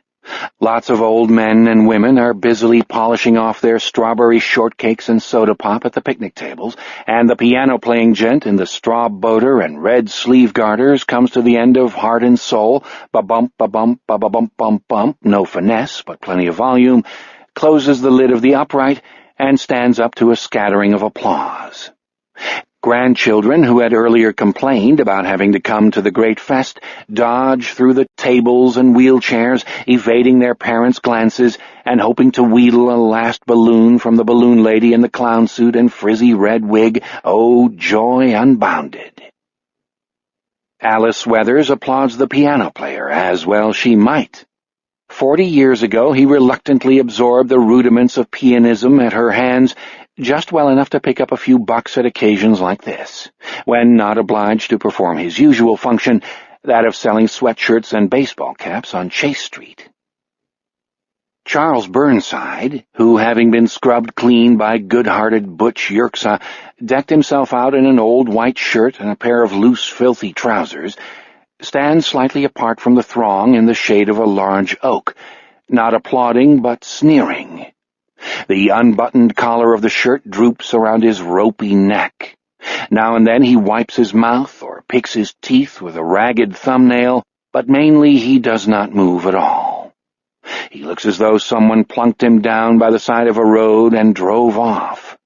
Whenever the careering grandkids swerve near Bernie, they instantly veer away, as if repelled by a force field. Between Alice and Bernie, 3/4 of the residents of Maxton's belly up to the tables, stump around on their walkers, sit beneath the trees, occupy their wheelchairs, hobble here and there, yakking, dozing, chuckling, farting, dabbing at fresh strawberry-colored stains on their clothing, staring at their relatives, staring at their trembling hands, staring at nothing. Half a dozen of the most vacant among them wear conical party hats of hard flat red and hard flat blue, the shades of enforced gaiety. The women from the kitchen have begun to circulate through the tables with big black garbage bags, for soon they must retire to their domain to prepare the evening's great feast of potato salad, mashed potatoes, creamed potatoes, baked beans, jello salad, marshmallow salad, and whipped cream salad, plus, of course, the mighty strawberry shortcake. The undisputed and hereditary sovereign of this realm, Chipper Maxton, whose disposition generally resembles that of a skunk trapped in a muddy hole, has spent the previous 90 minutes ambling about, smiling and shaking hands, and he has had enough. "Pete," he growls, "what the hell took you so long? Start racking up the folding chairs, okay? And help shift these people into the common room. Let's get a goddamn move on here. Wagons west." Pete scurries off, and Chipper claps his hands twice, loudly, then raises his outstretched arms. "Hey, everybody!" he bellows. "Can you truly believe what a gall-darn gorgeous day the good Lord gave us for this beautiful event? Isn't this something?" Half a dozen feeble voices rise in agreement. "Come on, people, you can do better than that. I want to hear it for this wonderful day, this wonderful time we're all having, and for all the wonderful help and assistance given us by our volunteers and staff." A slightly more exuberant clamor rewards his efforts. "All right! Hey, you know what? As George Rathbun would say, even a blind man could see what a great time we're all having. I know I am, and we're not done yet. We got the greatest DJ you ever heard, a fella called Symphonic Stan, the big band man, waiting to put on a great, great show in the Commons Room. Music and dancing right up to the big Strawberry Fest dinner, and we got him cheap, too, but don't tell him I said that. So, friends and family, it's time to say your goodbyes and let your loved ones cut a rug to the golden oldies just like them. Ha ha! Golden oldies, one and all, that's all of us here at Maxton's. Even I'm not as young as I used to be, so I might take a spin across the floor with some lucky lady. Seriously, folks, it's time for us to put on our dancing shoes. Please kiss Dad or Mom, Granddad or Grandma goodbye, and on your way out you may wish to leave a contribution toward our expenses in the basket on top of Ragtime Willie's piano right over here. $10, $5, anything you can spare helps us cover the costs of giving your mom, your dad a bright, bright day. We do it out of love, but half of that love is your love. And in what may seem to us a surprisingly short amount of time, but does not to Chipper Maxton, who understands that very few people wish to linger in an elder care facility any longer than they must, the relatives bestow their final hugs and kisses, round up the exhausted kiddies, and file down the paths and over the grass into the parking lot, along the way a good number depositing bills in the basket atop Ragtime Willie's upright piano. No sooner does this exodus begin than Pete Wexler and Chipper Maxton set about persuading with all the art available to them the oldsters back into the building. Chipper says things like, "Now don't you know how much we all want to see you trip the light fantastic, Mrs. Syverson?" While Pete takes the more direct approach of, "Move along, bud, time to stir your stumps." But both men employ the techniques of subtle and not-so-subtle nudges, pushes, elbow grasping, and wheelchair rolling to get their doddering charges through the door. At her post, Rebecca Vilas watches the residents enter the hazy common room, some of them traveling at a rate a touch too brisk for their own good. Henry Layden stands motionless behind his boxes of LPs. His suit shimmers, his head is merely a dark silhouette before the windows. For once too busy to ogle Rebecca's chest, Pete Wexler moves past with one hand on the elbow of Elmer Jesperson, deposits him 8 feet inside the room, and whirls around to locate Torvald Torvaldsen, Elmer's dearest enemy and fellow inhabitant of D12. Alice Weathers wafts in under her own guidance and folds her hands beneath her chin, waiting for the music to begin. Tall, scrawny, hollow-cheeked, at the center of an empty space that is his alone, Charles Burnside slides through the door and quickly moves a good distance off to the side. When his dead eyes indifferently meet hers, Rebecca shivers. The next pair of eyes to meet hers belong to Chipper, who pushes Flora Flostad's wheelchair as if it held a crate of oranges, and gives her an impatient glare completely at odds with the easy smile on his face.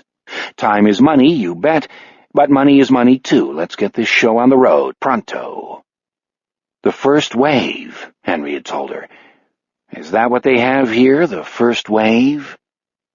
She glances across the room, wondering how to ask, and sees that the question has already been answered, for as soon as she looks up, Henry flashes her the OK sign. Rebecca flips the switch for the pink spot, and nearly everybody in the room, including a number of old parties who had appeared well beyond response of any kind, utters a soft, "Ah." His suit, his shirt, his spats blazing in the cone of light, a transformed Henry Layden glides and dips toward the microphone as a 12-inch LP, seemingly magicked out of the air, twirls like a top on the palm of his right hand.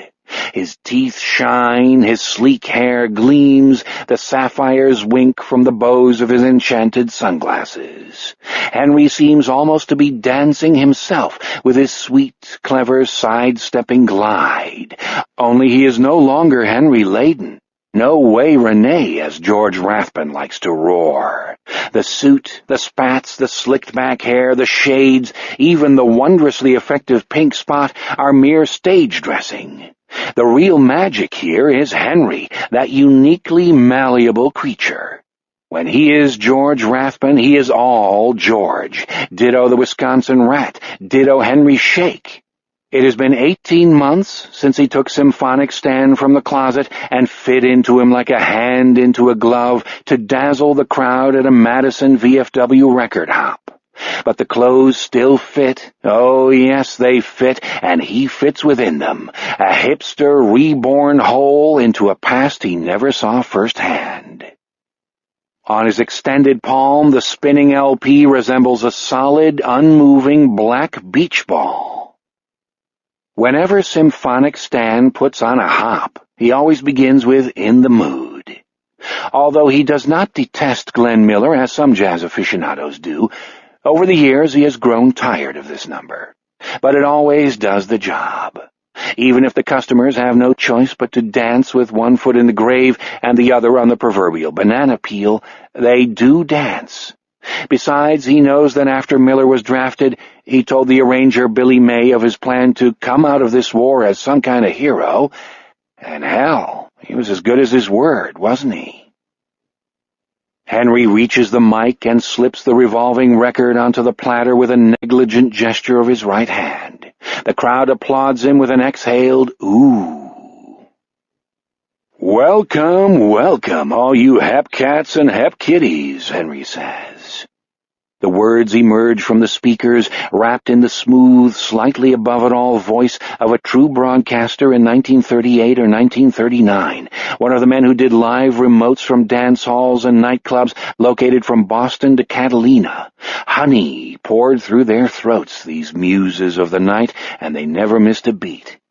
"Say, tell me this, you Gates and Gators, can you think of a better way to kick off a swingin' soiree than with Glenn Miller? Come on, brothers and sisters, gimme yeah." From the residents of Maxton's, some of whom are already out on the floor, others wheelchair-bound on its edges in various postures of confusion or vacuity, comes a whispery response, less a party cry than the rustle of an autumn wind through bare branches.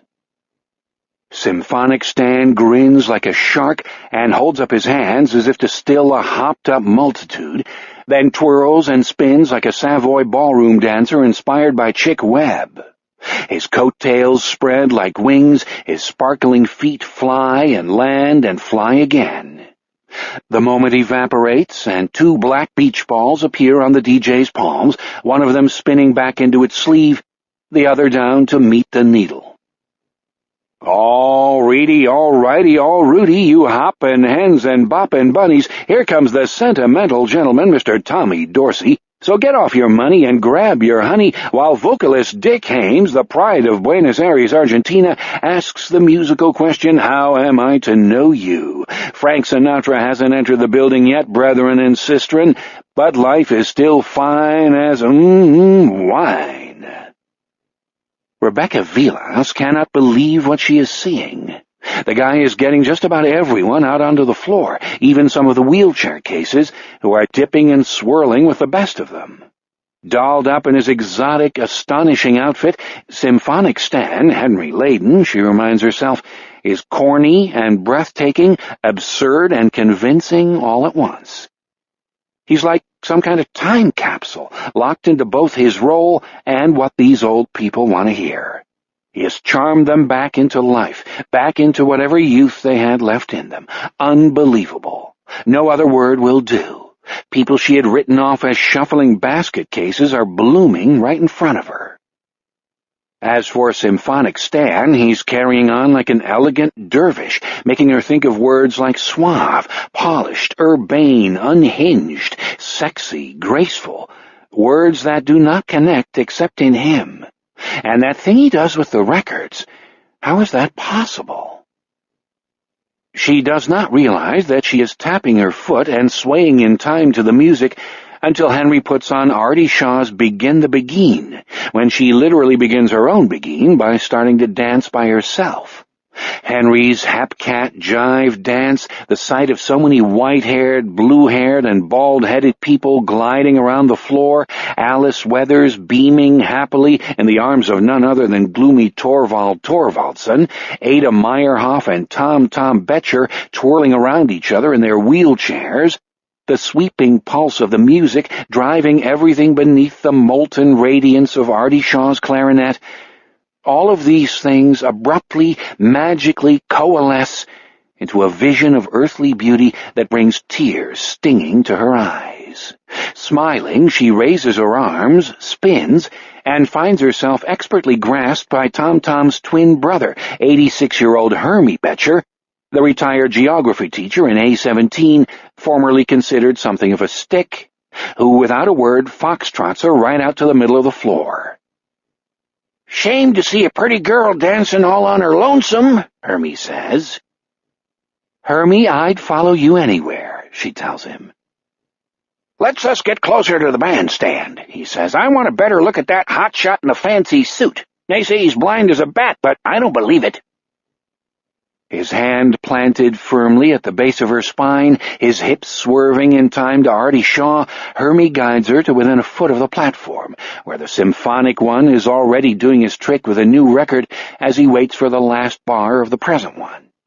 Rebecca could swear that Stan/Henry not only senses her presence before him, but actually winks at her. But that is truly impossible, isn't it? The symphonic one twirls the Shaw record into its sleeve, the new one onto the platter, and says, "Can you say vout? Can you say solid? Now that we're all limbered up, let's get jumpin' and jivin' with Woody Herman and Wildroot. This tune is dedicated to all you beautiful ladies, especially the lady wearing calyx." Rebecca laughs and says, "Oh, dear." He could smell her perfume. He recognized it. Undaunted by the steamy tempo of Wildroot, Hermie Betcher slides into a backstep, extends his arm, and spins Rebecca around. On the first beat of the next bar, he catches her in his arms and reverses direction, spinning them both toward the far end of the platform, where Alice Weathers stands next to Mr. Torvaldsen, gazing up at Symphonic Stan. "The special lady must be you," Hermie says, "because that perfume of yours is worth a dedication." Rebecca asks, "Where'd you learn to dance like this?" "My brother and I, we were town boys. Learned how to dance in front of the jukebox and Alouettes over by Arden." Rebecca knows Alouettes on Arden's Main Street, but what was once a soda fountain is now a lunch counter, and the jukebox disappeared around the time Johnny Mathis dropped off the charts. "You want a good dancer, you find yourself a town boy. Tom, now, he was always the slickest dancer around, and you can plunk him in that chair, but you can't take away his rhythm." "Mr. Stan? You who, Mr. Stan?" Alice Weathers has tilted her head and cupped her hands around her mouth. "Do you take requests?" A voice as flat and hard as the sound of two stones grinding together says, "I was here first, old woman." This implacable rudeness brings Rebecca to a halt. Hermie's right foot comes gently down atop her left, then swiftly moves off, doing her no more injury than a kiss. Towering over Alice, Charles Burnside glares at Torvald Torvaldsen. Torvaldsen steps back and tugs at Alice's hand.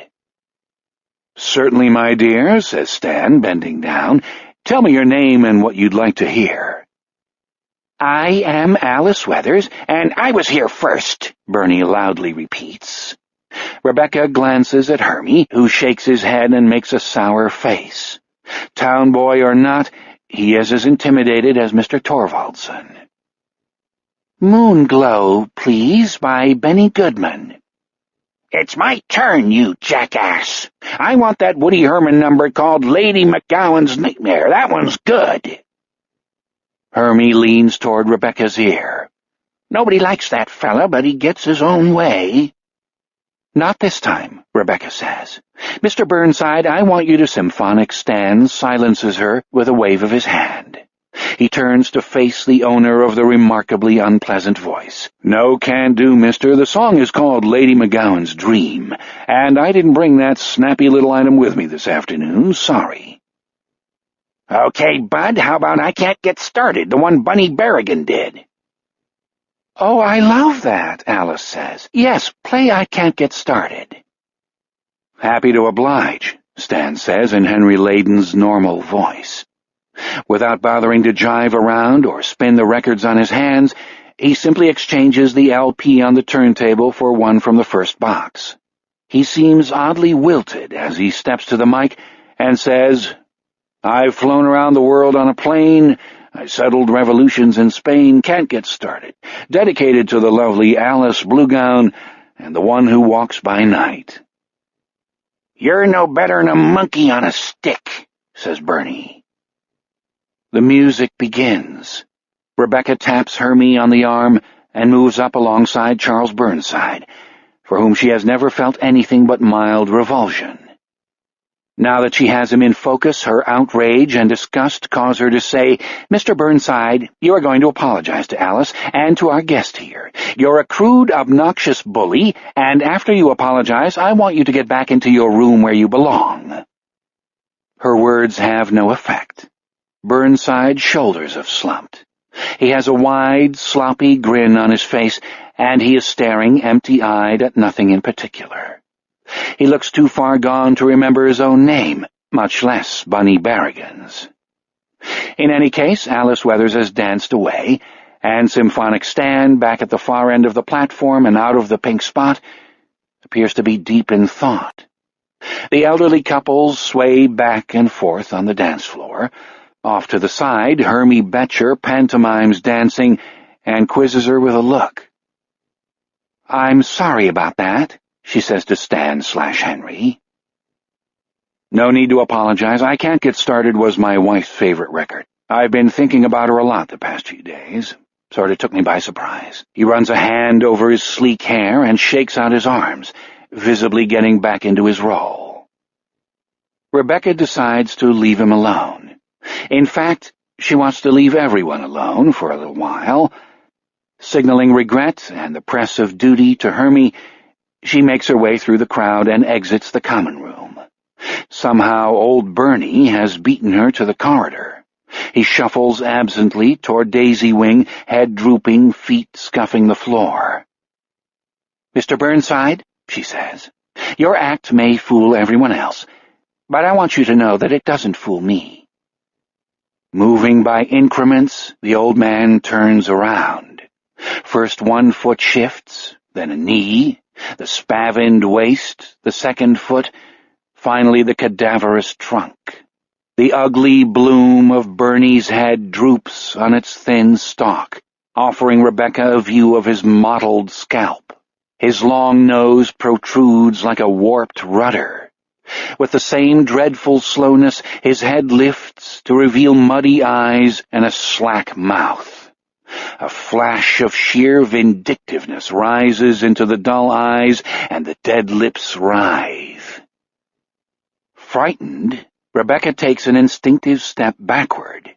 Bernie's mouth has moved all the way into a horrible grin. Rebecca wants to escape, but anger at having been humiliated by this miserable jerk lets her hold her ground. "Lady McGowan had a bad nightmare," Bernie informs her. He sounds drugged or half asleep. "And Lady Sophie had a nightmare. only hers was worse. He giggles. The king was in his counting house, counting out his honeys. That's what Sophie saw when she fell asleep. His giggling rises in pitch, and he says something that might be Mr. Munching. His lips flap, revealing yellow, irregular teeth, and his sunken face undergoes a subtle change. A new kind of intelligence seems to sharpen his features. Does you know Mr. Munchon? Mr. Munchon and his little friend Gorg. Does you know what happened in Chicago? Stop this right now, Mr. Burnside. Does you know of Fritz Harman, him who was so lovely? They called him the vamp of Hanover. Yes, they did. Everybody has God's nightmares all the time, ha. Oh. Stop talking like that, Rebecca shouts. You're not fooling me. For a moment the new intelligence flares within Bernie's dim eyes. It almost instantly retreats. He licks his lips and says, "Wake up, burn." "Whatever," Rebecca says. "Dinner is downstairs at 7 if you want it. Go take a nap or something, will you?" Bernie gives her a peeved, murky look and plops a foot down on the floor, beginning the tedious process that will turn him around again. You could write it down. Fritz Harman in Hanover. His mouth twists into a smile of unsettling slyness. When the king comes here, maybe we can dance together. No thanks. Rebecca turns her back on the old horror and clacks down the hallway on her high heels, uncomfortably aware of his eyes following her. Rebecca's nice little Coach handbag lies flat on her desk in the windowless vestibule to Chipper's office. Before going in, she pauses to rip off a sheet of notepaper, write down Fritz Harman, Hanover, and slip the paper into the bag's central compartment. It might be nothing, it probably is, but who knows? She is furious that she let Burnside frighten her, and if she can find a way to use his nonsense against him, she will do her best to expel him from Maxton's. "Kiddo, is that you?" Chipper calls out. No, it's Lady McGowan and her freaking nightmare. She strides into Chipper's office and finds him behind his desk, happily counting out the bills contributed that afternoon by the sons and daughters of his clientele. "My little Becky looks all ticked off," he says. "What happened? One of our zombies stomp on your foot?" "Don't call me Becky." Hey, cheer up. You won't believe how much your silver-tongued boyfriend conned out of the relatives today. 126 smackers, free money. Okay, what went wrong anyhow? Charles Burnside spooked me, that's what. He ought to be in a mental hospital. Are you kidding? That particular zombie is worth his weight in gold. As long as Charles Burnside can draw breath into his body, he will always have a place in my heart. Grinning, he brandishes a handful of bills. And if you have a place in my heart, honey baby, you'll always have a place at Maxton's. The memory of Burnside saying the king was in his counting house, counting out his honeys, makes her feel unclean. If Chipper were not grinning in that exultant, loose-lipped way, Rebecca supposes he would not remind her so unpleasantly of his favorite resident. Everybody has God's nightmares all the dime. That wasn't a bad description of the fisherman's French landing. Funny, you wouldn't think old Bernie would take more notice of those murders than Chipper. Rebecca had never heard him mention the fisherman's crimes, apart from the time he groused that he would not be able to tell anyone he was going fishing until Dale Gilbertson finally got off his big fat butt, and what kind of crappy deal was that?